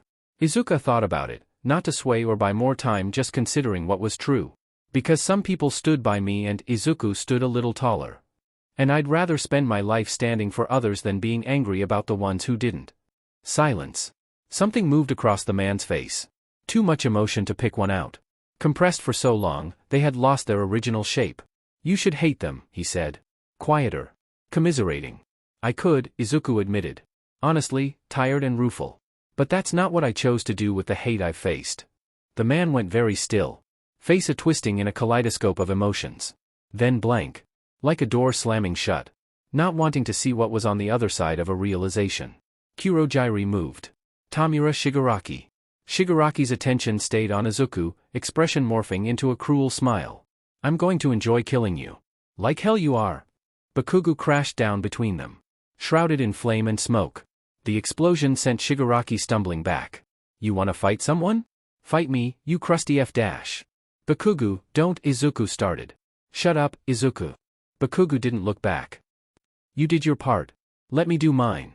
Shigaraki tilted his head, cruel smile crawling back across his face. Oh? The angry one's the guard dog. Let's see what the quirkless one's worth to him. Behind the hand, red eyes shifted. Nomu. Izuku's fingers twitched, detonating the charge he'd planted. The Nomu staggered, its head rocking forward with the blast. What did you do? Shigaraki shrieked. Bakugu's grin was all teeth. But he didn't charge. He waited. This freak might be dangerous, but no way was he more persistent than Pink Cheeks. He'd take his cue from the nerd. Hold the line. The exterior door burst open violently. The pressure wave rolled through the plaza. Everyone turned. All Might stood at the entrance, eyes blazing. Not smiling. Sorry, I'm late, students. His gaze swept the space. The villains. His students, battered but standing. It settled on Midoriya and Bakugu. Together. Defiant. But it's fine now. Because I am here. As disappointed as he was with the man, Izuku almost sagged with relief. Then All Might moved, the world lurched, and he was simply somewhere else. Blinking, he waited for his stomach to catch up, then looked down. He was at the top of the stairs. Aizawa at his feet. Furious, Shigaraki lunged. Not toward the explosive blonde waiting for him. Toward the water. The little hero girl was startled before. She'd give herself away again. He just needed one little ripple. Gunshots rang out. The noise and pain hit separately. His hand. His leg. Then Kurogyri was wrapping around him and sweeping them away. Eerie, stunned silence followed. All Might moved Bakugu to the foot of the stairs, away from the swaying beast. It lurched forward. All Might struck. The blow did nothing. He hit it again and again. It didn't go down, squawking in protest as it lifted its arms, legs unsteady beneath it. Then the barrage came. Punch after punch until the Nomu was airborne through the dome. Gone. His time was out. He checked on Mina, Kirishima, Shiro, and Tokoyami unharmed. With a quip about securing the monster, he dashed. Gone before the echoes of the fight fully faded. Todoroki watched the titans clash. The Nomu was acting oddly. Either it was different from the Hosu beasts, or Izuku's weapon had done a good job of neutralizing it. The villain had moved toward the water. Someone had started to call Izuku's name. Hagakure? He waited. A sob answered. Ripples spread outward, tracing her shape where she knelt in the shallows. I'm here. He knew that, but didn't say so. He held out his hand. Mina is close. I'll take you to her. She took it. He pulled her upright and guided her to where he'd last seen Mina with Shiro and Kirishima. The girls would do better together than with him. He left them to it and went to find Izuku. The doors burst open. All Might. The battle tipped immediately, but Snipe kept his weapon steady. The villain lunged not toward Bakugu, who was closest, but toward the water. It made no sense. Hagakure. Snipe fired. Once. Twice. He thought of Aizawa, who might be dead. Of Gentle 13 and the terrified children tending her. He unloaded the rest of the clip. The warp villain dove, shrouding them both, and then they were gone. He lowered his arm. At least 2 of those hit. He kept the weapon in hand, checked on Ojiro, and continued the trek toward the plaza. Ojiro followed the hero in a daze, cradling his arm. He knew all of UA's teachers were pro-heroes. Everyone knew that. Most of them were at Shiketsu and Ketsubutsu, too. But it had never occurred to him that they were dangerous. He wasn't sure he could shake the sound of the weapon firing. The rolling precision of it. The murderous intent that had radiated off his teacher like heat. He wasn't sure how he felt about that. The heroes arrived. Their teachers storming in on All Might's heels. The Nomu was regenerating. Izuku's charge had only bought time. He kept his back to the fight. He didn't want to watch. Instead, he focused on Aizawa, determined to be useful with one good arm. He was going to pretend that was the only reason All Might had left him here. Aizawa was briefly lucid. Izuku assured him that he was safe. Everyone was safe. He hoped it was true. Present Mike and Midnight swept the plaza, securing villains. Ectoplasm, Hound Dog, and the others fanned out, capturing stragglers and accounting for missing students. The dome filled with voices and radio static. Sounds indicating that things were winding down. Eventually, medics took Aizawa away. Izuku sat on the stairs, gazing out the hole in the ceiling to the hole in the cloud beyond. Shudo settled beside him a moment later, tracking his focus. What's wrong? My grappling gun was still attached. Oh. They looked at the hole together. Shudo made a mental note to ask Endeavor if the police weren't cooperative about returning it. The plaza was buzzing with activity now. Police alongside the medics. Questions and statements, and careful hands checking over injuries. Izuku wasn't the only broken arm, apparently. Adrenaline crashing, Izuku's hands shook. He tucked them in close to hide them. Bakugu dropped down beside him without preamble. They sat in silence, as if he needed to gather his thoughts. You did good, Bakugu said finally. Grudgingly. With the plan sheet. Izuku blinked. Thanks? Don't get used to it. I won't. Another silence. He's gonna come after you again, Bakugo said. The hand freak. I know. Good. Bakugo stood. Because next time, we're not gonna be standing around waiting for All Might. He walked away before Izuku could respond. But Izuku understood. Next time, we'll be ready. Not I. We. Shudo pressed their shoulders together. You're okay, Shudo said. Not a question. Yeah. Bakugo protected you. Yeah, want to know something else? Shudo glanced down. He did what I told him to do. Shudo nodded seriously. The world is ending. Despite everything, Izuku laughed. Shaky. Tired. Might be. Shudo's hand found his. Squeezed once. Straight face. Endeavor flew back to UA, cursing everything. The villains. The timing that brought the attack after he'd left. All Might, who wasn't where he was supposed to be.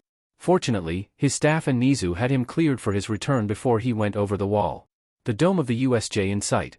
Vans and ambulances were loading criminals as he stalked through. Some were blue. Shivering. He was almost satisfied it was proof that Shudo had been fighting hard. But it was not proof that he was safe. Many were cuffed, but unconscious. A handful were muddy and bloodied, strapped securely to gurneys with police escorts as ambulances prepared to take them away. Izuku had once constructed an exercise with paint guns. He had forbidden the mess at the estate. He would welcome the sight of splatters right now. People cleared his path quickly. Shudo was easy to spot. At the top of the stairs. An officer stepped aside and he saw the tuft of green hair at his son's shoulder. The boys were leaning against each other. Neither seemed seriously injured. The medics weren't fussing over them. He felt the tension in his shoulders release. Izuku's gaze wanders over the emergency crews without settling on anything. He could hear the medics. The triage tags and codes, classifying his teachers. His classmates. He appreciates their clinical urgency. Time matters. One comes to speak with him. He shakes his head and waves her off. I'm only walking wounded.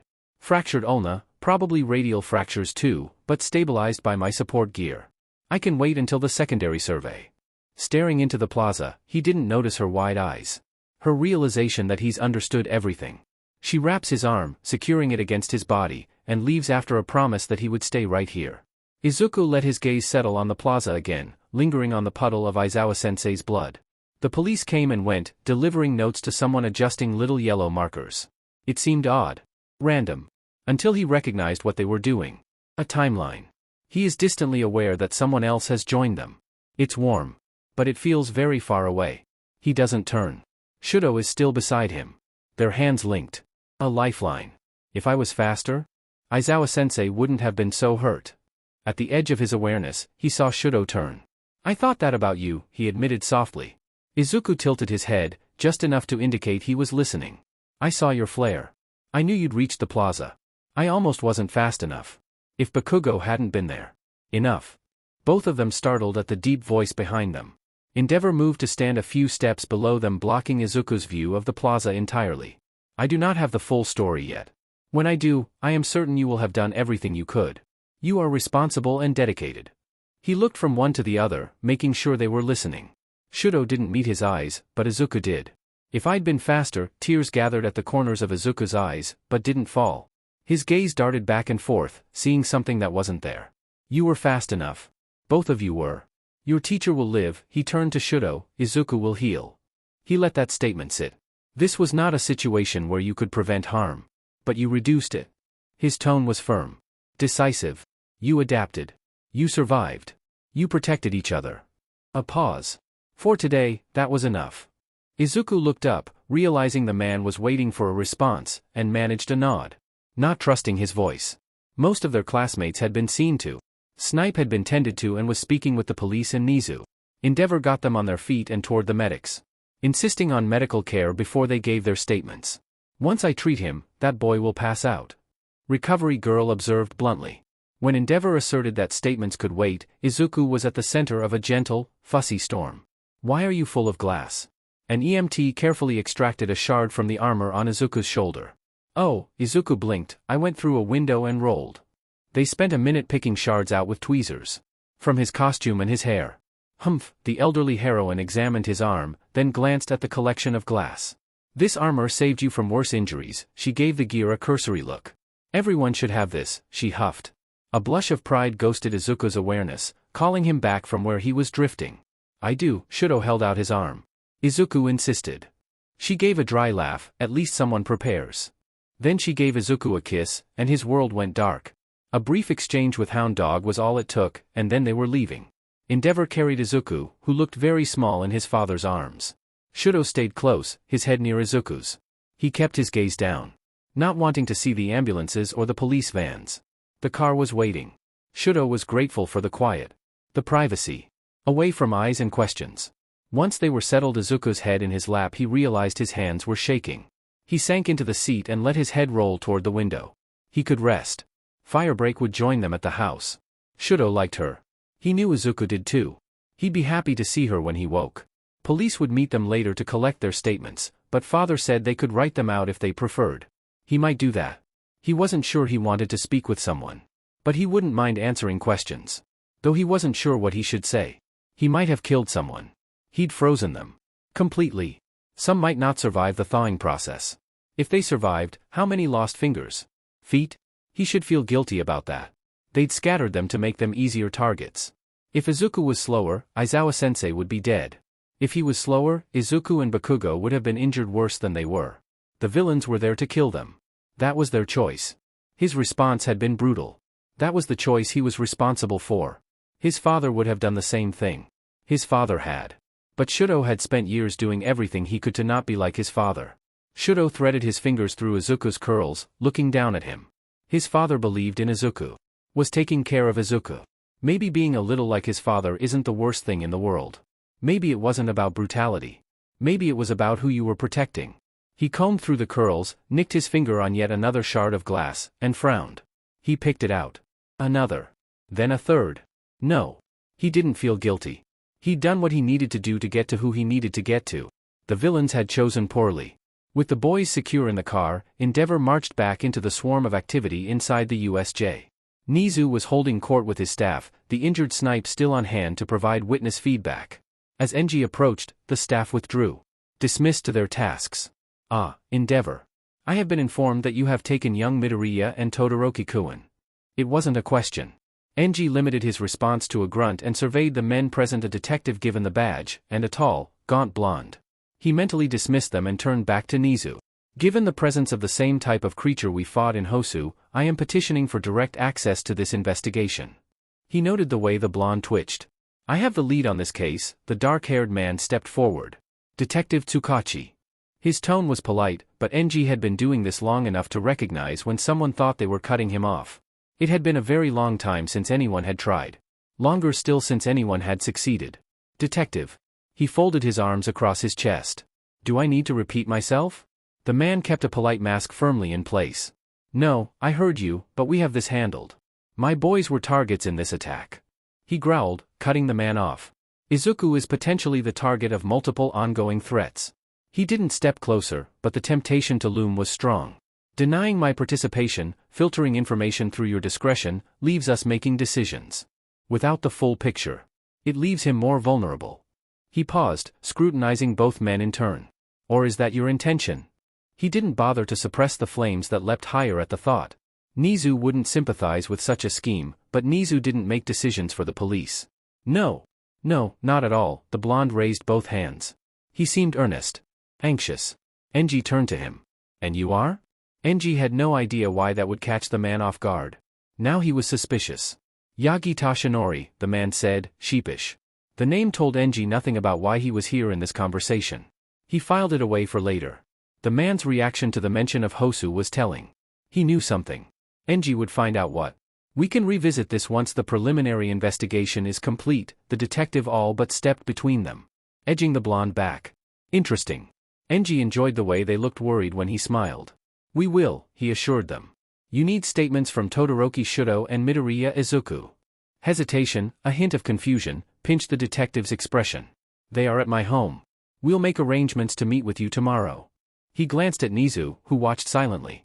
Beady black eyes revealing nothing. The principal has my direct line, or you can make arrangements through my secretary. He turned and walked away, half expecting someone to call after him. They didn't. He suspected they had something to discuss before they dealt with him again. A story to get straight. He went home. He'd have ample time to talk with the boys before the police arrived. Once he had their full accounts, every detail they could remember, he'd know exactly what questions to ask. What the detective and his nervous friend were hiding. And why. Hitoshi paced. At the door, he checked his still unread text message. At the end of the hall, he flipped to his email. Then back again. Each time he opened his email, he considered what he wanted to say. He was supposed to meet with Aizawa tomorrow to train. But that wasn't happening. Because school was closed. Because they'd been attacked. And his entire friend group was missing. He ran his hand through his hair, using his steps to count his breathing. In. Out. In. Out. Pivot. Yurashi saved him from losing his mind. The 1B member of their group was promoted to favorite person as the guy came around the corner.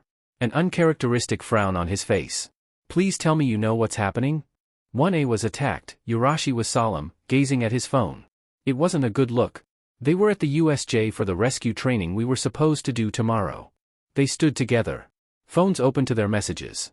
Security made them leave. No amount of pleading won them an update. They retreated to Izuku's cafe. A handful of other UA students clustered at the tables at the window. Hitoshi and Yurashi took the one in back, by the counter. It was louder by the espresso machine, but it was where Kasumi was stationed. The barista perked up as soon as he saw them.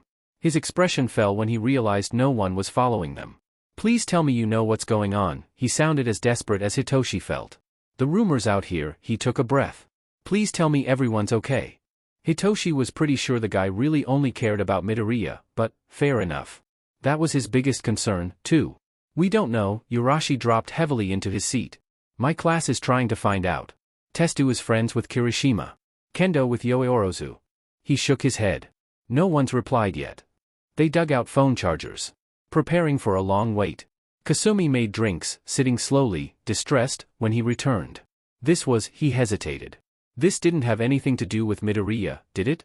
I mean, it was his class. The guy looked gutted. We don't know. Hitoshi tipped his phone screen toward the guy. When they reply, I'll tell you what they tell me. They sat on their phones or poked listlessly at homework. The news feeds were useless. Clickbait headlines with no real information. Then their phones dinged in tandem. Gravity who, Mito is insane. The relief was immediate. She wouldn't say it like that if he were seriously hurt. Yurashi typed back instantly, tell us everything. While the dots bounced, Hitoshi caught Kasumi's attention and flashed a thumbs up. Gravity who, he pulled another Hosu. The words are terrifying. Another Hosu, does that mean one of those mutated monsters was at UA? Apparently, it did. And Midoriya had, in fact, jumped on top of it. Her recount was brief. She wasn't supposed to talk to outsiders about it. The teachers had taken the worst of it, especially Aizawa. Her class was battered but still standing. After giving her statement and getting cleared by medical, she was leaving with the other girls for a sleepover. After promising to talk tomorrow, they said goodbye. Kasumi refilled their coffees and sat with them again. The villains were there to kill All Might, Hitoshi said. Processing. So it wasn't Midoriya wasn't targeted? Kasumi's shoulders dropped, too focused to register the absurdity of the statement. Not specifically. Hitoshi looked at his phone again. At Uraraka's messages. Though apparently he made sure they noticed him anyway. That got a weak laugh from Yurashi. Such passion. Of course he did, Kasumi sighed. Fond. Exasperated. They sat in silence. It should have been comforting. The attack wasn't about Izuku. He wasn't hunted. Except. The comfort curdled. Midoriya didn't need to be a target to fight. He'd always be the person who stepped forward when others froze. He's going to get himself killed, Kasumi said. Flat. Matter of fact. Hitoshi thought about training with him. About watching him calculate risks and take them anyway. About the quiet determination that never wavered. We'll make sure he doesn't, Hitoshi said. It was that simple. The others looked at him. We're his friends, right? That's what friends should do. Yurashi's grin was fierce, his good cheer restored. Passionate friendship. Even Kasumi smiled. Yeah. They'd make sure the idiot survived his own heroism. Yaoyorozu's house was unimaginably big. Ochako held onto Mina's arm as she stared. And then tried not to stare. The staff was quick to get them settled. After showers and copious amounts of food, they were left in Momo's extravagant room piled together on the bed. Huddled in thick hoodies and blankets, for comfort instead of warmth. Momo and Jiro's ordeal in the mountain zone had been horrifying. Tsu's time in the landslide zone wasn't better. Kota didn't have animals to help and couldn't keep up with Tsu. It made Ochako feel foolish for being so upset. I was just sitting by the door, she shrugged, picking at the edge of her hoodie. Ida swept me out of the way when the mist villain lashed out. I felt useless. I could see Aizawa-sensei's fight, but I didn't want to leave 13 in case the villain came back. Then I saw Izuku, she shuddered. The others understood. She'd been convinced he was going to die. That he was going to land on that thing and it was going to crush him as easily as it had their teacher. Mito is a madman. Mina gushed, eager to break the silence. A brilliant madman. Her story came out in pieces. Her voice wavering between fear and helplessness, guilt when Midoriya led the villains away, the frozen moment when he dashed past them, and a little bit of awe. I didn't know he could move that fast. She stared blankly for a moment. I couldn't move. He didn't hesitate. She looked at them, tears in her eyes. I guess I have a lot more to learn about being a hero. That prompted a group hug. When they were done crying, Mina sniffed. Guess we should dub him Monster Killer, duh. It earned a weak chuckle. Nomu, Hagakure whispered. Shaking. They called it a Nomu. The girls gathered Toru in, and she told them her story. She'd been close enough to hear most of the conversation. The image of the villain blindly reaching for her seared into her memory. They let movies play while they dozed on and off, waking fitfully to check on each other. Reassuring themselves that they were here. Together. Safe. Katsuki tuned the hag out as best he could. No, he didn't know where Izuku was. Probably with Endeavor. Yes, the nerd was okay. By Izuku measurements of fine. No, he wasn't hurt, just tired, bruised, and set off. Yes, curry for dinner would be good. The spicier the better. He all but ran for the shower to escape. Extra. That word ricocheted around his skull. Fast. Violent. Impossible to ignore. That raspy, crusty, nasty but villain called them extras. He has something in common with a villain even if it was just vocabulary. He couldn't think of anything he hated more. He scrubbed until his skin was raw. Without Izuku and the insane plan to bring a building down on the villains chasing them, they'd have been in trouble. Real trouble. They could have died. But he was one of the people who told the nerd he couldn't be a hero. It was laugh or cry, so he huffed desperately and pressed his forehead against the tile as the water beat against his back. The heat and smell of his shampoo kept comparisons to the downpour zone at bay. He'd been an a-hole. He kicked at memories and, like opening a badly stuffed closet, they came tumbling out on top of him. What was my problem? The water was cold now, and he still didn't have an answer. But he knew one thing. When he finished dinner, he grabbed a hat and hoodie. Figuring out where the hell to go was only the first challenge. It was dark out by the time he arrived, but he did it. Then he had to get past the gate. And the sidekick. The woman on the intercom had been especially reluctant. Izuku was resting. Katsuki got that. But maybe the nerd would sleep better after this. The sidekick was security. With his ID in hand and assurance from inside that they knew who he was, she grudgingly relented. Finally, he was standing in front of a bleary-eyed Izuku and a sour-faced Icy Hot. If he had a choice, it would just be him and Izuku. But if he could say shitty things in front of a crowd, he didn't need privacy here. It wasn't like Icy Hot could hate him more. He took a deep breath, clenched his hands into fists and bowed.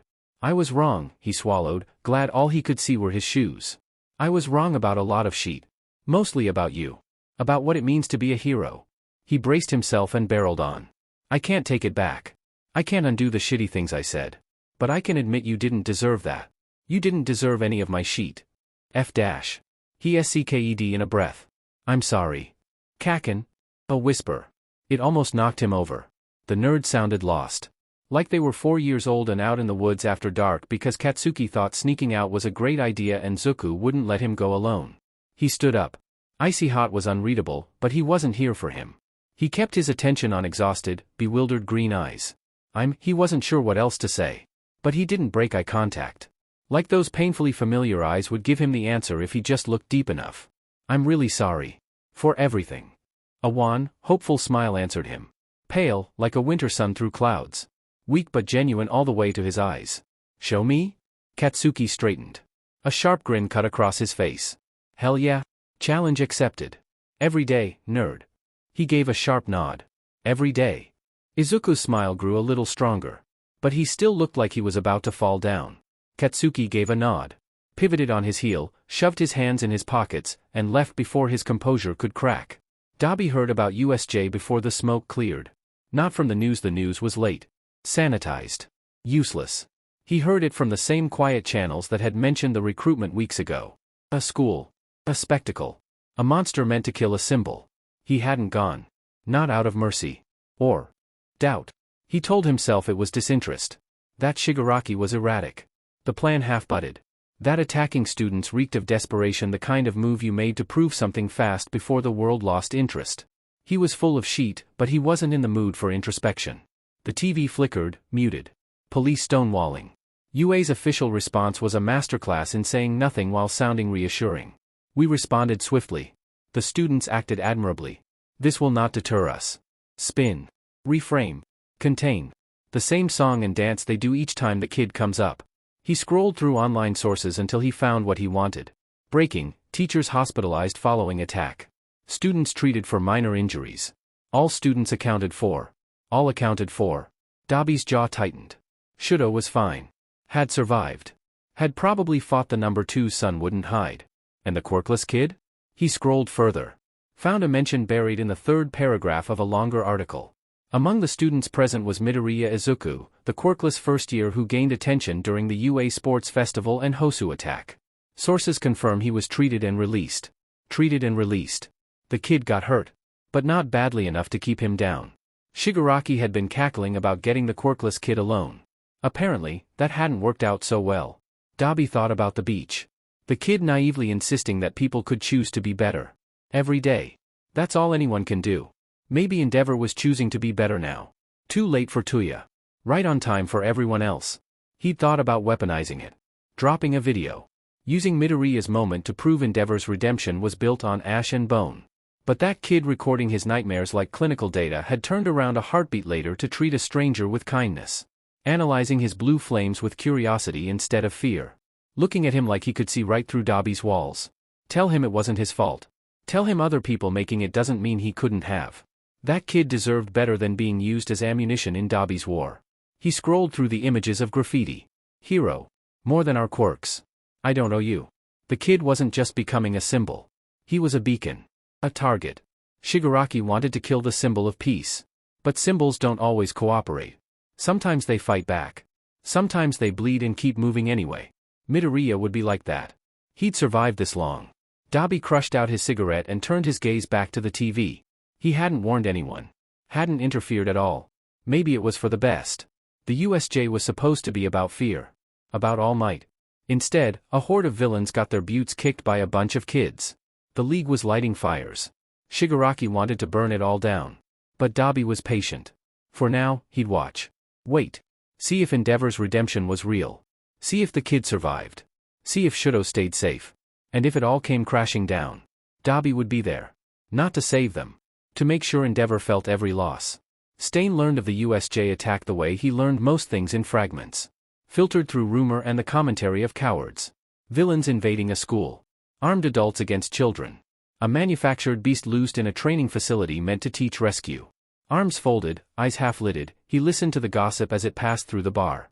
Pathetic, he said at last. This wasn't conviction. It was spectacle. Noise. Terror wielded for attention, not belief. They hadn't come to judge heroes. They'd gone to force a symbol onto the stage and see what broke first. A newscaster added their opinion. He listened to that with equal contempt. True heroism revealed itself under pressure, so did rot. If you had to ambush children to make your point, your ideology was hollow. And yet, curiosity threaded through his disdain as more details surfaced. No names, but enough detail for him to decipher the identities. The boy who fought without a quirk. Children who fought when they should have fled. Stain turned away from the screen, jaw tight. The League's methods were unforgivable. But the attack had done one thing right. It had drawn a line. And Stain would be watching carefully to see who crossed it. He kept careful track of all the information about the UA attack. A bunch of kids, 15-year-olds terrorized because some assholes thought. He derailed the train of thought. Focus. The wall waits. The news droned for hours. Spouting generic sound bites. He knew more than they did. He'd been following Class 1A since the sports festival. Knew their faces. Their silhouettes. To spare himself a heart attack caused by loudly rattling cans, he'd given them a good shake at home. Spent the afternoon brainstorming titles. Ringing his memories for ideas. He thought he had a good one. The people would decide. One last look through the screen caps from the sports festival, then he braved the streets. His wall of choice was risky. He'd have to work fast, the edge would be visible from a major intersection, and his idea was ambitious enough that it would take time. Long enough for someone to see him. Police, he could outrun. A hero, probably not. But after what happened, the gamble felt worth it. The kids faced murderers. He was facing fines. Maybe a little jail time. Not the same. Not even close. He started with Midoriya's familiar silhouette, the center anchor. Added the cavalry battle team closest. Then the others, more detailed for the ones he had information on. He'd counted 19 students at the festival. He was pretty sure there were supposed to be 20. He wondered what had happened to the missing one as he finished the outlines. Shoulder to shoulder. Hands touching here and there. An unbroken line. Behind them, he added shadows, black swirls, and the spider webbing of broken concrete. Like a darkness trying to swallow them whole. In bold, vibrant green letters. We held the line. Below, to make sure they were remembered for doing what heroes were supposed to do, he added one more detail. In the white he usually reserved for his tag, UA1A and the year. He stepped back. Studied it. Something felt incomplete. These kids had faced real monsters. Real terror. That deserved more than paint. He took a deep breath. Tried to crystallize his thoughts. His feelings. His fear for them. His hope. His stubborn belief that this mattered. And placed his hand flat against the wet paint. For a moment, fickle as his quirk was, he thought it wouldn't work. Then he felt the rush. The shadows threatening the children shifted. Darker. Sharper. Hints of purple. A faint impression of claw-like hands formed, reaching for them. Yellow eyes leered from the darkness. The F dash dot? A chill went through him. But the children. The children seemed to grow. The afterimage burned in by his quirk made them look taller. Stronger. Shoulders broader, stances steadier. Resolute. Stronger than the darkness that tried to take them. He retreated to the far curb, watching the shimmer of his quirk fade like heat off asphalt. The image stayed. He had no control over what his quirk did. He'd hated it most of his life for its uselessness. But now? Now it had given these kids something they deserved. Proof that they were more than what happened to them. Magic, magic, he whispered to the empty street. Do as you will. He packed his supplies and disappeared before anyone could find him. Behind him, the wall glowed under the streetlights. 19 against the dark. And the dark had lost. Straight face. It was dark. He was warm. But beeping and the cloying taste of antiseptic at the back of his tongue meant he was in the hospital. So the floaty, disconnected feeling was heavy narcotics. What the hell happened? He let his mind wander aimlessly for a moment. Stain. The investigation. He really needed to figure out what was off about Slide and Go. They had a meeting. Someone needed to change Midoriya's morning. Midoriya. A jolt of phantom pain went through him. The monster. Midoriya had jumped on the thing. Again. Then fragments. Unreliable. But he was certain it had been Midoriya talking to him. Confusion had him getting out of bed, blinking against the darkness. Or, trying to. Whoa, Shoyuta, you're okay. You're safe. A hand on his chest kept him in bed. He didn't need to see to know the voice. Zashi. The kids. He couldn't see. Something was on his face. He tried to pull it off, but his arm was too heavy to lift. Everyone's okay. The kids are okay. The hand stayed on his chest. Another guided his arm down. You ask questions, Hisashi said gently, I'll tell you everything I know. He relaxed.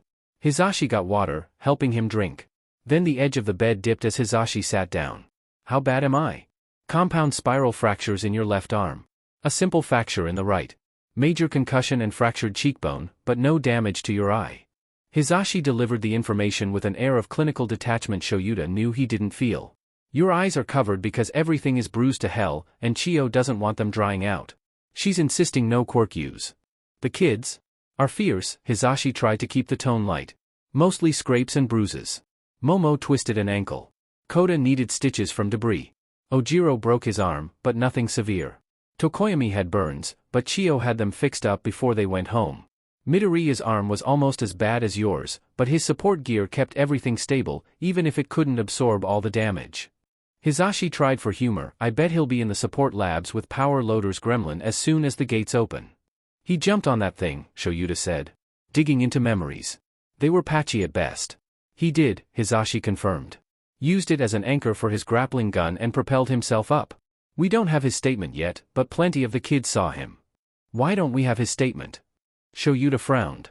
Unless he needed urgent medical care, it should have been taken before he left the scene. Because he passed out when Chiyo kissed him. Endeavor took him and Todoroki-kun home before anyone got to them.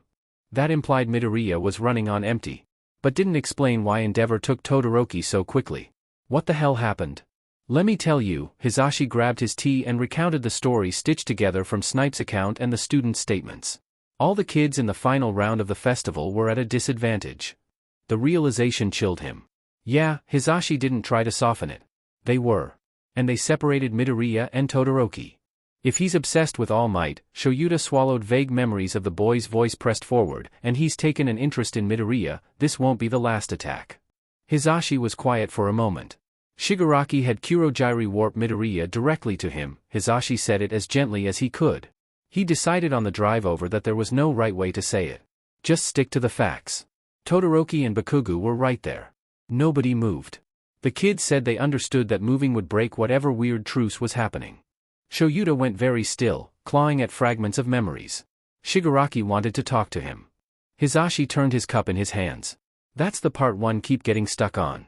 He had Kurogyri put him within arm's reach and what he wanted to do was talk. Try to understand him. And Midoriya? Stayed calm and spoke to him. Hisashi set the cup down. All the kids say the same thing, he just stood there and kept the guy engaged. Bought time. He exhaled slowly. Broken arm. Villain with a kill-on contact quirk close enough to touch him, and he just stood there. The monitor beeped. Shoyuta said nothing.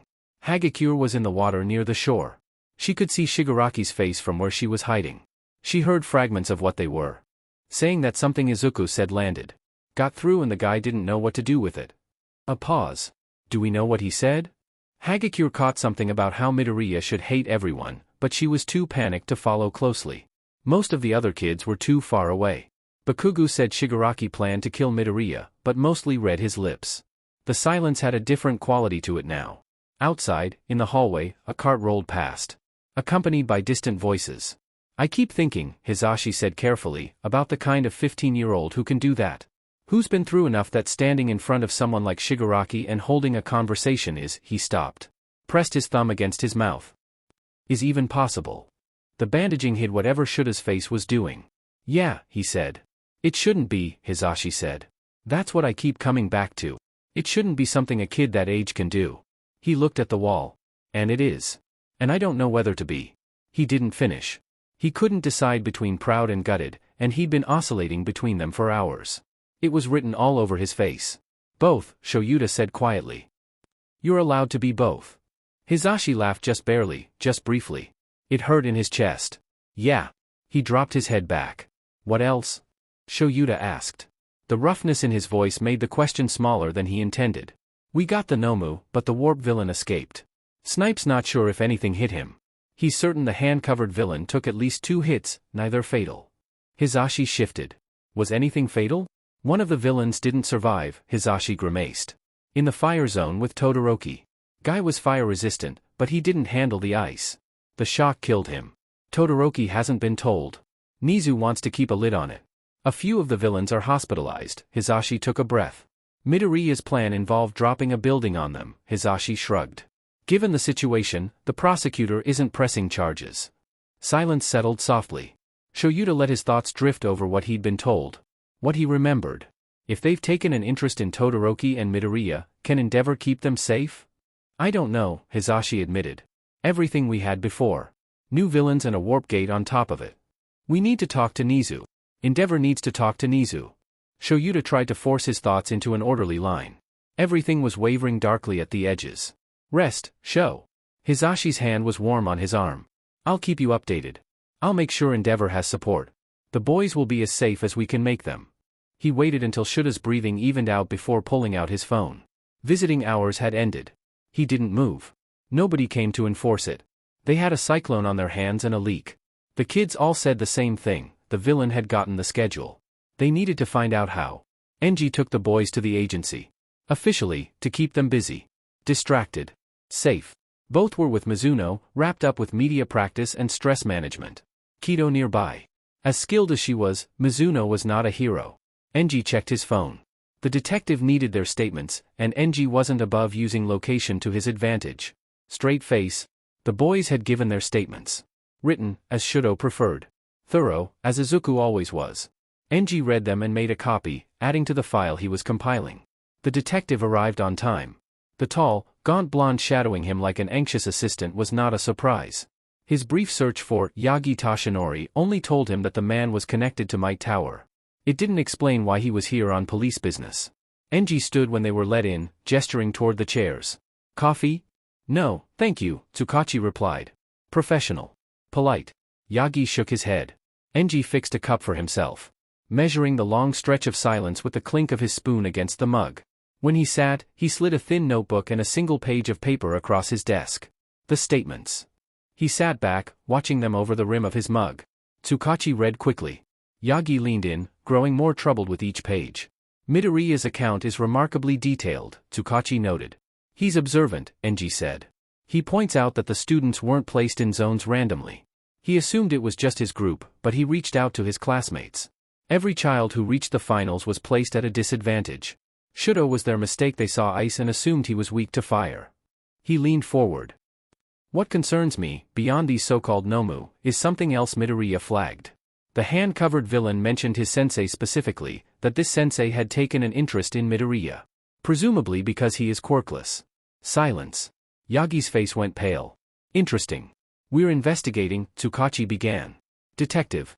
Enji cut in. My agency has engaged every Nomu that's appeared. The 4 in Hosu, and this one. He raised a hand before they could object. Shudo and Izuku have had passes as agency staff since last year. They are still interns because their work studies will continue whether UA sanctions them or not. He studied them carefully. We were the first to identify that the Nomu possess multiple quirks. I have Izuku's analysis if you'd like it. Our quirks have proven effective against them. We can provide combat intelligence and experience that will save lives. He let that sit. Leaving us out of this investigation is foolish. And dangerous. The investigation has sensitive elements. Tell me which elements require sensitivity. Enji's flames flickered higher. Because from where I stand, it looks like you're protecting information instead of students. He set his coffee down with deliberate care. The scope of this investigation involves parties beyond your agency's jurisdiction, Tsukachi began. My son was a target. Enji's voice carried a warning edge. They placed him where they thought he would be vulnerable and sent grown men to kill him. He leaned forward. Izuku was called out specifically, and the villain declared he would enjoy killing him. They could have died. His voice dropped, each syllable enunciated to make his point. And you're telling me you can't share information that might prevent that from happening again? Tsukachi exchanged a glance with Yagi. The blonde wrestled with something for a long moment. Then sighed. There's more to tell you, Yagi admitted reluctantly. It isn't something I want to share, in part to keep you safe. The detective looked like he had stopped breathing. Enji's eyes narrowed. Do you know why Midoriya would be a specific target?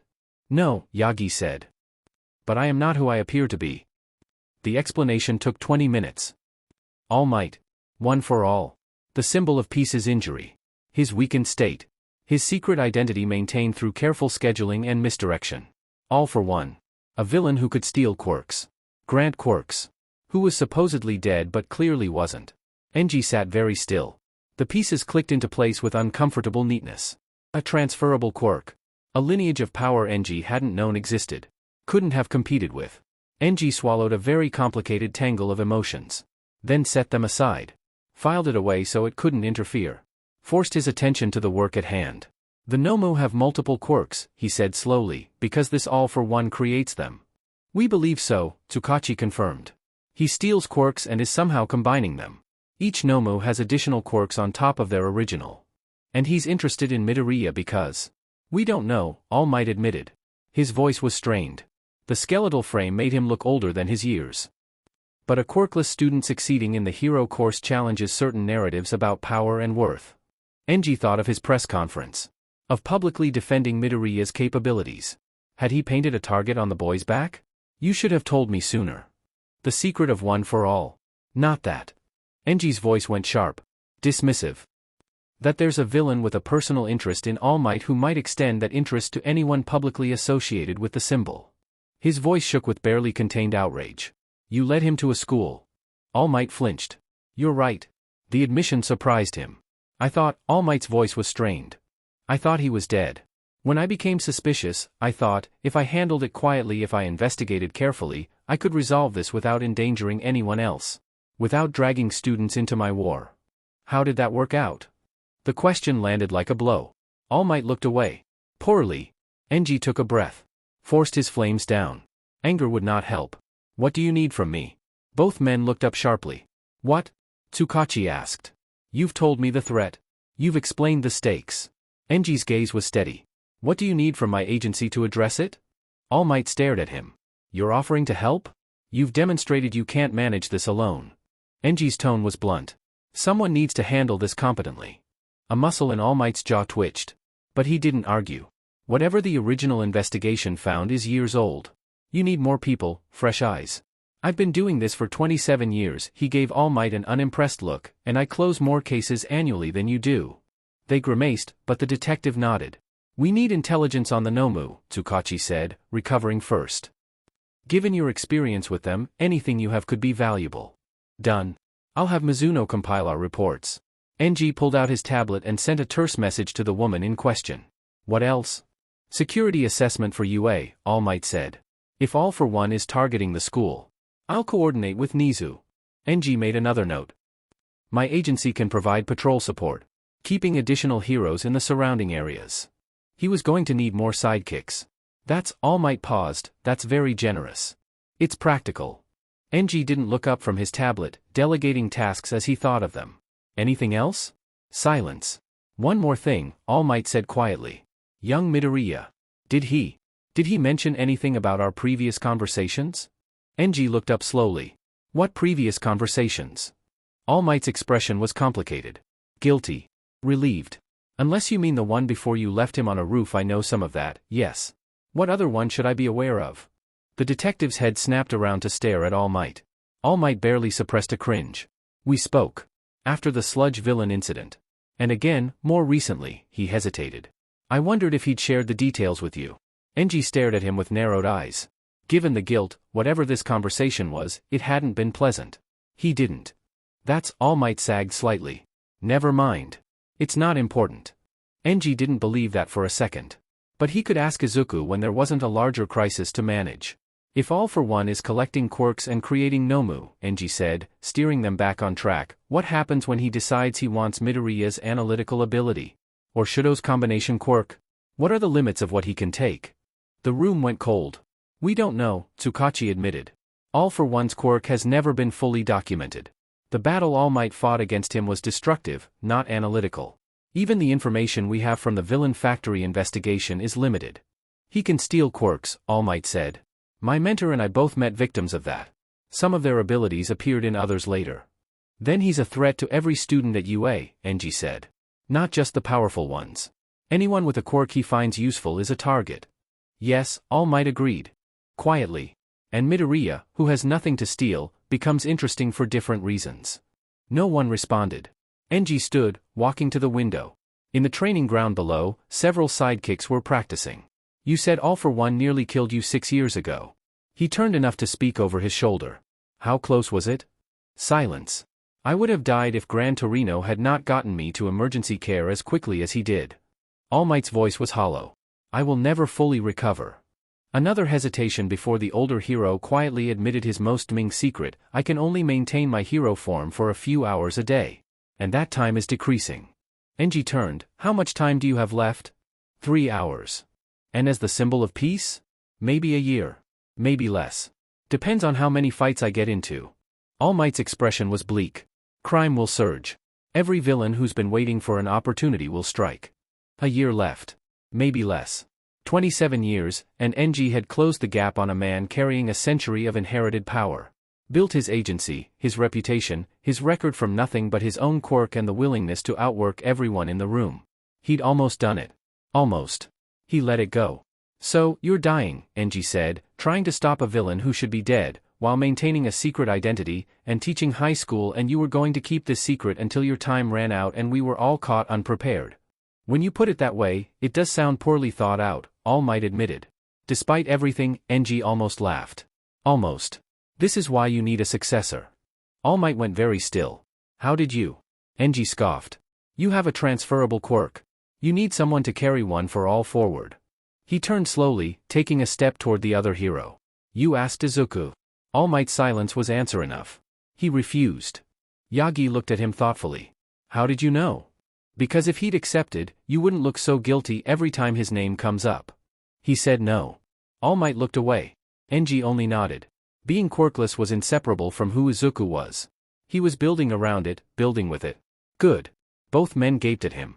He's 15 years old.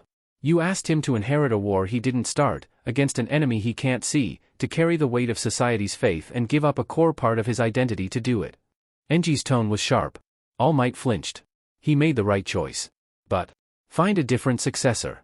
In 2 or 3 years, without a looming war, I'd agree he was well suited. His ethics would keep the power in just hands. His fascination with quirks would help him parse and manage one that's unnatural and a century old. But that is not our situation. Find someone older. With experience. Someone who understands what they are agreeing to. A sharp knock froze the visitors in place. Enji glanced at his tablet and called for them to enter. Mizuno strode in, sharp gaze raking across the guests as she approached Endeavor's desk. The combat reports you requested, she said, handing Enji the tablet. Compiled and cross-referenced with police incident data. Midoriya's analysis is an addendum. She paused. His observations on their behavior are unsettling. Tsukachi's eyebrows rose. Explain, Enji asked, attention on her instead of the tablet. He notes that the reported behavior in Hosu and the USJ specimen showed similar responses to pain. They ignore smaller pains, and they fight more aggressively when injured. None displayed any self-preservation behavior. The name implies they're mindless, Tsukachi added thoughtfully. Thank you, Mizuno-san, Enji said. She nodded once and continued. The boys are asking to join the afternoon training. I told them you would decide. After medical clears them. Not before. Enji considered, then added, if they don't get clearance, use their accounts to draft psychological profiles for the 2 villains they had direct contact with, Shigaraki and the warp villain. Understood. She left without giving the other men another glance. Your secretary compiles combat intelligence and psychological assessments? Tsukachi asked. My PR director does whatever needs doing. Enji corrected, his tone indicated that was the end of that discussion. He handed the man the tablet. This is extensive, the detective scrolled through. Mizuno is thorough. He pulled a copy up on his own device. 4 Eyes Green, I fought alone. No Eyes Black held a team of heroes at bay until I arrived. Firebreak and Shudo fought Steam Nomu and Shark Nomu. The USJ individual is Bird Nomu. Izuku designed gear intended to exploit the exposed brains. He was disappointed with the results. Super regeneration needs a heavier charge to overpower. All of them had limited intelligence and are vulnerable to coordinated attacks. Tsukachi quoted the report thoughtfully. All for One is experimenting, Tsukachi said, scrolling through the descriptions with a frown. What happens when he perfects his science? All Might sighed, he'll try again. With something stronger. The Nomu are made from people. Nothing says they were willing. Going through missing person reports, how many shark mutations are there? How many with shock absorption? We've begun searching cold cases to match victims, Tsukachi said.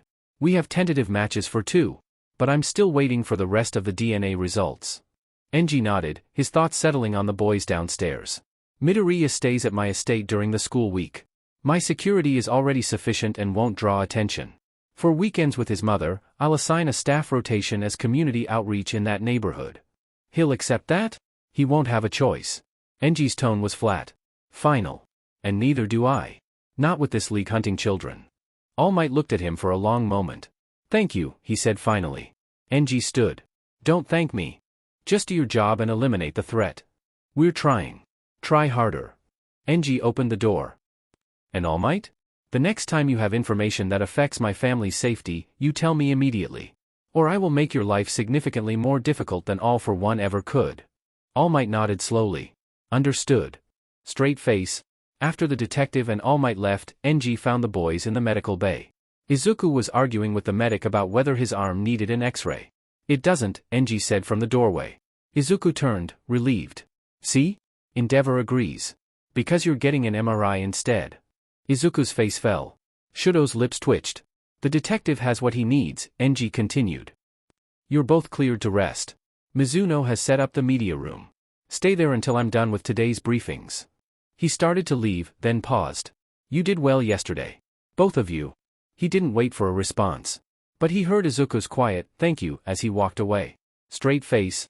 By the time night settled over Muzutafu, it had been a long day. The agency, UA, the hospital. Dinner was a quiet relief.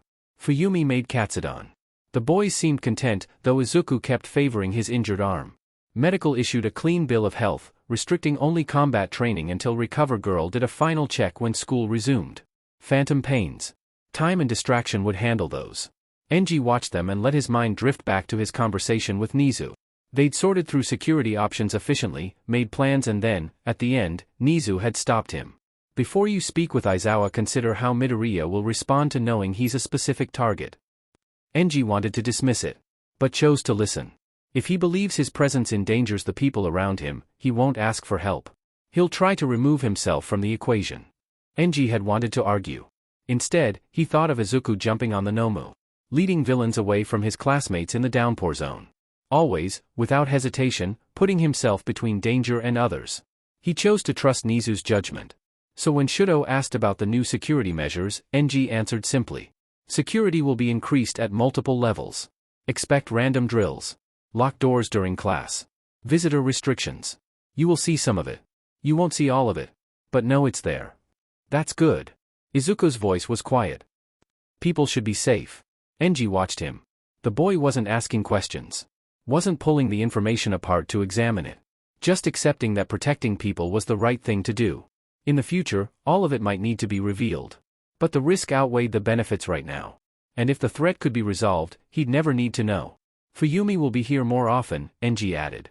Fuyumi looked up, surprised. They discussed it earlier, but she hadn't expected him to announce it at the dinner table. Really? Yes, he paused. Between Hosu and the USJ, things have been difficult. It's better to have family present. Not just security. Not just supervision. Family. Izuku smiled, small but genuine. The kind he didn't seem to know he was making. Shudo's expression softened in a way Enji was still learning to recognize. Enji looked at them both, Shudo quietly present, Izuku already somewhere slightly ahead of the moment, mind likely already on tomorrow, and held on to it. He was doing this right. Protecting them. Keeping them close. He was also lying to them, and he knew it. He decided that was acceptable. For now, it had to be. Straight face. Aizawa's email said to go to the hospital. So, here Hitoshi was. Hovering at a reception desk. He was asking for access to the hero ward. His school ID seemed woefully inadequate. But after an agonizing 10 minutes, he was given a pass, strict instructions, and sent on his way. He clutched his bag tightly.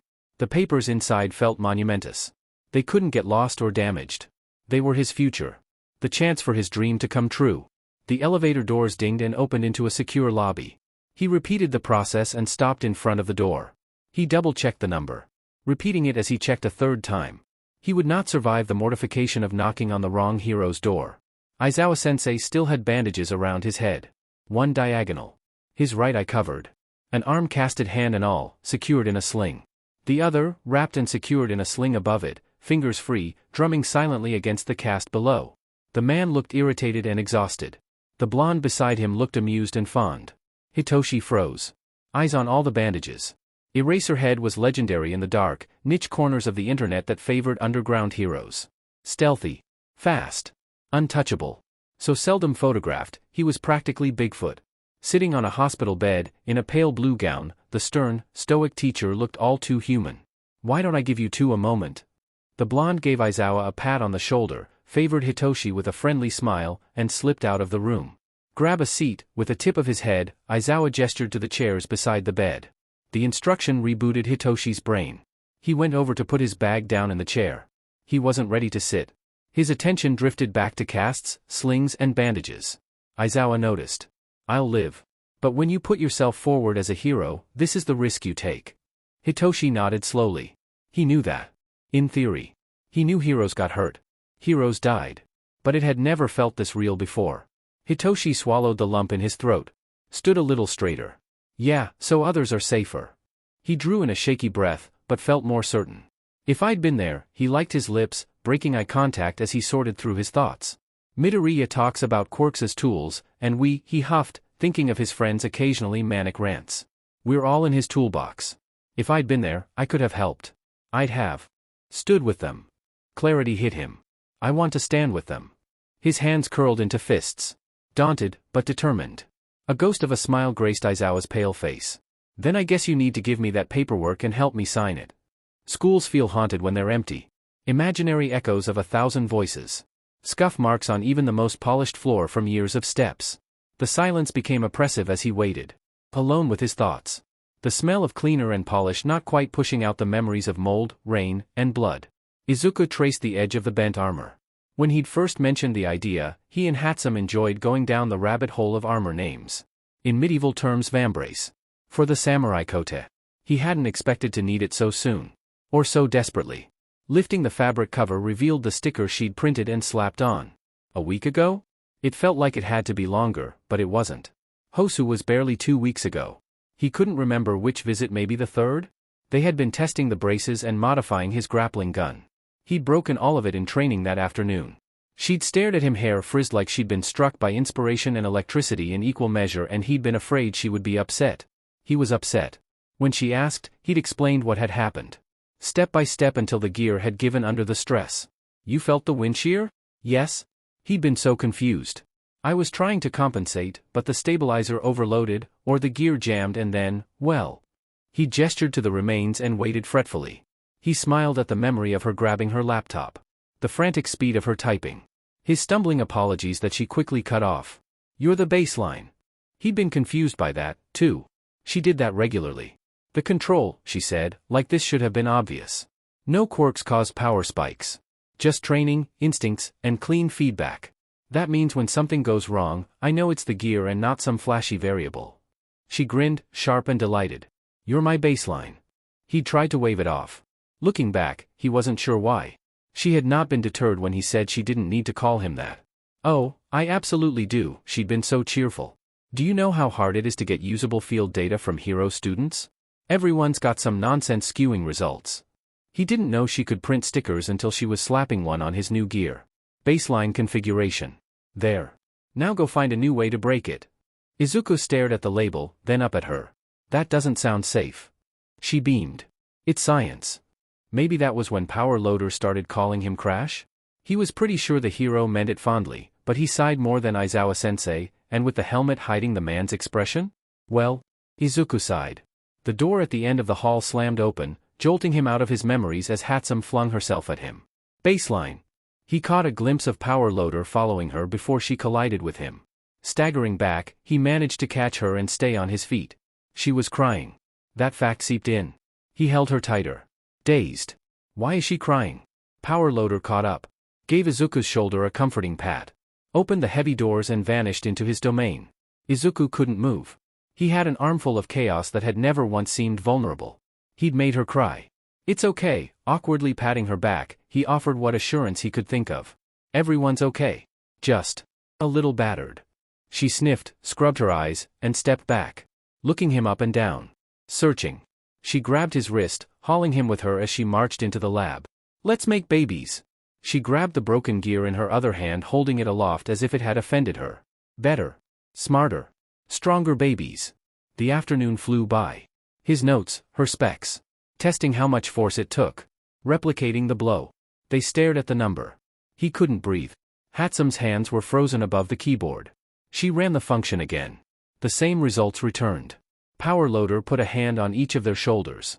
The math ain't wrong, kids. That's just what you're up against. Hatsum dove back into the work. A zealot on a mission. Recalculating the fabrication of the armor. The consistency of his flares. For the blast charge, she doubled the intended output. Fingers stabbing vengefully at the keys as she calculated the formula. Izuku's hands still shook when they resleeved the armor, refitting the upper portion of his costume. But he felt better, soothed, once it was zipped and secured. Even Power Loader couldn't promise that he'd get his grappling gun back, so they pulled the design plans to rebuild it. They were still working on that when Shudo came in. Izuku. Hatsum was so absorbed in her task she didn't hear him, but Izuku startled clean off his stool. Nearly falling as he spun to face Shudo. Hands at his heart to prevent its escape. You need to come home. Fuyumi is cooking. Natsuo will be visiting tonight. Hours had flown. Hatsum gave him another fierce hug before waving him off. Bent over her workstation before he reached the door. Your suit will be in your case waiting for you. Power Loader promised, walking them out. You'll be as ready as any of us ever are. Izuku nodded, thanking the man for coming in on a day when the school was closed. Then he allowed Shudo to herd him to the car. Free from distractions, his stomach finally rumbling. Kirishima's phone buzzed during breakfast. A notification from the neighborhood watch group. Someone posted a photo with the caption, "Did anyone see who did this?" He clicked it. The wall was massive, visible from the intersection. The concrete had been unremarkable yesterday. Now it blazed with color and purpose. 19 silhouettes lined the wall in bold black strokes. Shoulder to shoulder. Hands touching here and there. An unbroken line. Each Figure was distinct enough to recognize horns on one, a tail on another, the suggestion of engines jutting from calves. Flashes of green and pink and red. They're back to the view. Facing shadows and fractured concrete. Toward faint impressions of claw-like hands reaching out from the darkness. Yellow eyes leering at them from the threat they held back. In bold, vibrant green letters. We held the line. Below, in white, UA1A in the year.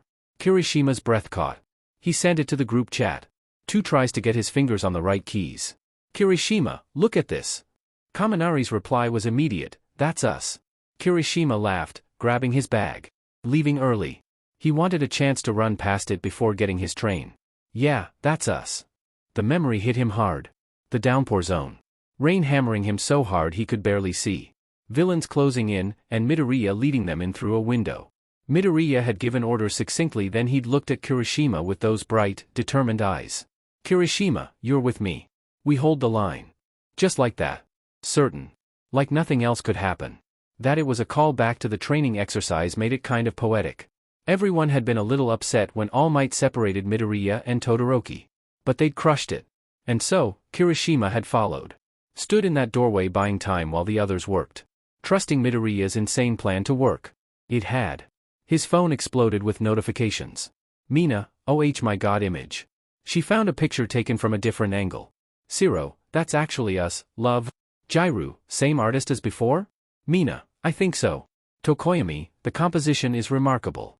The shadows suggest the threat we faced. Hagakure, we're art, love. Momo. I don't know what to say. Kirishima's hands were still shaking as he typed. Midoriya said that. In our zone. When we were setting up the trap. A pause in the chat. Then? Zero, the webbing I laid was so sloppy. I couldn't believe it worked. Momo found a set of photos close-ups, and there was a pause as everyone went through them. Mina stared. She could easily pick out her silhouette by her horns and the pink highlights, leaning slightly toward the figure beside her Uraraka. She set it as her phone background. Kaminari, it's on every news site already. His phone buzzed again. Midoriya, just saw the photos. The chat held its breath. Midoriya, we really did, didn't we? Momo, we did. IIDA, I am uncertain about the legality of this public artwork, but I must admit it is quite moving. By the time Kirishima reached the station, the photo was trending. Hashtag we held the line spreading across social media like wildfire. Reporters asked UA for comment. Someone called it vandalism. Someone else called it a tribute. Another said it was hope. The class had discussed their fights over the last few days. Recounted where they were. But this felt different. Instead of processing the experience, this felt like an affirmation. 6 zones. The doorway. The plaza. 8 different fights. 1 outcome. In the car, Izuku stared at the images for a long moment. I only said it once, Izuku murmured. In the downpour zone. To Kirishima. Shudo leaned over to look. It doesn't matter how many times you said it. It's what happened. Izuku thought about the fire zone. Shudo alone, until Tokoyami found him. The plaza, Aizawa-sensei broken on the ground with the Nomu towering over him. About Bakugo catching him midair. All of them standing together at the end. Yeah, Izuku said softly. It is. The photo was already viral. Mizuno had probably seen it, but he sent it anyway. Someone had captured a detail shot the yellow eyes in the shadows.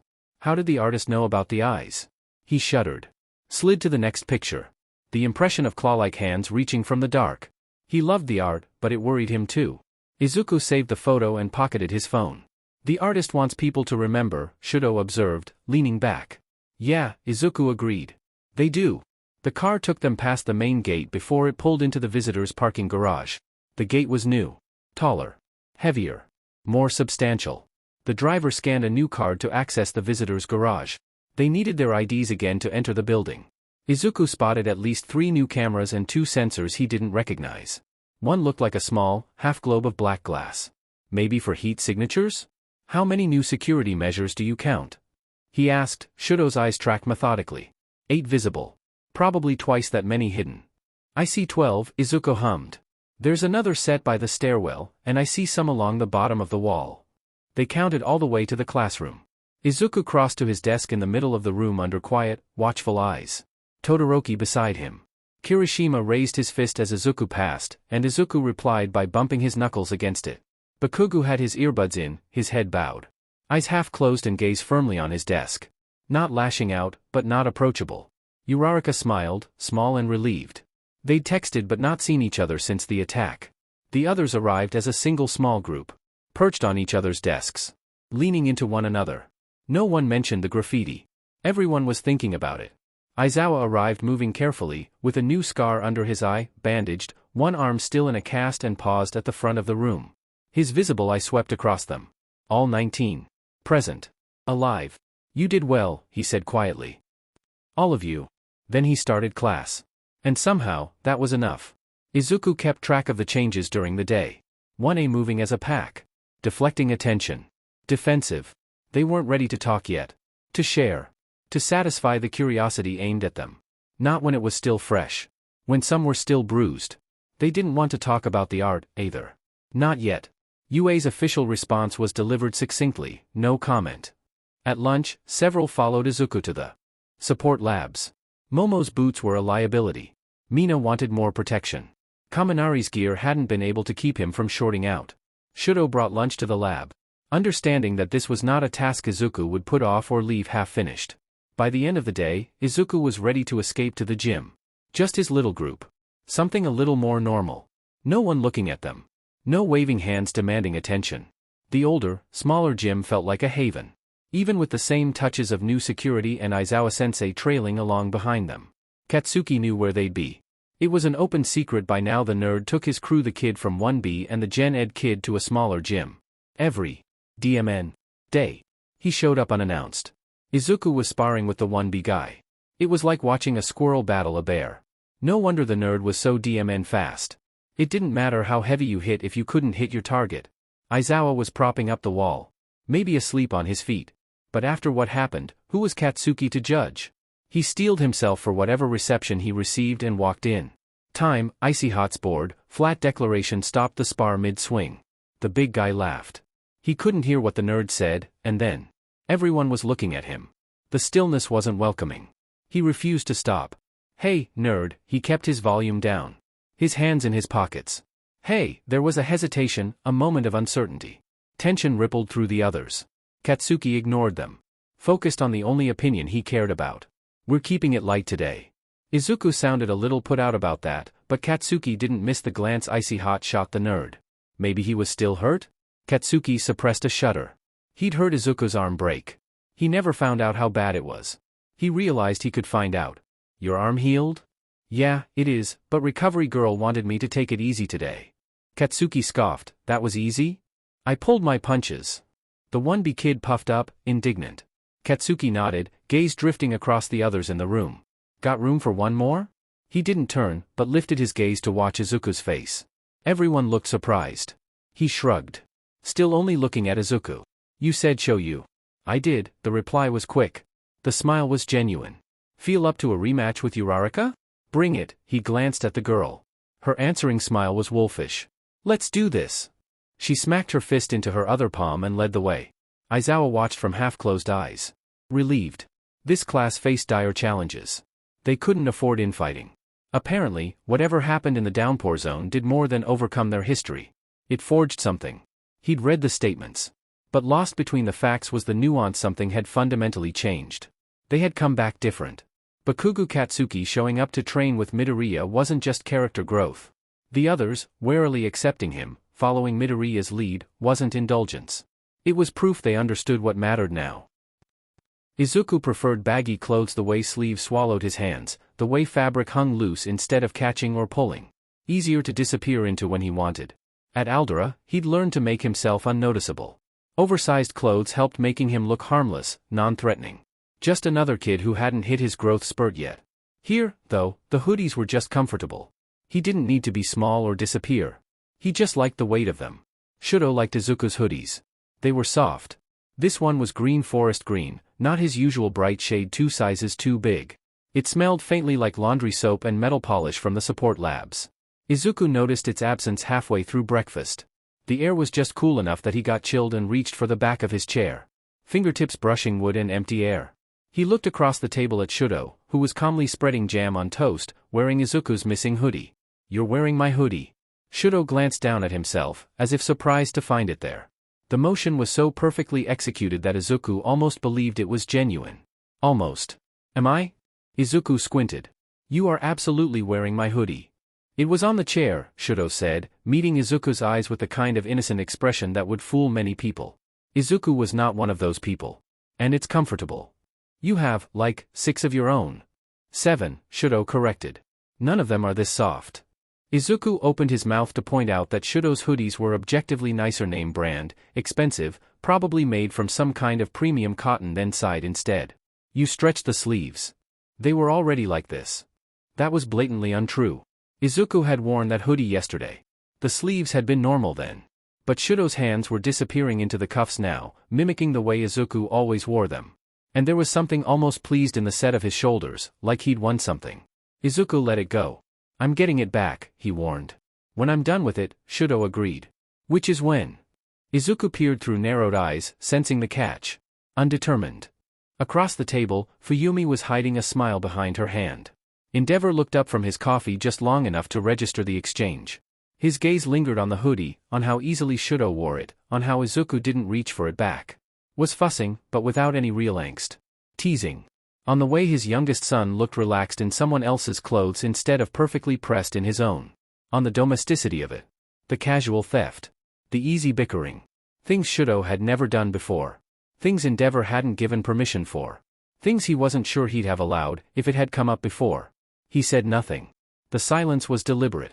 He returned to his coffee and let the moment settle around them, calm, warm, and entirely their own.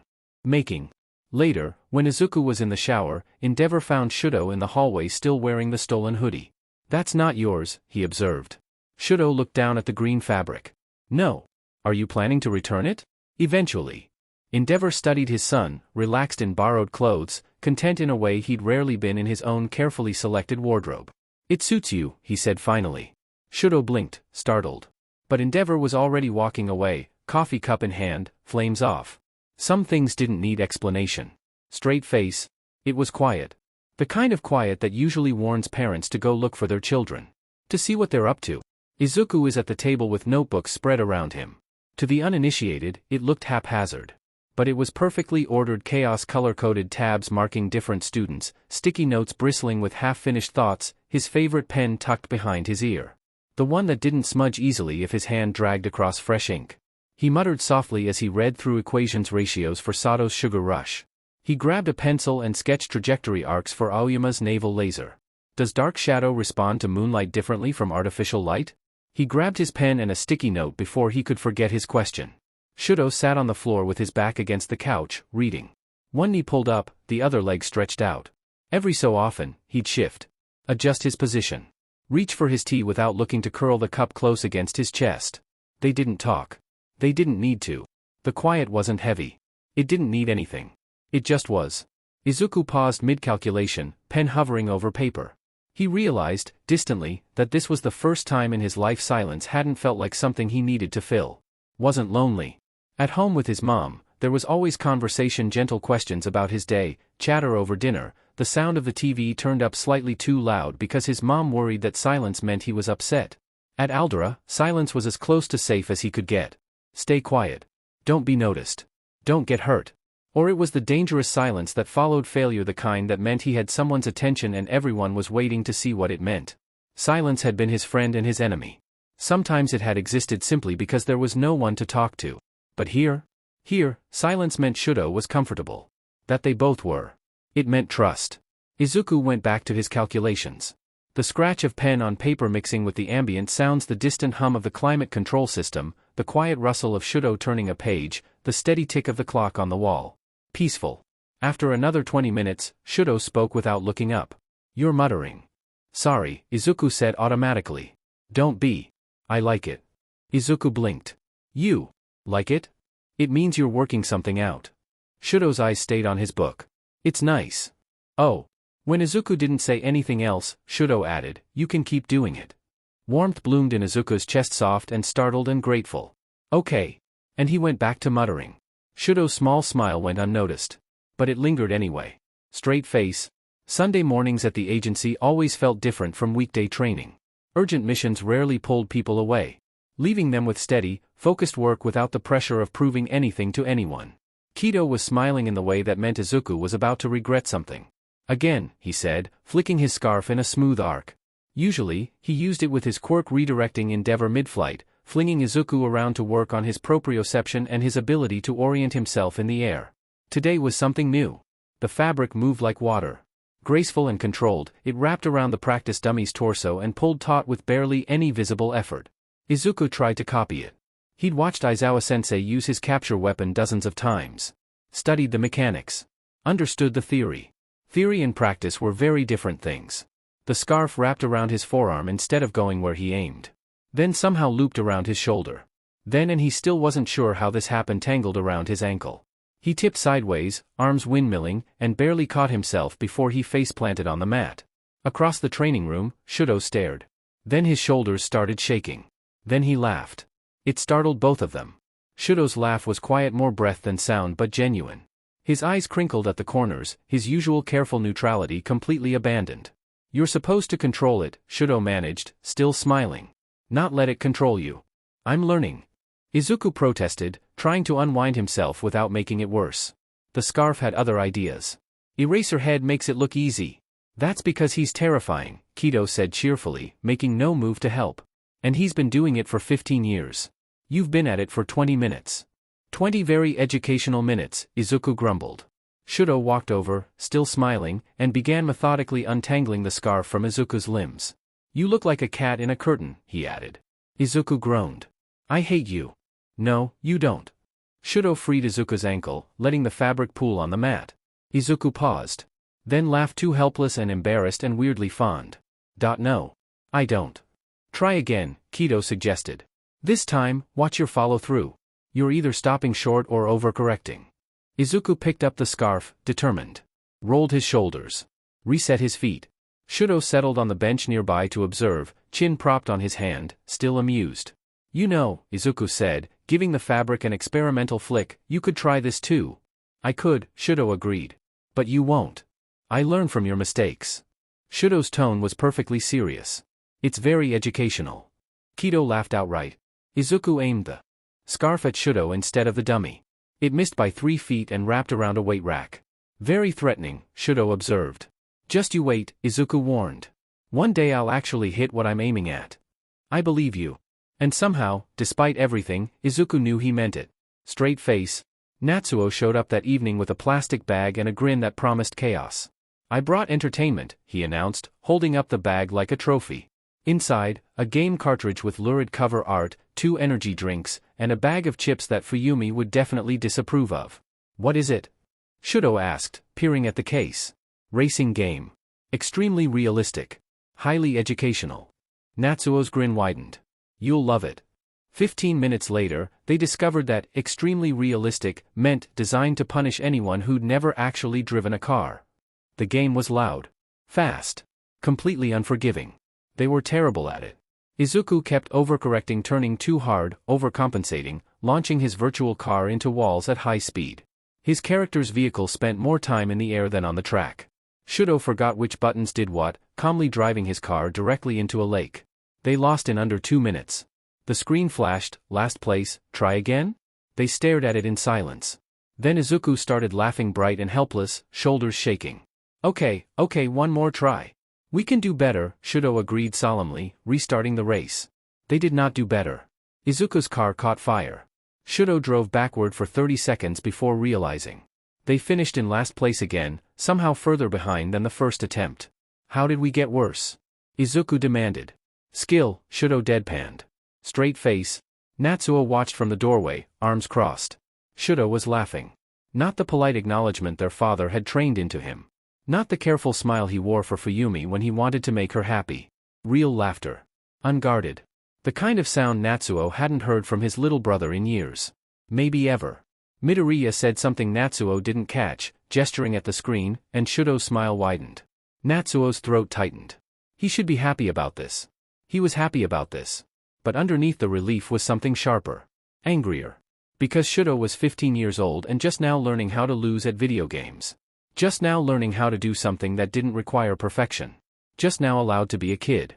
Natsuo's gaze drifted down the hallway. Toward his father's office, light glowing gold under the door. Endeavor was trying. Natsuo could see that. Could acknowledge it, even if the acknowledgement tasted bitter. But trying now didn't erase everything that came before. Didn't give Shudo back the childhood he'd lost to the training room. Didn't bring Tuya back. Didn't undo the years Natsuo had spent watching his baby brother turn into something cold and carefully controlled because warmth was weakness and weakness got punished. Midoriya wasn't responsible for any of that. He'd just shown up resilient, stubborn, and defiantly kind and made himself a space in their broken family like it was the easiest thing in the world. And Endeavor had let him. Had allowed their world to bend around this one small boy instead of the boy bending beneath the weight of their grief and expectations. Shudo had let him close. Had opened up in ways Natsuo had been trying to coax out of him for years. Natsuo wasn't jealous. Not exactly. He was just sad. And grateful. And angry that it had taken this long. That Shudo had needed a stranger to show him it was okay to be soft.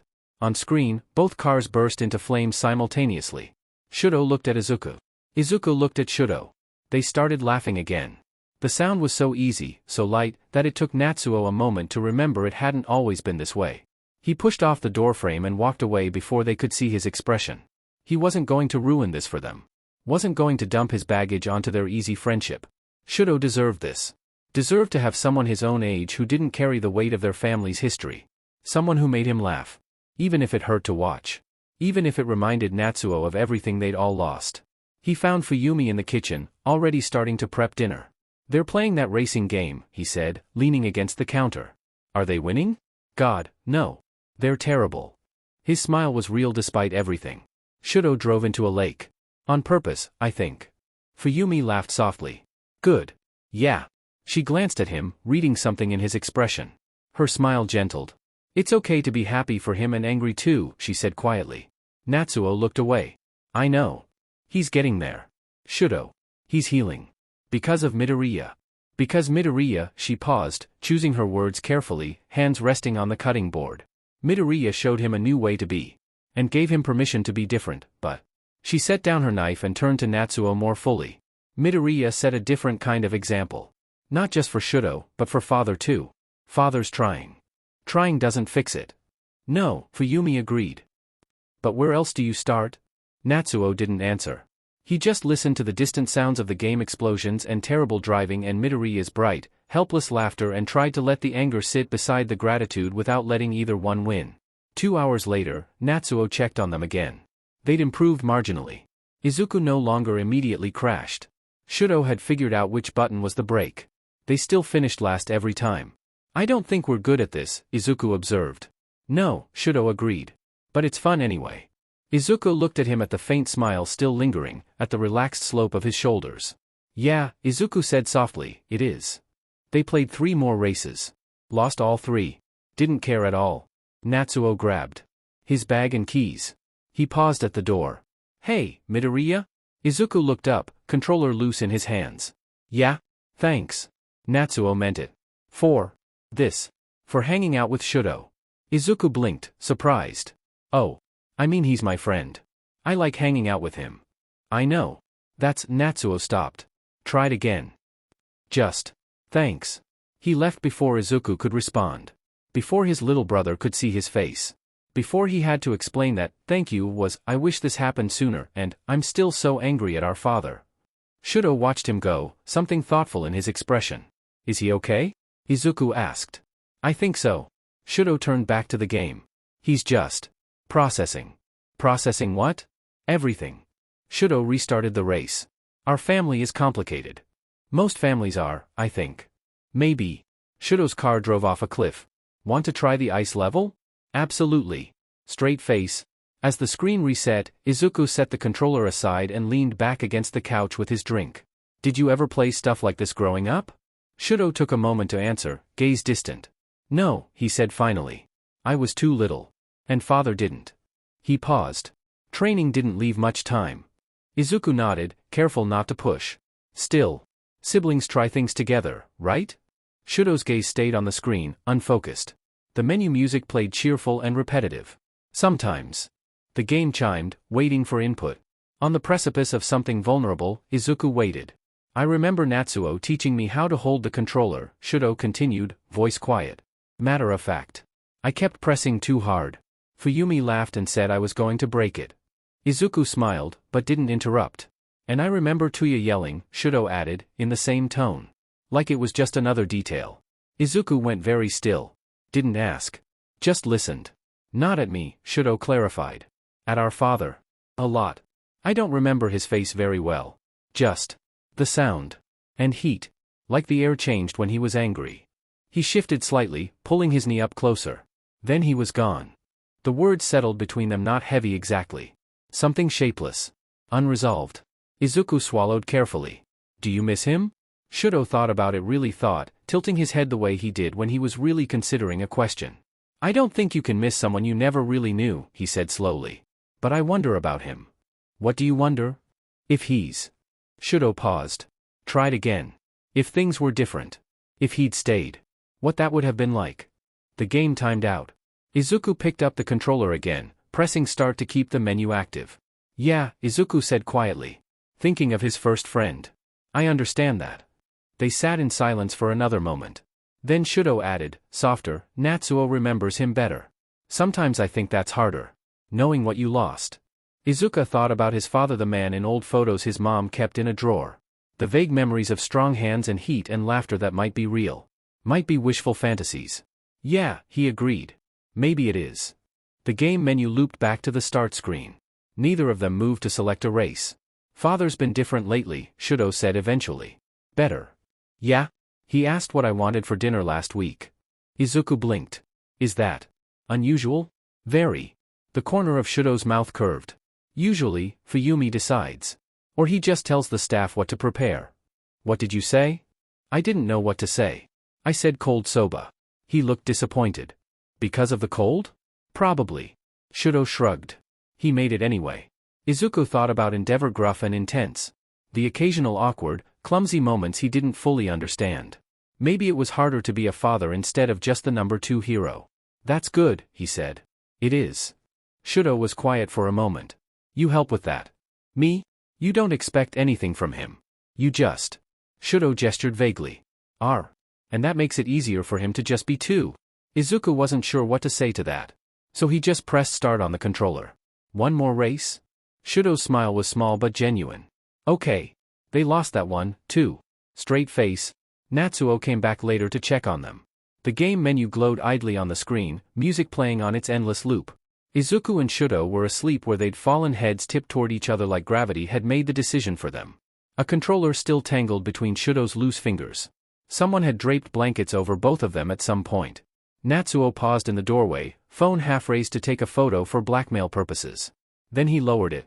This felt private. Important in a way that shouldn't be mocked. Shudo looked younger, asleep at ease in a way he rarely managed while awake. And Midoriya looked content. Fuyumi? Natsuo frowned slightly. No answer. He looked down the hall. Endeavor's office light was on, gold at the gap beneath the door. Natsuo walked closer, intending to let their father know the boys had fallen asleep. Maybe get help moving them to actual beds. He stopped when he heard the quiet murmur of voices. Increased patrols in that sector. If the League is. Nizu's voice, tinny and unintelligible through a phone speaker. Understood. I accepted Aizawa's recommendation, and we're. Natsuo backed away silently. Work call. Not his business. He looked back at the living room. At his little brother, asleep, unguarded, next to his best friend. He didn't wake them. Instead, he turned off the TV, leaving only the warm glow of the lamp. Adjusted Shudo's blanket where it had slipped. Made sure Midoriya was secure and covered. Then he went to find Fuyumi. They're asleep on the couch, he reported. Should we wake them? No. Natsuo glanced back down the hall. Dad's on a call anyway. Let them rest. Fuyumi followed his gaze, understanding settling in her expression. Okay, she said softly.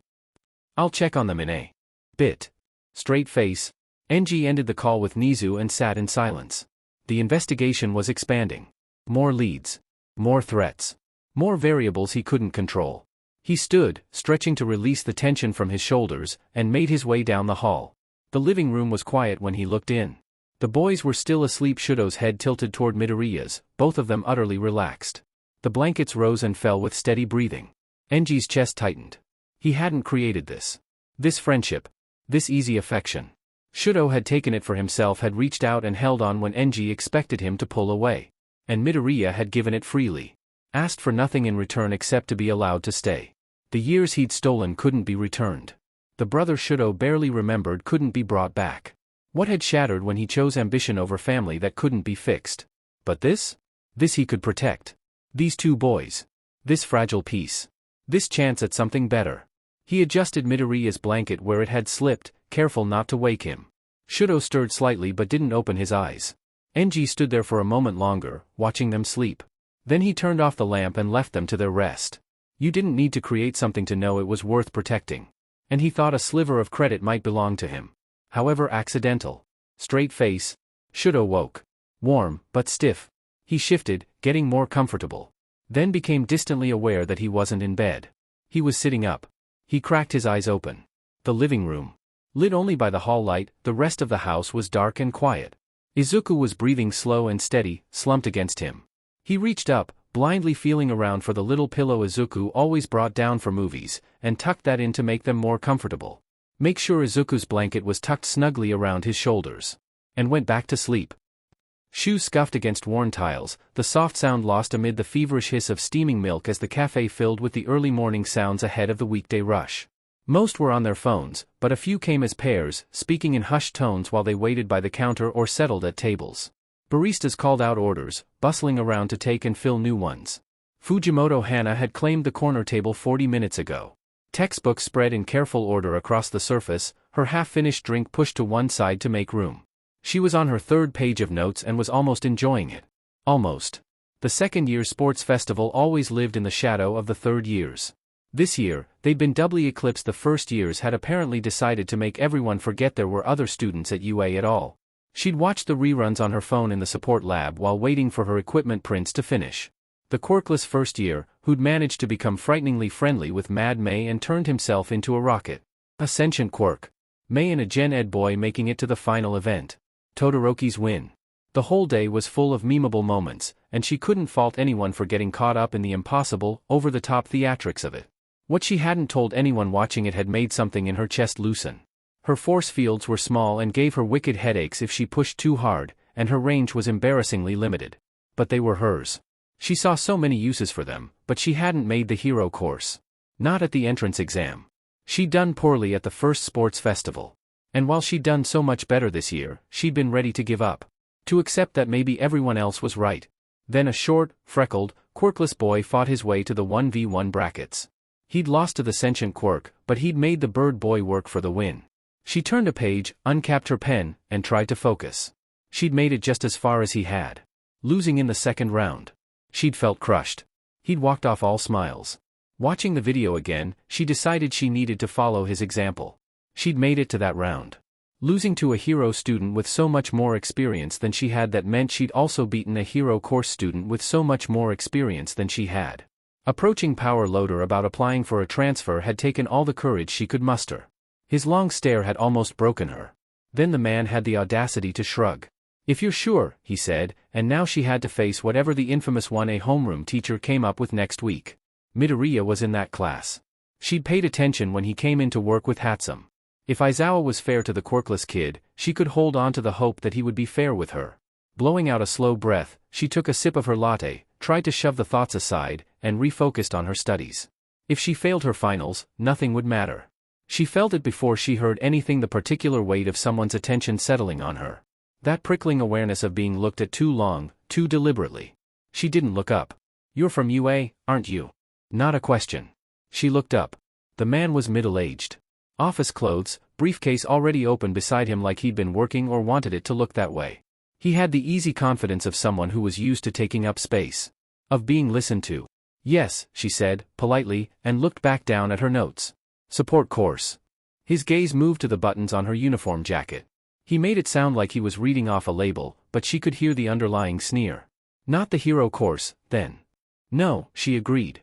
She reread the paragraph, then forced her pen lower. Pretending she could read despite his disruption. "I thought I recognized you from the second-year festival. You're the one with the little bubbles." He waved a hand, as if she'd supply the word for him, even as his tone dismissed her. "Force fields." She kept her voice even. "That's me." He settled in his chair, tipping forward with the air of a man about to do someone a favor. "I watched pretty closely this year, given everything going on. You didn't do very well." The cafe went quiet. The way public spaces do when something uncomfortable is happening and nobody wants to be the one to intervene. When everyone is grateful they aren't the target. She looked up at him again. I placed in the top 8, she said. For the support course. He said it the way someone says, for your age. I'm not trying to be unkind. I just think someone should say it plainly. A quirk like yours defensive, that tiny range, there are real questions about whether a student like you should even have been out on that field. All you kids thinking you can be heroes. He shook his head as if he felt some degree of sorrow. You'll get someone killed trying to make a rescue with that. The air got thick and heavy. Sound hushed by this one voice raised in confident cruelty. As if his opinion was a public service. The other customers fussed, eyes darting around. Anxious. People like you, he rested his elbow on her table, need to know their place. Hannah's chin came up. She was aware, distantly, that her grip on her pen was hiding how badly her hands were shaking. The words weren't new. She'd heard them from teachers in middle school. From her aunt at dinner. From so many classmates. From herself, at 2 a.m. Puny. Weak. An embarrassment. She opened her mouth, looking for the words to defend herself. Funny, said a cheery voice from behind the counter, breaking through the stifled air. I was just thinking the same thing about you. She turned.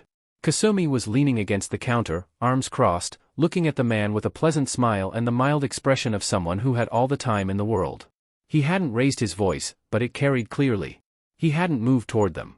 He was simply present the irrefutable way a speed bump was. Or a really deep pothole. The man blinked. Excuse me? The way you sat down. Kasumi tilted his head slightly. Positioned the briefcase before you said a word. Very practiced. He said it almost admiringly, the way you might note a particular skill. Picking out someone sitting alone. Someone young. Someone you've decided has something to prove. He paused. Must be exhausting, honestly. Coming to a coffee shop to work that hard. The man's expression shifted. I was having a conversation. You were explaining to a student, who is working and not bothering anyone, why her quirk is inadequate. Kasumi's voice was still pleasant. She didn't ask. You open with it. So either you're genuinely convinced she needs to hear it from a stranger, or, he let that sentence build, or you just don't know your place. The man's jaw tightened. This is none of your business. It is, actually. She's in my cafe. Kasumi pushed off the counter and began, slowly, clearing the table next to theirs. You're welcome to stay and finish your drink. I don't have any complaints about you. I'd just note that she placed top 8 in a competitive event at UA. The smile turned just a little sharper. Certainly more than I've ever done with mine. How about you? Silence. Hannah was staring at him. The man across from her had gone red. Embarrassed or angry. He gathered his briefcase. I was just. I know, Kasumi said. Still pleasant. Safe travels. The bell above the door chimed. The cafe exhaled.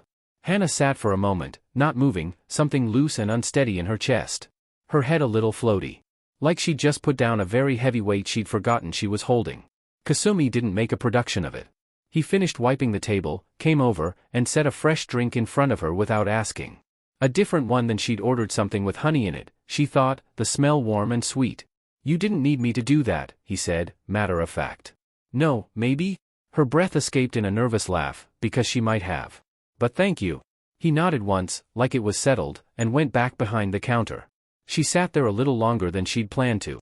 Word spread the way it always did: one witness, 2 conversations, and a class group chat that had long since developed the collective reflex of a single organism. Someone shut down a quirkist at that cafe near the shopping district. A UA student. Very calm about it. Knew exactly what they were doing. Didn't even flinch. 1A did not deliberate. 1A did not consider alternatives. The group chat erupted before the story had finished loading on Uraraka's phone. Gravity who, was it Midoriya? Peter Parker, it was definitely Mito. Pika Pika, someone said the student was really chill about it, so absolutely Mito. Sharky, the way he just does things. Gravity who, okay, but is he okay? Uraraka didn't wait for the chat to answer. She texted Shudo directly. Uraraka, is Izuku okay? What happened this morning? Shudo stared at his phone. Shudo, nothing. We went running. A pause. Then? Uraraka, okay, but after your run. When Izuku went to the cafe. Shudo stared harder at his phone. Shudo, we didn't go to the cafe. Uraraka, oh. He put his phone down. It buzzed again before he'd set it on the table. Kirishima. Then Kaminari. Then Siro. Then, bafflingly, Aoyama, whose message was 3 sentences long, and one of the only words he recognized was, panache. By the time Momo sent him a carefully worded inquiry asking if Izuku had perhaps been at the cafe before training this morning and whether the timeline allowed for. Shudo had stopped reading to the end of the messages and was responding with the same 7 words, training. All morning. He wasn't there. His phone rang. He answered without looking. Todoroki. Ida's voice was measured. Concerned. I need to ask. Training, Shudo said. All morning. I see. Thank you. A beat. Are you certain? Ida. Right. Yes. Of course. Another pause. It simply sounded very much like. I know, Shudo said. It wasn't. He told Izuku when he got out of the shower. Izuku stood in the doorway of the bathroom, towel over his head, and cycled through several expressions in quick succession: flattered, then guilty, then something softer that might have been fond, and then genuinely, helplessly curious. Who was it, then? Shudo thought about it. We could ask. The driver humored them, stopping at the cafe on their way to school with just a reminder about how much time they had. The bell chimed. Kasumi was behind the counter, completely unbothered, in the middle of steaming milk for a latte. He glanced up at the door, his expression cycling through, oh, good, and you're almost late, in the span of about 2 seconds. Morning, he said, already reaching for cups. Good morning, Kasumi. Izuku stepped up to the counter, adjusting his bag. Anything interesting happen this morning? Kasumi glanced up, perplexed. Not really. Shudo looked at him. Kasumi looked back. Held it for a moment. At the realization, he set a latte down with a small sigh. Someone was being a problem. I addressed it. 1A thought it was me, Izuku said, unable to contain his grin. Something moved through Kasumi's expression, something brief and intensely offended. He set the next cup down a little harder than necessary. I was doing this before you ever walked in here. I know. Izuku's smile was soft and genuine. Warmed by memories of his own rescues. A gifted baseball cap pulled low over his eyes. A door swinging shut on noise. Someone who'd read a room before anyone said a word. I know how to tell someone to back off. Kasumi-san. Izuku's voice was warm, and he didn't look away. Smile broader. I know. A pause. Kasumi pointed at him, still faintly mutinous. Don't make it weird. I think it's a little weird, Shudo said pleasantly, from directly behind Izuku. Kasumi pointed at him instead. You. Dekoff. I don't drink. Today you do. Hana was still there. She'd tucked herself back into her notes after the man left, and then stayed, determined to take advantage of whatever quiet she could find to study. Kasumi hadn't charged her for the second drink. She'd noticed when she went to flag him down, and he'd just looked at her with a slightly exasperated expression. It was done, he didn't see why they needed to discuss it. When Izuku spotted her, he saw the second mug. Not a to-go cup, but ceramic. He glanced at Kasumi. Kasumi shrugged. Top 8. Izuku answered with a nod. He didn't say anything to her. Didn't make a moment of it. Just picked up his drink from the counter, nodded once at Kasumi, and followed Shudo out the door. Kasumi watched them go. Then he started on the next order. He'd been doing this a long time. Small things. Quiet things. Reading a room and knowing when to stay back and when to step in. Knowing the difference between someone who needed one more moment to find their voice and someone who just needed the pressure to stop. He wasn't a hero. He wasn't trying to be. He just thought the world needed a little more ordinary kindness. Degree hot beverage star operator. Degree. Straight face. The training ground felt different now. Not the space that was the same mix of concrete and equipment it had always been. But the people in it. They listened with interest when he spoke. They answered without hesitation. Not just Izuku. All of them. Arriving first, Hitoshi dropped his bag by the bench and started stretching. After months of training, between Midoriya's group and Aizawa-sensei, his body was finally catching up to what his mind demanded of it. The door opened. Uraraka bounced in, already in her training clothes, hair pulled back. She waved like they'd always been friends. Yorashi's running late, she reported, setting down her water bottle. Something about Tetsu challenging him, and Air Nomad honor. What does that even mean? Hitoshi paused, looking up. I have no idea. She laughed, dropped her bag, and joined him on the mats. They fell into easy conversation. Nothing profound. Just the casual back and forth of people who trained together regularly. As always, Todoroki and Midoriya arrived together. Izuku gesturing animatedly about something, Todoroki listening with the particular, focused attention he had when Midoriya spoke. And if Tokoyami can get Dark Shadow to hold him, I'm convinced they can fly. Can you imagine what they'd be able to if hey Shinso? Uraraka. Like Uraraka's happy wave, sometimes Hitoshi was still surprised to find himself the focus of that smile. We were speculating on what final exam practical might be, Todoroki said, unzipping his jacket. At lunch, Uraraka said. Kendo said an upperclassman said it was robots. Midoriya's hum sounded doubtful, nose scrunched as if the idea offended him. The door opened again. Bakugo Katsuki walked in, hands shoved in his pockets, scowl firmly in place. Hitoshi was surprised that he was still showing up. At first, everyone had been on guard. Waiting for the explosion. The insults. They hadn't come. Bakugo trained hard, accepted corrections with gritted teeth, offered harsh advice, and left without ceremony. He wasn't friendly. Wasn't warm. Never relaxed. But he was here and trying, and who was Hitoshi to judge? Hey, Katsuki, Midoriya glanced up, hands still rooting around in his gym bag. That was also new, the first name use. Hitoshi caught the brief tightening of Bakugo's expression. No one else was allowed to use his given name, but he never corrected Midoriya. Nerd. The response was flat but not hostile. Progress, Hitoshi supposed. Bakugo took his usual spot close enough to participate, but maintaining his personal space, and started his warm-up. Urashi burst through the door like a small hurricane. My apologies. My classmate is a menace. The tension broke. He stammered through a disjointed, enthusiastic story that no one else followed. They laughed at the nonsense he and his 1B classmate got into. They ran. They sparred. They pushed each other. Bakugo corrected Uraraka's stance during hand-to-hand. She blinked, then adjusted. It helped. Izuku worked with Hitoshi on environmental awareness, teaching him to track multiple opponents without losing focus on his primary target. He even offered advice when Hitoshi almost tangled himself in the capture scarf Aizawa was training him with. Todoroki and Urashi engaged in an intense spar that left scorch marks and small craters. It was good. A normal he was afraid he'd never have. He desperately wanted more. Hitoshi watched them, this strange collection of people who'd somehow become his friends, and felt the anxiety he'd been carrying all week press harder against his ribs. Maybe it wasn't the others who had changed. It was him. He took a breath and redirected his thoughts before he could spiral into pointless philosophical introspection. His entrance exam was in 3 days. 3 days to prove he belonged in the hero course. That all this work meant something. His expression must have betrayed him, because Midoriya appeared at his elbow. You okay? Fine, Hitoshi said automatically. Midoriya's expression didn't change, but his eyes sharpened. The exam? Midoriya guessed. I said I'm fine. You are. Midoriya's certainty left no air for his doubts. Annoying and affirming. You've been working hard. You'll pass. You can't know that. But I know you. Midoriya looked up, positive. And you're ready. Hitoshi wanted to argue. To point out all the ways he might fail.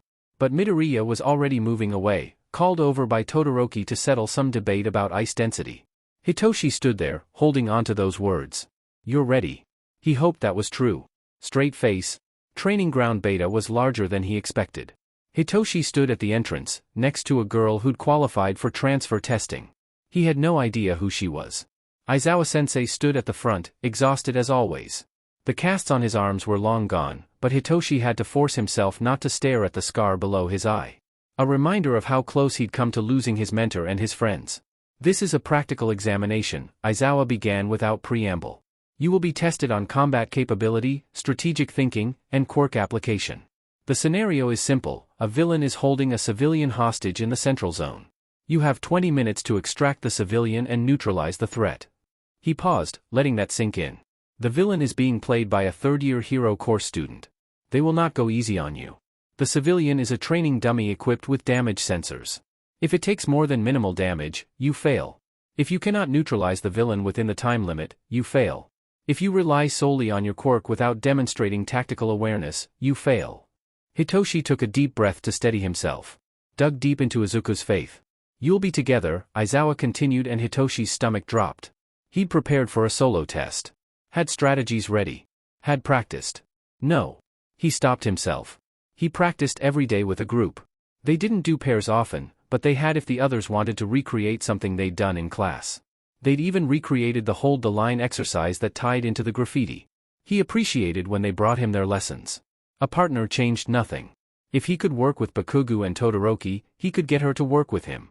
Shinso Hitoshi, first year, Gen Ed, Aizawa gestured. Fujimoto Hana, second year, support. A girl stepped forward. Small, nervous, with a carefully neutral expression that suggested she was terrified. Fujimoto's quirk creates small force fields, Aizawa said. Shinsu's quirk is brainwashing. You have 10 minutes. And the man walked away. Hitoshi tried to imagine what Izuku would do. What would he scribble into his notebook? Defensive quirk? Limited offensive capability? Did he need to lead? He took a breath and turned to her. I'm not good at combat, Fujimoto said immediately, voice tight. My quirk is defensive. I applied for transfer because I want to focus on rescue operations, but I know I'm probably going to fail this. Hitoshi looked at her really looked. She was scared. Expecting failure. He recognized that feeling. What's your force field's exact range? He asked. She blinked. From me? 1 meter, she sounded embarrassed. But I can cover all of me. Can you move while maintaining it? Yes, but I'm slower. Can you shield someone else? If they're close enough. Hitoshi thought fast. His quirk required verbal response. The villain would know that. Would likely try to avoid conversation or wear protection. But Fujimoto's quirk. He had an idea. 2. One was Izuku's when they'd gone after Todoroki, the other he could proudly call his own. Here's what we do, he said, and she leaned in, hopeful. Straight face. Shoyuta watched from the observation room as Shinso and Fujimoto entered the training ground. The villain, 3 as Amajiki Tamaki, was already in position. The shy kid would be genuinely challenging, but Aizawa trusted him not to hurt the younger students. Shinso moved cautiously, scanning the environment. Taking the lead. Good. Fujimoto stayed close. Gaze flickering to her partner frequently. They'd clearly discussed strategy and intended to work together. The scenario was designed to force creative thinking. The hostage was positioned behind Amajiki, who had manifested octopus tentacles and hardened crab claws. Any direct assault would endanger the civilian. Shinso didn't attempt direct assault. Instead, he circled, using debris for cover, while Fujimoto split off and advanced from a slightly different direction. Amajiki tracked both, tentacles spread wide. Then Shinso did something unexpected. He threw a rock. Not at Amajiki. At the wall behind him. The sound made. Amajiki turned slightly instinct. You're really going to hurt someone who can't fight back? Shinso called out. Amajiki didn't respond verbally. Smart kid. But his tentacles shifted, more obviously protecting the hostage. Revealing the pattern of his defense. Shinso moved again. Fujimoto matched him, force field active.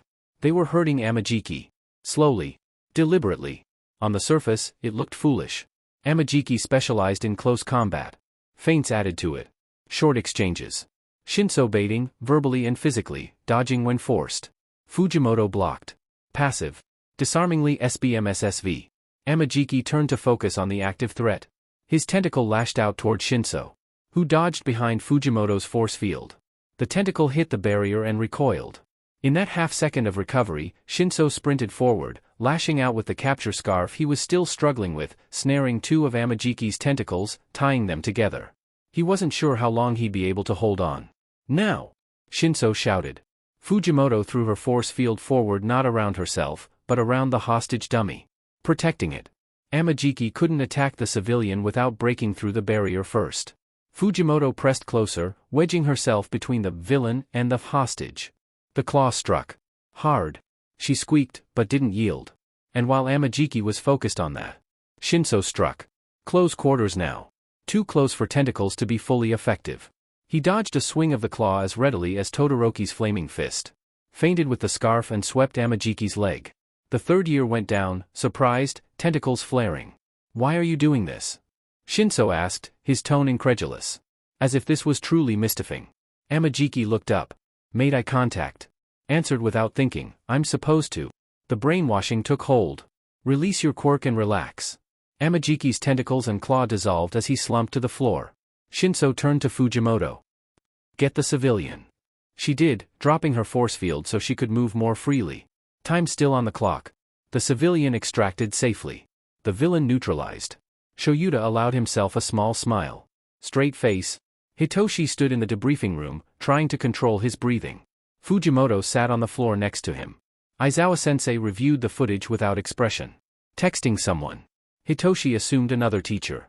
He stood straighter when Aizawa turned to them. Fujimoto stood, hands clasped anxiously. You utilized environmental obstacles effectively, he said. Coordinated with your partner despite minimal preparation time. Good job recognizing your opponent's strengths and countering. He paused. You kept calm, focused, and used the resources available to you while completing the objectives in the allotted time. Hitoshi's hands clenched at his sides. You passed. The words didn't register at first. What? You passed, Aizawa repeated. Both of you. Congratulations. Hitoshi just stared. Fujimoto bounced on her feet, then grabbed him for a brief hug. Immediately letting go, but still bouncing. Paperwork will be processed over the next week, Aizawa continued, already turning back to his tablet. Fujimoto, Snipe will talk to you about placement tomorrow. Hitoshi, you'll transfer to Class 1A after final exams. Report to me for schedule orientation on. Wait, Hitoshi interrupted. Class 1A? Aizawa looked up. Is there a problem? I didn't expect. You train with them. Midoriya's already integrated you into his team. Aizawa's expression was unreadable. Unless you'd prefer 1B? No, 1A is. Hitoshi stopped. Tried again. Thank you, sensei. Don't thank me. You earned it. Aizawa's gaze was steady. Remember that when it gets hard. You didn't get here because someone felt sorry for you. You got here because you worked for it. Hitoshi nodded, throat tight. Dismissed. Hitoshi left the room in a daze. Fujimoto ran ahead after a quick wave. He'd done it. His phone buzzed. Green bean, how'd it go? Hitoshi stared at the message. Then typed, I'm in. Then added, 1A. The response was immediate. Green bean, I knew you would be. Gravity who, congratulations. Nomad, such passionate effort. 1A is fortunate to have you. Icy hot, well done. Hitoshi leaned against the wall and smiled at the messages. He was a mash of relief, joy, and pride that he barely let himself acknowledge. Letting his head drop back, he slipped his phone into a pocket. A chuckle escaped. His smile grew broader, and he let himself feel all of it. Straight face. Yaoyorozu had been kind enough to invite them to her house. Mansion. Izuku wasn't sure what else to call something even bigger than the Todoroki estate. Even his mother's new apartment would fit in just this one room. They sprawled across a 2-level sitting area, a wall of sliding doors open to the lawn. Every table was covered in books and notes. Every couch occupied. Someone, probably Kaminari, had made a massive pot of coffee that tasted terrible but kept everyone awake. Final exams begin tomorrow. This is impossible, Kaminari groaned, slumping sideways in his chair. Why do we need to know English anyway? We're going to be heroes in Japan. International incidents require communication, Yaoyorozu said patiently, not looking up from her notes. And many support documents are published in English first. I hate everything, Kaminari declared. Kirishima sympathized. He stared at his practice exam, brain refusing to process the grammar structures. Present perfect continuous. What even is that? Someone dropped a packet on his desk. He looked up. Bakugu was already turning away. What's this? Study guide, Bakugu said shortly. Color-coded. Even you idiots should be able to follow it. Kirishima blinked at the packet. It was extensive, detailed notes on verb tenses, common mistakes, practice problems with worked solutions, organized by difficulty level. And actually color-coded. Dude. Did you make this? Your grade is pathetic, Bakugu said, already back to his corner. It's dragging down the class average. But just use it, shitty hair. He dropped into his chair, yanked out his own notes, and very pointedly ignored everyone. Kirishima looked at Kaminari, who was staring wide-eyed across the table. Did Bakugu just, Kaminari whispered, help us? Across the room, Midoriya was watching with an expression Kirishima couldn't quite read. Not surprise. Something softer. Bakugu didn't look up from his work. But his ears were slightly red. Kirishima grinned and opened the study guide. Straight face. Izuku pretended to focus on his own studying. But he kept watching Kaminari and Kirishima bent over the packet, Siro leaning in to look. Ashido asking Bakugu a question, quietly and carefully, and Bakugu answering her. Not kindly. But not cruelly either. Just factually. Show me, he'd asked. And Bakugu was. In small ways. Rough ways. Consistently.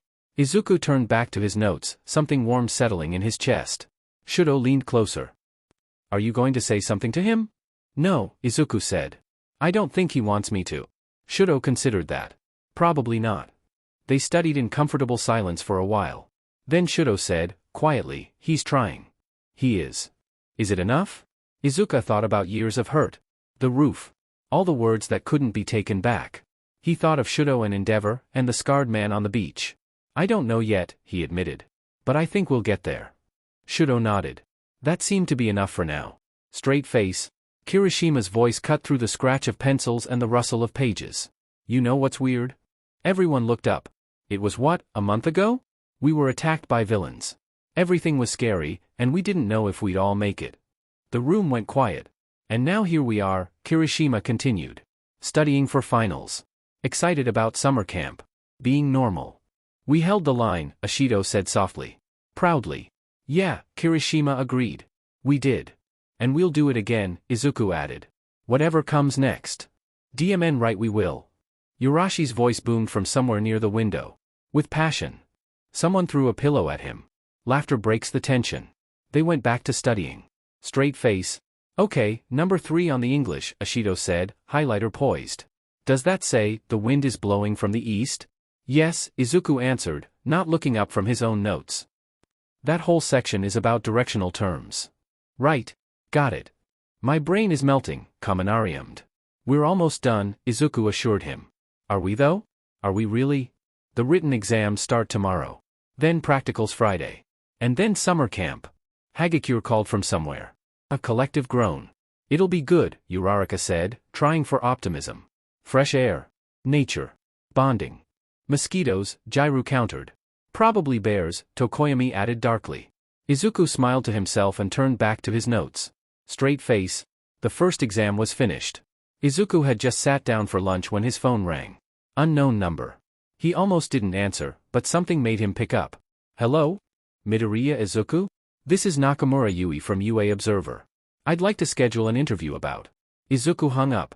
Uraraka raised an eyebrow. The Gen Ed reporter, Izuku explained. The one who cornered you before? Yeah. His phone rang again. He declined the call, then blocked the number. They are persistent, Ida observed, his tone indicating that it was not a compliment. I know, Izuku said. But I don't owe them, especially her, and Mizuno-san says they should be calling UA or the Endeavor Agency since I'm a minor. Todoroki gave a small nod as Izuku put the phone away. Straight face. While her tea was steeping, Mizuno closed her eyes. Stealing a moment of meditation before the next crisis could intrude. Her phone rang. Unknown number. The temptation to ignore it was strong, but she didn't get paid to ignore things. She straightened her spine and answered. Mizuno Kaori, Endeavor Agency. Mizuno-san. The voice was practiced, not quite fresh and eager. Mid-career, she estimated. Someone who'd learned how to sound reasonable. This is Hayashi-run, Hero Weekly. I'm putting together a piece on UA's recovery following the USJ incident, and I was hoping to get a comment regarding Midoriya Izuku's continued enrollment.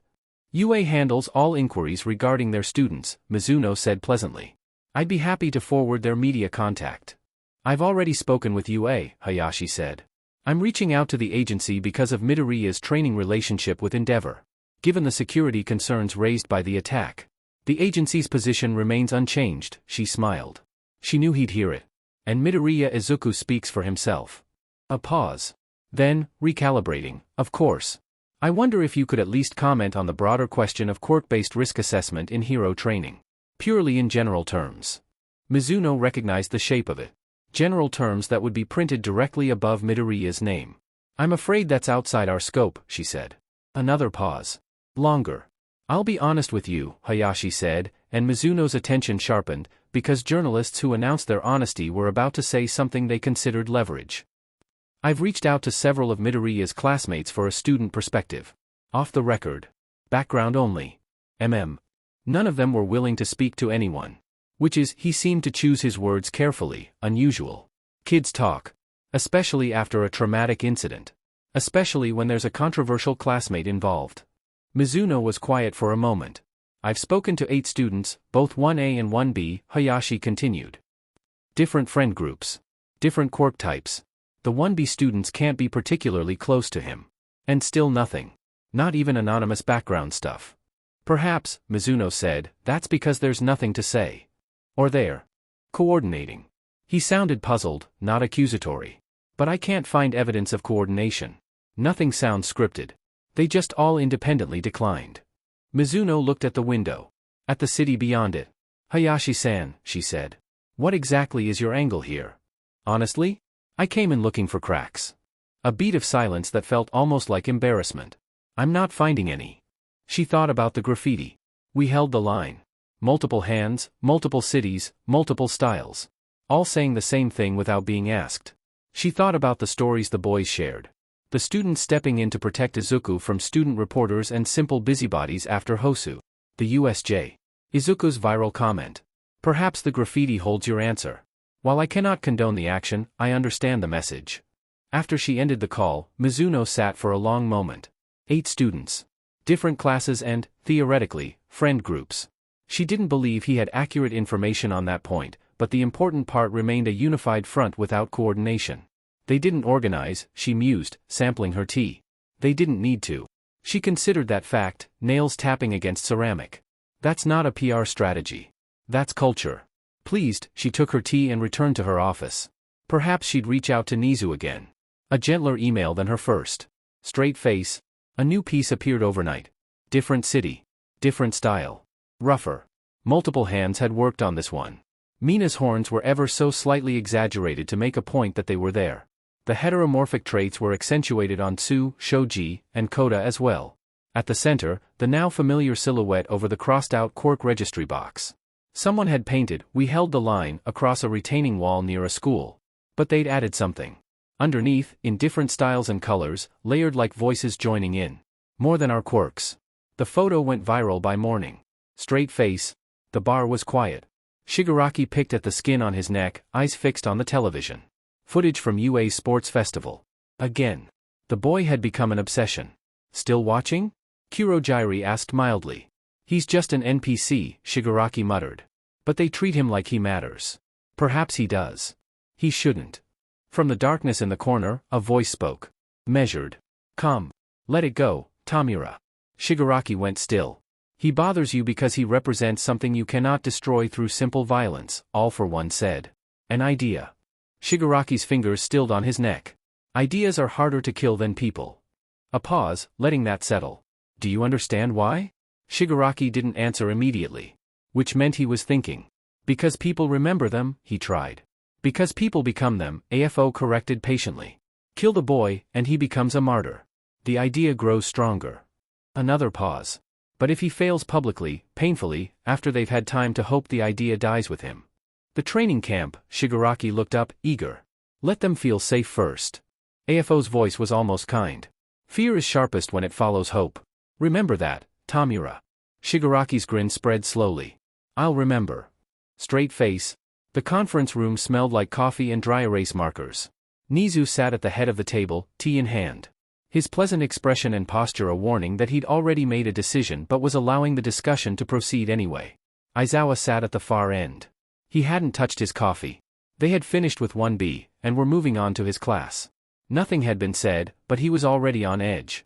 The odd number presents an opportunity, Nizu said.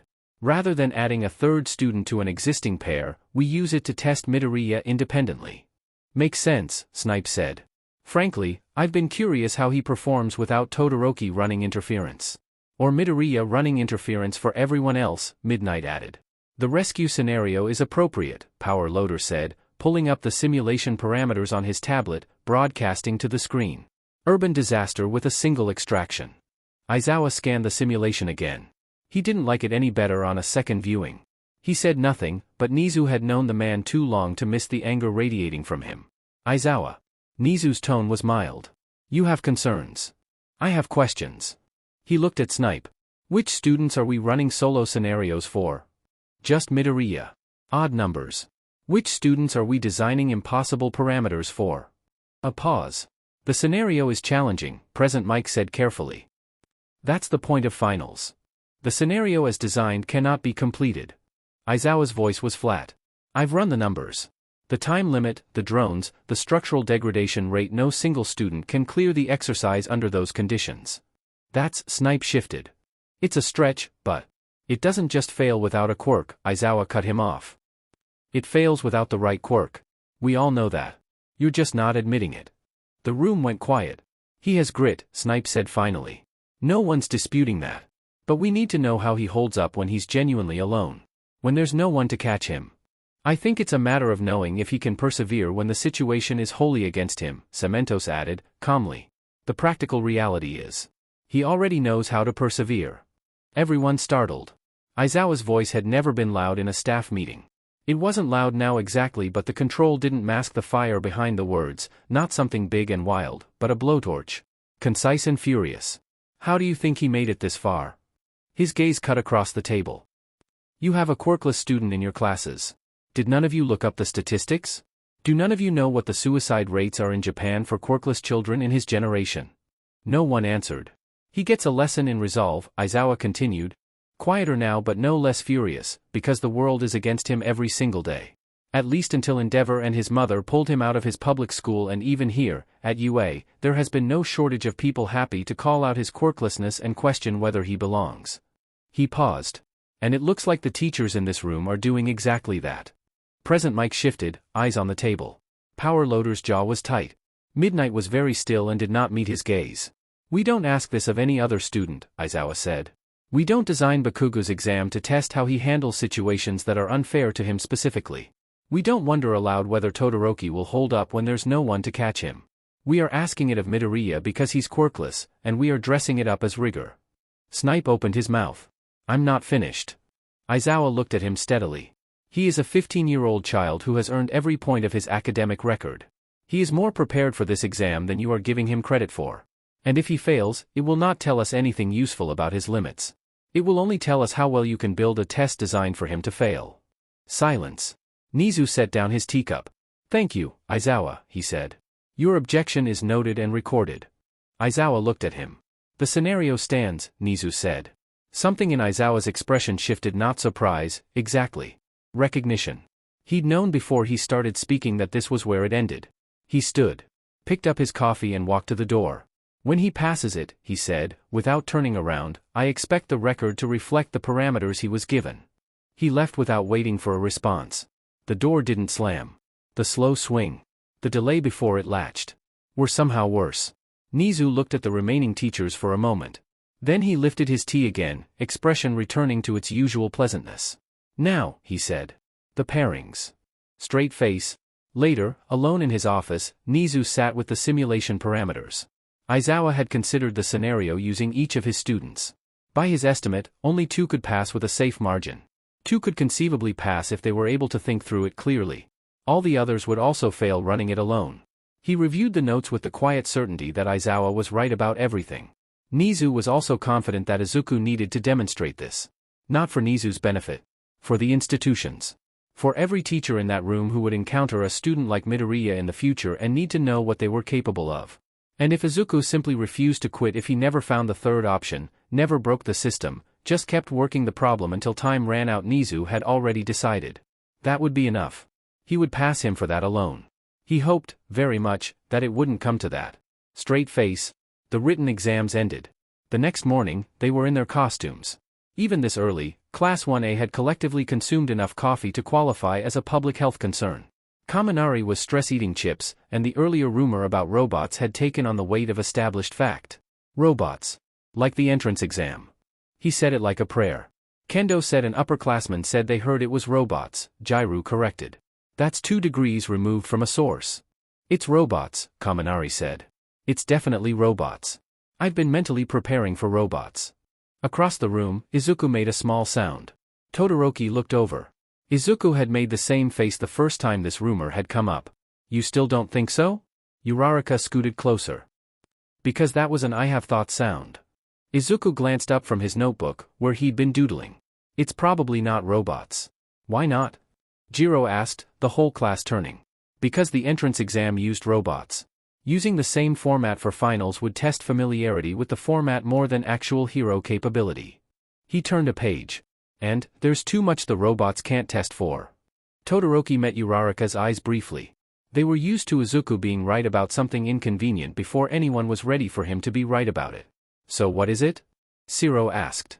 I don't know, Izuku said. But not robots. You think Kendo lied? Yayurozu looked concerned. Izuku shrugged and then closed his notebook. With a sigh, he looked up at her, then made eye contact with the others, before turning back to Yayurozu.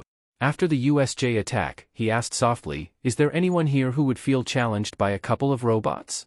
Silent dread met his question. Straight face. It wasn't robots.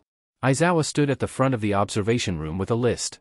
The other teachers came in a step behind, and realization swept through the class like the 5 stages of grief. It settled more on resignation than acceptance. Teacher opponents. 2-on-1 pairings. Combat scenarios escape or contain. Uraraka and Aoyama. Uraraka exhaled. Aoyama pressed a hand to his chest dramatically. 13, Aizawa said. The pairings continued, the teacher opponents announced. Shiro and Kaminari exchange a look. Kirishima straightened when he heard Cementos, looking excited. Jairu went pale at present mixed name. Bakugu and Yaoyorozu.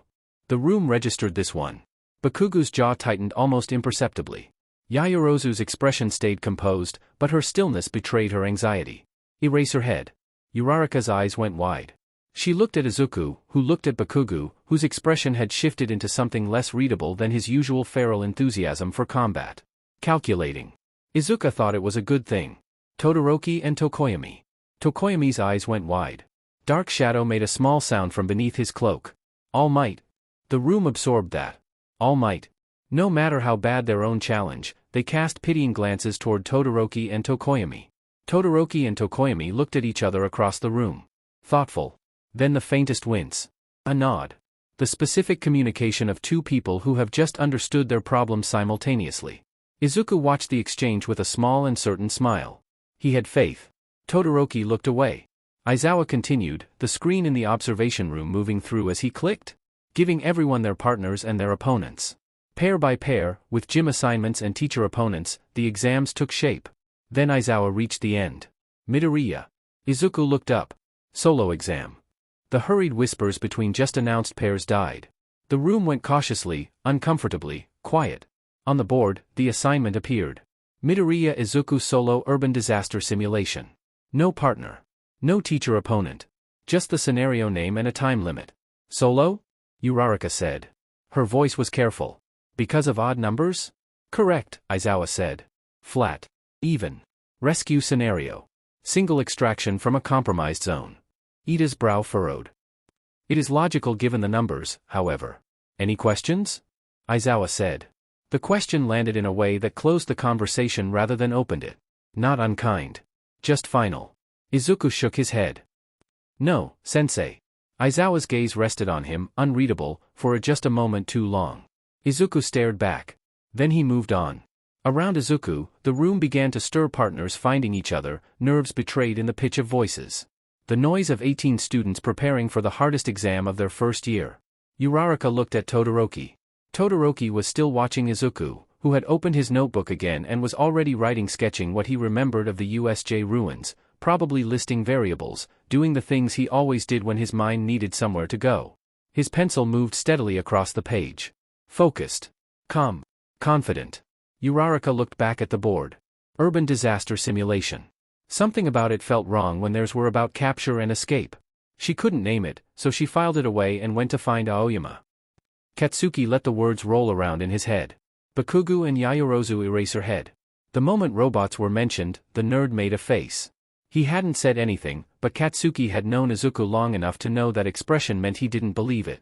So he'd prepared accordingly for Midnight or 13. Maybe a team up against 1B. Upperclassmen. He'd even prepared enthusiastically for the possibility of All Might. He'd run through combat ideas like the obsessive he was and would never admit to being. He was not prepared for Eraserhead. His quirk would be cancelled. Repeatedly. For the entire duration. By a man who'd been doing this for years and had zero patience for students who relied on one trick. Or overly relied on their quirk. It was a reason the man liked the nerd so much. Karma, some part of his brain said, in a voice that sounded uncomfortably like his own. He told it to shut up. Yaoyorozu appeared at his shoulder. He hadn't heard her approach, which meant she was either very quiet or he was more rattled than he was admitting to himself. We should talk strategy, she said. Not if that's okay or when you have a moment. Just a statement of fact. Yeah, he said. We should. They found a corner of the staging area, and he leaned on the concrete wall with no one close enough to overhear. She turned to face him. He waited. She could have her say now, but if it fell apart in the field, that's where his strength lay. Eraserhead's capture weapon is most effective in a 5-meter range, she began, though we've all seen him use it much closer, and further. His erasure requires line of sight and conscious activation. If he can see us both, he can erase 2 targets simultaneously. He'll have to prioritize, Katsuki mulled the problem over. Subjectively, my quirk's the bigger threat because I'm more aggressive. He'll keep it cancelled as much as possible. Agreed. She nodded. Which means you're the distraction. Which means I'm the distraction, he confirmed, shoving his hands into his pockets in annoyance. Neither of them commented on the inversion. Katsuki Bakugu, reduced to bait by a man who could turn him ordinary with a glance. If the nerd can do it, he thought, so can I. How is your mobility without your quirk? Yaoyorozu asked carefully. Good enough. At her expression, I've been training without it. Since he stopped. Since USJ. She didn't need to ask. She understood. Many of them had changed things after USJ. I can fight hand to hand. I'm fast. If I keep him moving, keep him focused on me, I limit how much attention he has for you. And if he catches you? Katsuki's jaw set. Then I make sure I'm useful caught. She looked at him. If he's got his capture weapon on me, his hands are occupied, Katsuki said. He has to maintain it. That commitment will buy you time, he grumbled. It's not ideal, but it's not nothing. He paused. You need to work fast. I can work fast. She was quiet for a moment. He watched her work through it, the way her eyes moved slightly like she was running calculations, building the scenario in her head the way she'd built support items in the field, piece by piece. I can manufacture a capture scarf, she said. The material composition isn't complex. Under a minute, if I have time before he locates us. She paused. But the timing would need to be precise. If I produce it while he's focused on you, I can get close enough to use it before he redirects. If his attention shifts early, I make sure it doesn't. That's not a guarantee. No, it's not. He looked at her steadily. Nothing in this is guaranteed. She absorbed that with a small worried frown. Started to say something, he saw it, the thought forming, and then didn't. He waited. He'd learned that from watching Izuku. And she was like Izuku, sometimes you had to let the silence work. She hesitated. I'm not going to be able to aim it accurately. Then I guess you catch. Both of us. He shrugged, turning to look at her, gaze sharp. What he was about to say went against everything he'd always believed. But he thought about Hosu and the USJ. About how much his old beliefs had cost him. If you catch both of us, I'll make sure we both stay caught. He stood facing her directly. It'll be up to you to cuff him. They debated details as the clock ran out. It wasn't comfortable, exactly. They didn't have the shorthand that Kirishima had with him, or the wordless coordination he'd watched between Izuku and Todoroki. But it was functional. By the time the bus dropped them off, they had something. The bell rang. The door to the facility opened. Straight face. Eraserhead was already in position when they entered the simulation zone. Katsuki couldn't see him. Which was the point, but it set his nerves on edge. The zone was an abandoned urban block, crumbling facades, narrow alleys, blind corners. Exactly the kind of terrain that favored patience over power. Perfect for the man hunting them. They couldn't afford to find a sneaky route and risk getting lost. If they went straight across, Eraserhead would have them in seconds. Katsuki had been snared with Kirishima on more than one occasion. Had watched the man fling villains during the USJ attack. He moved further from her, keeping low and moving fast along the building facades, looking up as much as ahead. They made it 2 minutes. The attack came from above. A whip of white lashing out, trying to snare his torso. Ponytail. He dove, fabric grazing his shoulder.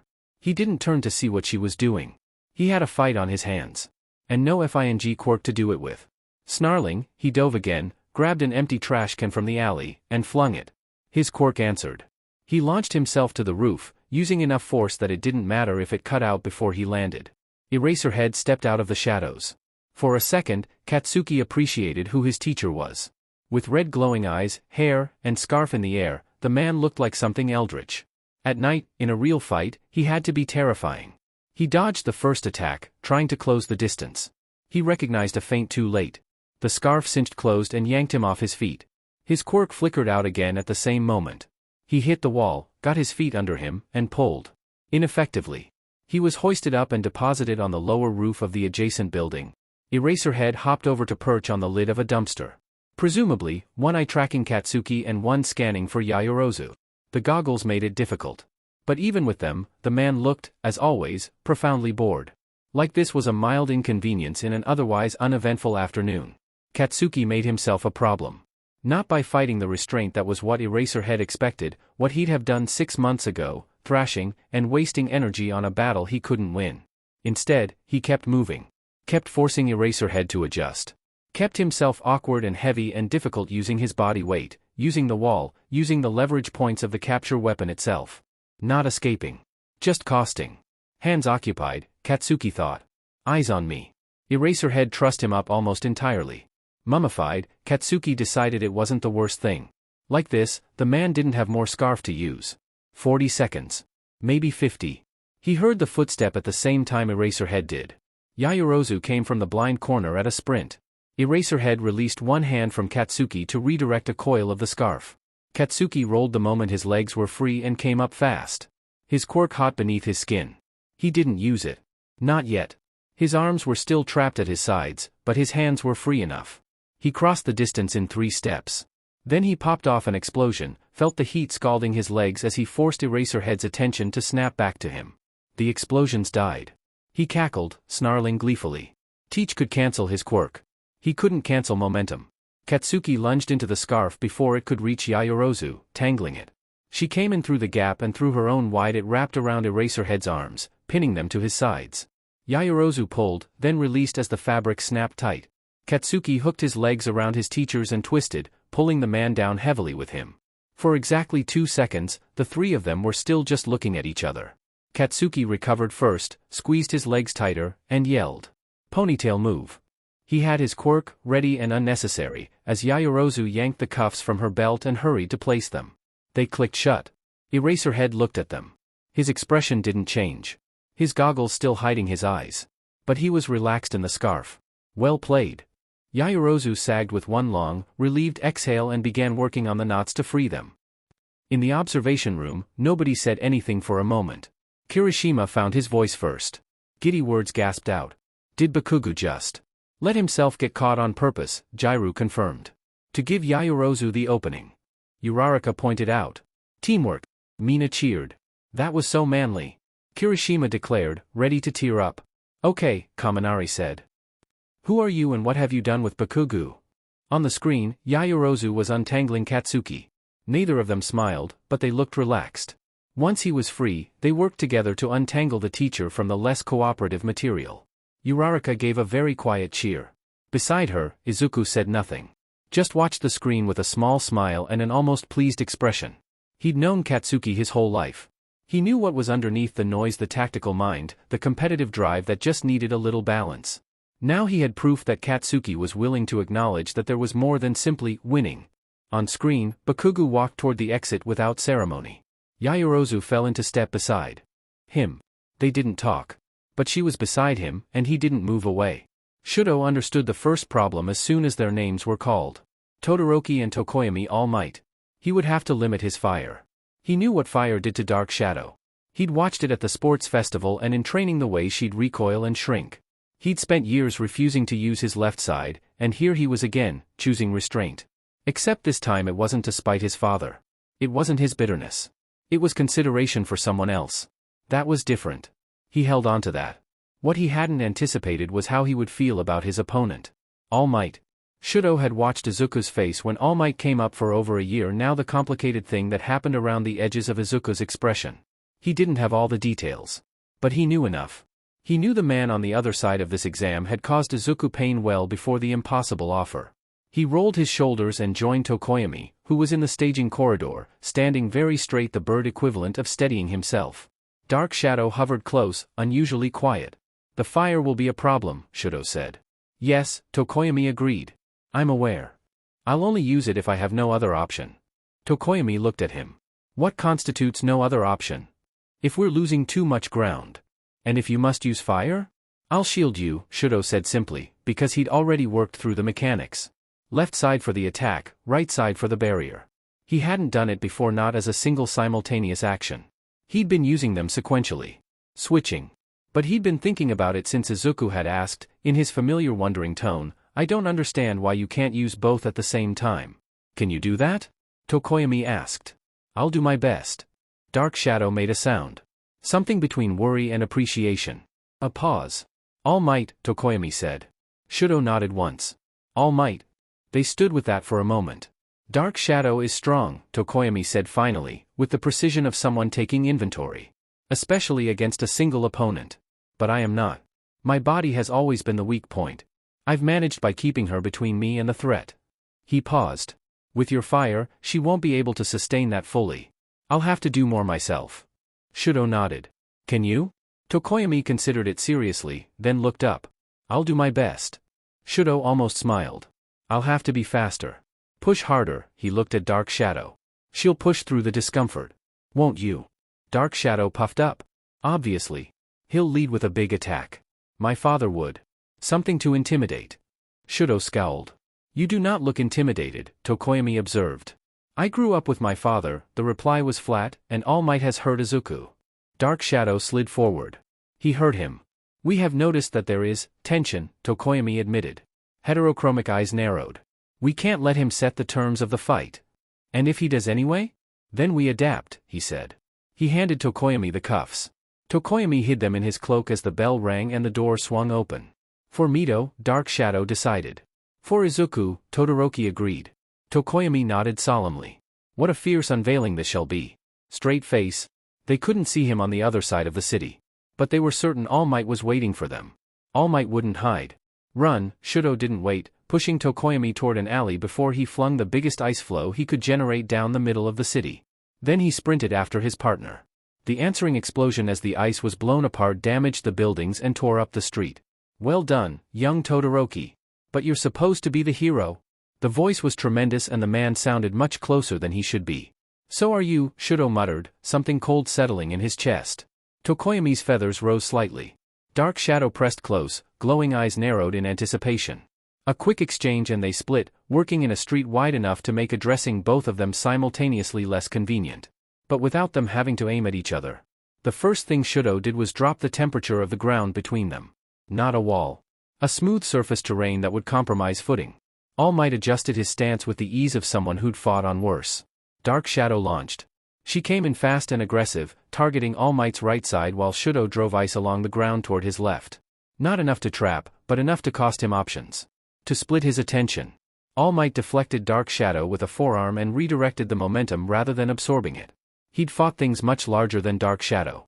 A valiant effort, young Tokoyami. Dark Shadow hissed, and Shudo sent more ice, guarding his own back while he stabbed toward All Might. Sharp spears forced the man to pay attention. He could punch through them, but he had to keep an eye on them. Dark Shadow regrouped and struck again. Tokoyami was moving closer than he'd been, using the terrain Shudo had created as cover to push forward. Shudo tracked him peripherally and kept the ice between them, giving Tokoyami lines of approach that didn't cross his own fireside. All Might shifted. Turned toward Shudo, who was the more obvious structural threat, and in that turn, he created the opening Dark Shadow slamming into his shoulder hard enough to actually move him half a step. He turned back. And then he stopped playing defense. The first time All Might moved at full commitment, Shudo understood immediately why the man had held the top rank for as long as he had. Even handicapped by the weights, the speed was impossible. His father was fast. Not that fast. The margin for responding was thinner than any training scenario Shudo had ever experienced. Ice rose. All Might went over it. Dark Shadow. Intercepted. All Might struck her aside. Not without cost. Shudo could see it, the effort that took, Dark Shadow recoiling with a sound that made Tokoyami flinch. All Might was coming at Shudo. He could wall him. No matter how heavy, the ice would only hold him for a moment. Then All Might would break it and Shudo's next move would be slower. Or he could dodge and give up the ground he'd built. Or, I don't understand why you can't use both at the same time. With that thought came the image of Izuku leaving the school at Aizawa-sensei's side. Small and worn. Exhausted. Fire roared from his left side fast and fierce. A wall to force retreat. A promise of pain. And from his right, simultaneously, a curved wall of ice rose between the Inferno and Tokoyami's position. Shield and strike. At the same time. He'd never done it before. All Might stepped back just one step, just enough, and the ice wall was already there, cutting off that angle. It had worked. Shudo stood in the space between his fire and his ice and felt something click into place that he didn't have language for yet and didn't have time to examine. He leaned into it hotter and colder at once and stared All Might down. In the observation room, Izuku leaped to his feet. Yes. Everyone around him startled, but he didn't have attention to spare them. His eyes fixed on the screen, and for a moment, he couldn't breathe. Izuku had wondered. For months, he'd wondered, watching Shudo switch between left and right like they were separate tools, separate selves, never quite together. But finally, there it was. Fire and ice. Same moment. Same movement. Shudo finally deciding to be whole. Izuku was elated. All Might recovered quickly. But the exchange had cost him something, and Shudo knew it. The dynamic of the fight shifted in a way All Might recognized, too. He could see it in the adjustment of the hero's stance, a recalibration, a revision of what he was dealing with. Good. Shudo pressed the advantage. Spikes and smooth flows of ice to hamper movement. The steady flicker of flames keeps All Might's attention away from Tokoyami. He skated on his own ice, demonstrating mobility, forcing All Might to track two problems at once. The man punched the fire away, the savage gale of wind threatened to knock everyone down. Inasa did the same thing. Shudo angled his body, let the ice form a curved surface to redirect the pressure, and the moment it dropped, fire surged forward again. Tokoyami was the one who noticed it first. Wary of the fire, he was watching closely and saw the flicker of color shift. The center brighter. Edging toward white. Hotter. Dark shadow recovered and came back in, and this time she was larger. Tokoyami could hear the echo of her thoughts, fixating on Shudo's words. She didn't have context for what Todoroki said, but what she'd seen in training was proof enough for her. Her anger fueled her determination. The power behind her strikes. All Might was managing two threats, complex terrain, and a student who was no longer fighting with one hand tied behind his back. The opening arrived because Shudo made it. A burst of fire larger than the others, directed straight at the man, forcing All Might to step aside, and the ice came simultaneously, not a wall this time but a ramp. Uneven. Angled just enough to provide height. All Might's footing shifted. The blue ice surged upward like a rising tide. Dark shadow crossed the distance swiftly and grabbed All Might's head in both hands, and significantly more force than she'd ever used to set Monoma aside. Enough to hold. Enough to occupy. Enough to blind. Shudo dropped the temperature more, applying layer after layer of ice, compressing them as tightly as he could until he'd locked All Might in almost to his shoulders. All Might laughed, low and genuine, the sound of someone who has been surprised by a student and found it delightful despite himself. Impressive. He lifted a fist. Shudo scowled, the steady flame keeping him warm. Allowing more ice. Tokoyami was there. He'd come in fast and low while Dark Shadow held and Shudo's ice anchored, and his hands were steady despite everything, despite the fight, despite the fire, despite facing All Might with his own body instead of hiding behind Dark Shadow's. The cuff clicked shut. Silence. Dark Shadow cackled in satisfaction. Releasing the man she held with a smug expression to coil triumphantly around Tokoyami's shoulders in what could only be described as an aggressive hug. Tokoyami endured it with dignity. All Might looked down at his wrist. Then he looked up at Tokoyami, who met his eyes and held them. Then at Shudo. Shudo met his eyes, too. Longer than necessary. Neither boy smiled. All Might said nothing. But his smile, just briefly, became something else. The man's gaze darted briefly toward the distant observation room. Understanding. This fight had been more than just an exam, for one, if not both students. The buzzer blared, announcing their win in the principal's cheerful voice. Shudo let the ice melt and turned away from All Might without ceremony, walking toward the exit. Tokoyami joined him, Dark Shadow gleefully reciting her favorite parts of the fight. In the observation room, nobody spoke for a moment. Kirishima liked his lips and tried again. They beat All Might. The reverent words settled into the silence. When the pair was announced, that hadn't seemed possible.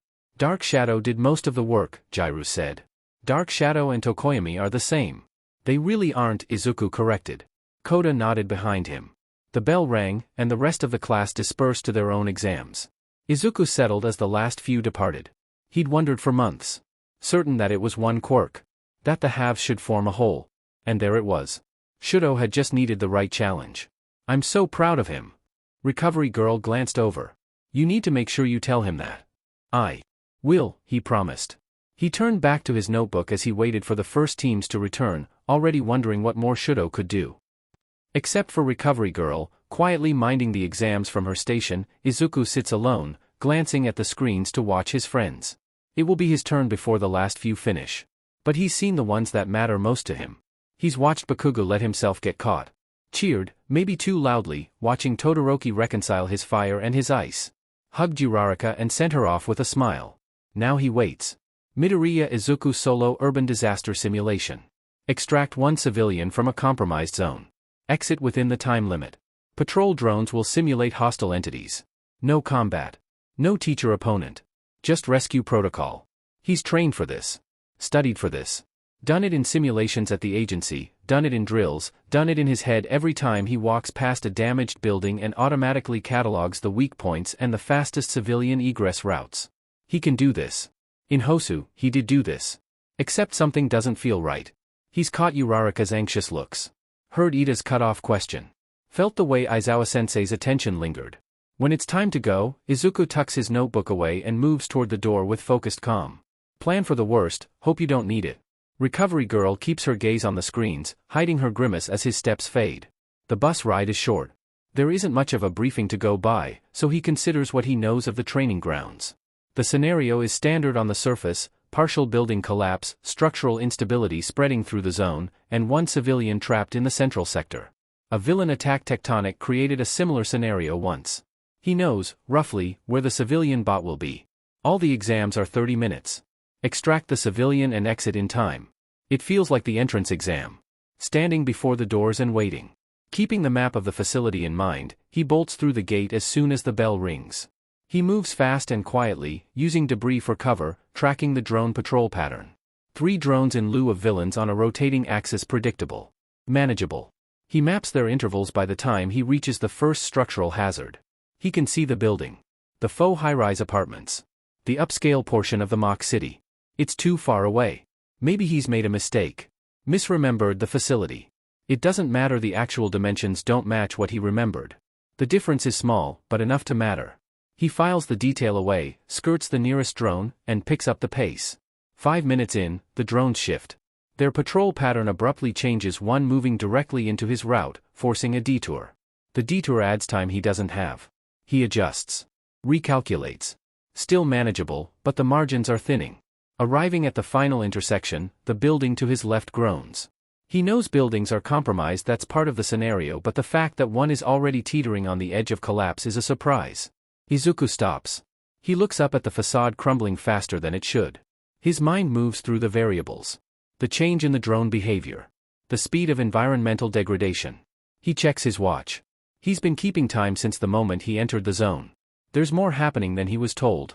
Things moving faster. He runs, feet racing alongside his thoughts. Another building gives. Dust billows out, forcing him to pause. Using time he doesn't have. Even with the visor, he needs a moment for his vision to clear. In the waiting, he understands. Not with panic. Not with anger. Recognition. Oh. The parameters aren't what he was told. The briefing was wrong. He was given bad intel. Is it possible to retrieve the civilian and return through the gate in the time he has? He is suddenly very certain it isn't. He's seen this before. At Aldera. In the streets. In every office where someone looked at his file, looked at him, and decided the answer before he opened his mouth. The world will not make room for you. Endeavor warned him. Izuku exhales slowly. Adjusts his grip on his bow staff. His jaw sets. I know. I'm going anyway. He doesn't rage against it. He's spent years learning that arguing with walls is a waste of energy. But he's never been one to quit. The civilian is waiting. The observation room fills as the others return. The last 2 tests finish as Midoriya arrives at his gate. Everyone watches intently as he begins to run. Jiro's voice cuts through the chatter. The timer's wrong. What? Tsu leans forward, brows pinched. Look. She points at the feed. The numbers are running too fast. And the drones, they changed pattern. His sheet only said they would patrol. Momo frowns, expression tight. He can't win this. The room goes still. What do you mean? Uraraka's voice is small, the earlier unease returning with renewed intensity. There is no safe route. At this rate, given the distance, everything is going to collapse before he can extract the civilian. He can't find the civilian and a safe route out without additional information, a partner. She stops. Or without a quirk, she doesn't say. Todoroki says it for her. Without a quirk. That's, Kirishima stammers. That's not fair. No, Momo agrees softly. It's not. On screen, Izuku pauses. Looks up at the crumbling structure as dust settles on his shoulders. His expression shifts: recognition, a flash of something sharp, and then a decision settling into the set of his jaw. Then he keeps going. He knows, Shudo whispers. He stands, arms crossed, watching. Katsuki's jaw is tight. Kirishima can hear his teeth grinding. Come on, Mito, Uraraka breathes. The class gathers closer, focused, as if their collective will can carry him. On screen, Izuku races up a damaged stairway, kicking open doors. He's halfway up the building when he reaches the civilian's location. The buildings all have some level of detail to make them look like apartments from the outside. The civilian bot is trapped beneath a collapsed support beam near a couch. He is once again reminded of the entrance exam, of when he rescued Uraraka. He assesses quickly, the bot responds to questions. The panel on its chest indicates it's stable. The beam has it pinned at the legs, painful but not critical. He doesn't use a lever. He kneels, grabs it, and lifts. Just far enough to shove it to the side so he can slide the civilian out. If he doesn't have his hands free, he has more problems. He looks at what he has. The bot. Then at the curtains. He slashes through the curtains to create a HRNSS, securing the bot against his back. Gives it a mask to keep out smoke and dust. Shoves the rest of the fabric into his belt and stands, looking toward the exits. Time to run. The building groans like a dying animal. 1,000 metal joints creak as weight shifts. The sound arrives before the movement does. A deep, unsettling crack from somewhere above him, something old and tired finally giving way. Cracks spread down the wall. Plaster and concrete rain in a fine dust as the building shears under the uneven load. No fire damage. Nothing to indicate impact. The walls of the stairwell are supposed to be load-bearing. But they're giving. It's wrong. If he needed confirmation that the exam isn't what he was told, there it is. He kicks open the door at the next landing and makes for the other side of the building. The hallway comes down the way he orchestrated the collapse during the USJ attack, a rolling wave. He runs through the barrel of it. He's not going to make it to the end. The next doorway is his opportunity. Without pausing, he spins, jams his bow staff into the frame, completes the pivot, and runs faster. The staff holds 4 seconds. 5. The wall bows outward, the frame twists, and it begins crashing down again, dust liking at his heels. He doesn't trust the next stairwell. If it fails too, he won't make it to the ground. The rooftop terrace is on the next floor. He slides down the railing and cuts across. Behind him, the stairwell collapses. Ahead, he sees the shattered remains of sliding glass doors. Dust still swirls, but the worst of it has cleared. The only way it would have fallen like that is if the structure were flawed. As if Mina had weakened the beams. The jump from the terrace to the next roof is short. Easy, even with the weight of the bot on his back. He takes a half-second to whisper a thank you to Afterimage and Thermal for all the runs with the weighted vest. He kicks open the roof access door and begins the descent, steps tight and swift, touching each one rather than taking 2 at a time. Easier on knees that will be killing him later. Faster to catch himself if he needs to stop. Drones burst into the stairwell from the floors below. Growling in frustration, Izuku turns, climbing back to the floor above, and shoves the door shut behind him. He's greeted by a gaping hole where the floor used to be. The ceiling is gone, but the exterior of the far wall remains. Not enough floor to cling to, and he wouldn't trust it anyway. Too far to jump, even with the grappling gun for boost. A thump behind him. The drones have reached the door. It's shut, but that doesn't mean it locked. He climbs a listing beam until he feels it shift. Using the remaining curtain fabric, he ties the grappling gun to it and fires. Either it holds, or he has a very big jump to make. He rides the beam down, the tether steering its descent. He'd watched a crew remove giant tree branches this way once, controlling where they fell. He braces as the far end slams into the wall, cleaves through the softer material, and wedges. It holds. He scurries along it, blessing Anima for every parkour lesson. The endless balance beams and vaults. Those were sturdier, but narrower than this. Clearing the building, he races across the rooftops. This section resembles a shopping district. Lower buildings, connected rooflines, small height differences. He eats up without slowing. His calves burn, but his footing is good, gravel over tar, the bot steady against his spine. A single narrow alley at the end, and he should be clear of the drone patrols. A straight shot to the gate. He doesn't trust it. He glances to either side, judging distances. The access doors that might get him to the ground faster, or might allow drones up. The fire escape railings tempting, but too obvious. A door bursts open. Drones. 3 of them, fanning out to confront him on the next roof. He turns toward the building behind this one. There's a service corridor between this section and the next. The gap is significant. At least they can't jump. He digs in, kicking up gravel as he accelerates. Is it supposed to do that? Kaminari's voice is weak as they watch the walls close in. The drones pursue instead of maintaining a patrol. No. Uraraka's voice is sad but certain. Are the drones hurting him? Hagakure's gloves twist anxiously. Yeah.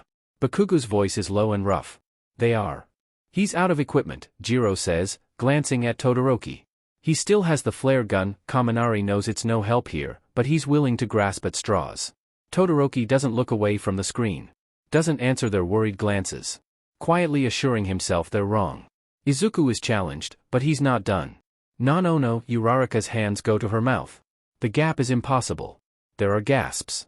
Clasped hands as several students turn to each other for reassurance. Kaminari half hides behind the tuft on Ojiro's tail. Kirishima looks like he wants to reach through the screen. Shudo leans forward, watching Izuku's shoulders. His stride. There is no hesitation. He knows, before it happens, that Izuku is not going to pause at the edge. Someone cries out as Izuku leaps, hurtling out into empty air. There's no way he'll reach the other wall. It looks like the worst sort of miscalculation. Gray fabric unfurls from his arm and shoulders, familiar loops lifting, coiling like a living thing summoned in an hour of need. Izuku snaps his arm forward. The scarf lashes out and catches a street lamp. He swings down in a wide arc, feet slamming into the opposite wall. Another loop snares the edge of a sign, and he executes a short, tight second swing before dropping to the ground. The weapon recoils. He keeps running. That's not decoration? Mina yelps, gaze darting between the screen, Todoroki, and Uraraka. When did he get that? Kirishima spins toward Todoroki. Was that always part of his costume? Why didn't he tell anyone? The questions tumble over each other. Shudo stays silent. Because he understands where it came from. How long Izuku has been working to master Kido's tool. He knows Izuku didn't hide it from them specifically but hid it on principle. A hero should never enter a fight with every card already on the table. Villains can't plan around a tool they don't know exists. Izuku has to face more than villains. It's a straight shot to the gate. Drones move to intercept him. Sensor lights burn red and lock on. The weight of the bot digs into his back and shoulders. It wasn't heavy at first, now his knees ache. His lungs burn, each breath fast and furious, as his body demands more air. Just a little bit further. 12 meters.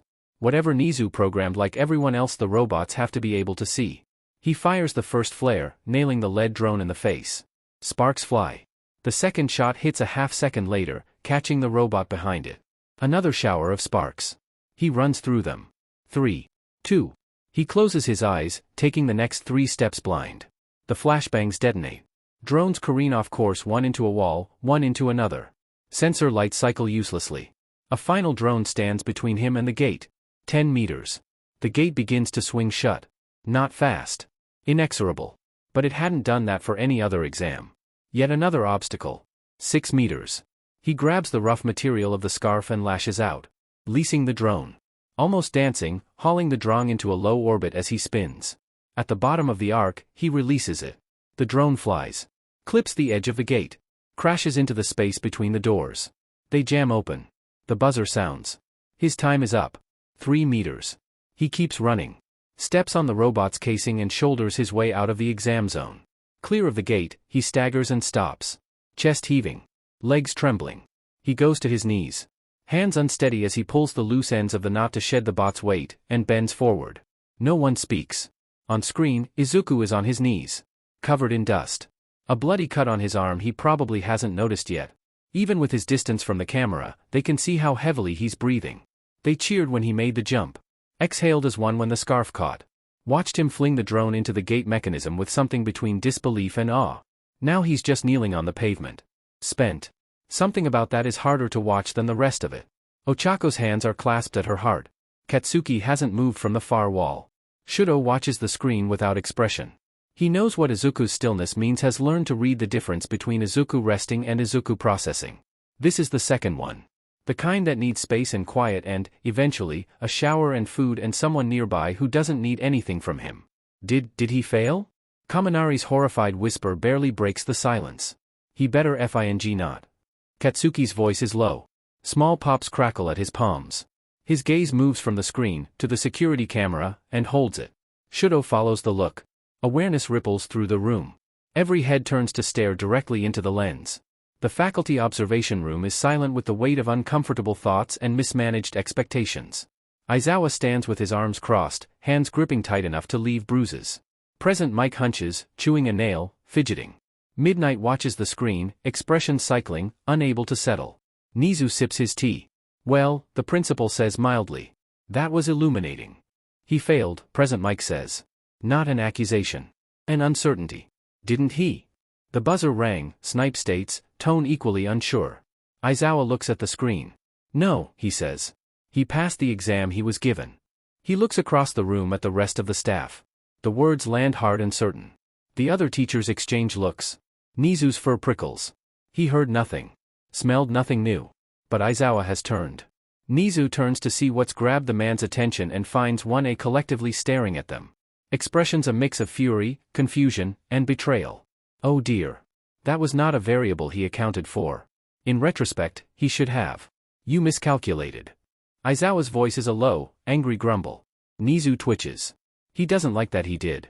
That it was noticed. Called out. He watches Todoroki stride out, no doubt on his way to Midoriya. When he turns to address Aizawa, the man is already gone. The door ajar in his wake.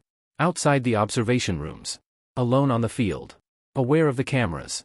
Izuku grits his teeth. Steadies his breathing. And climbs to his feet once again. Okay, sadly the chapter is over. And if you enjoyed the video, just leave a like. And subscribe with post notification. So when the next chapter is ready, you will be notified. Okay, see you in the next video. Bye.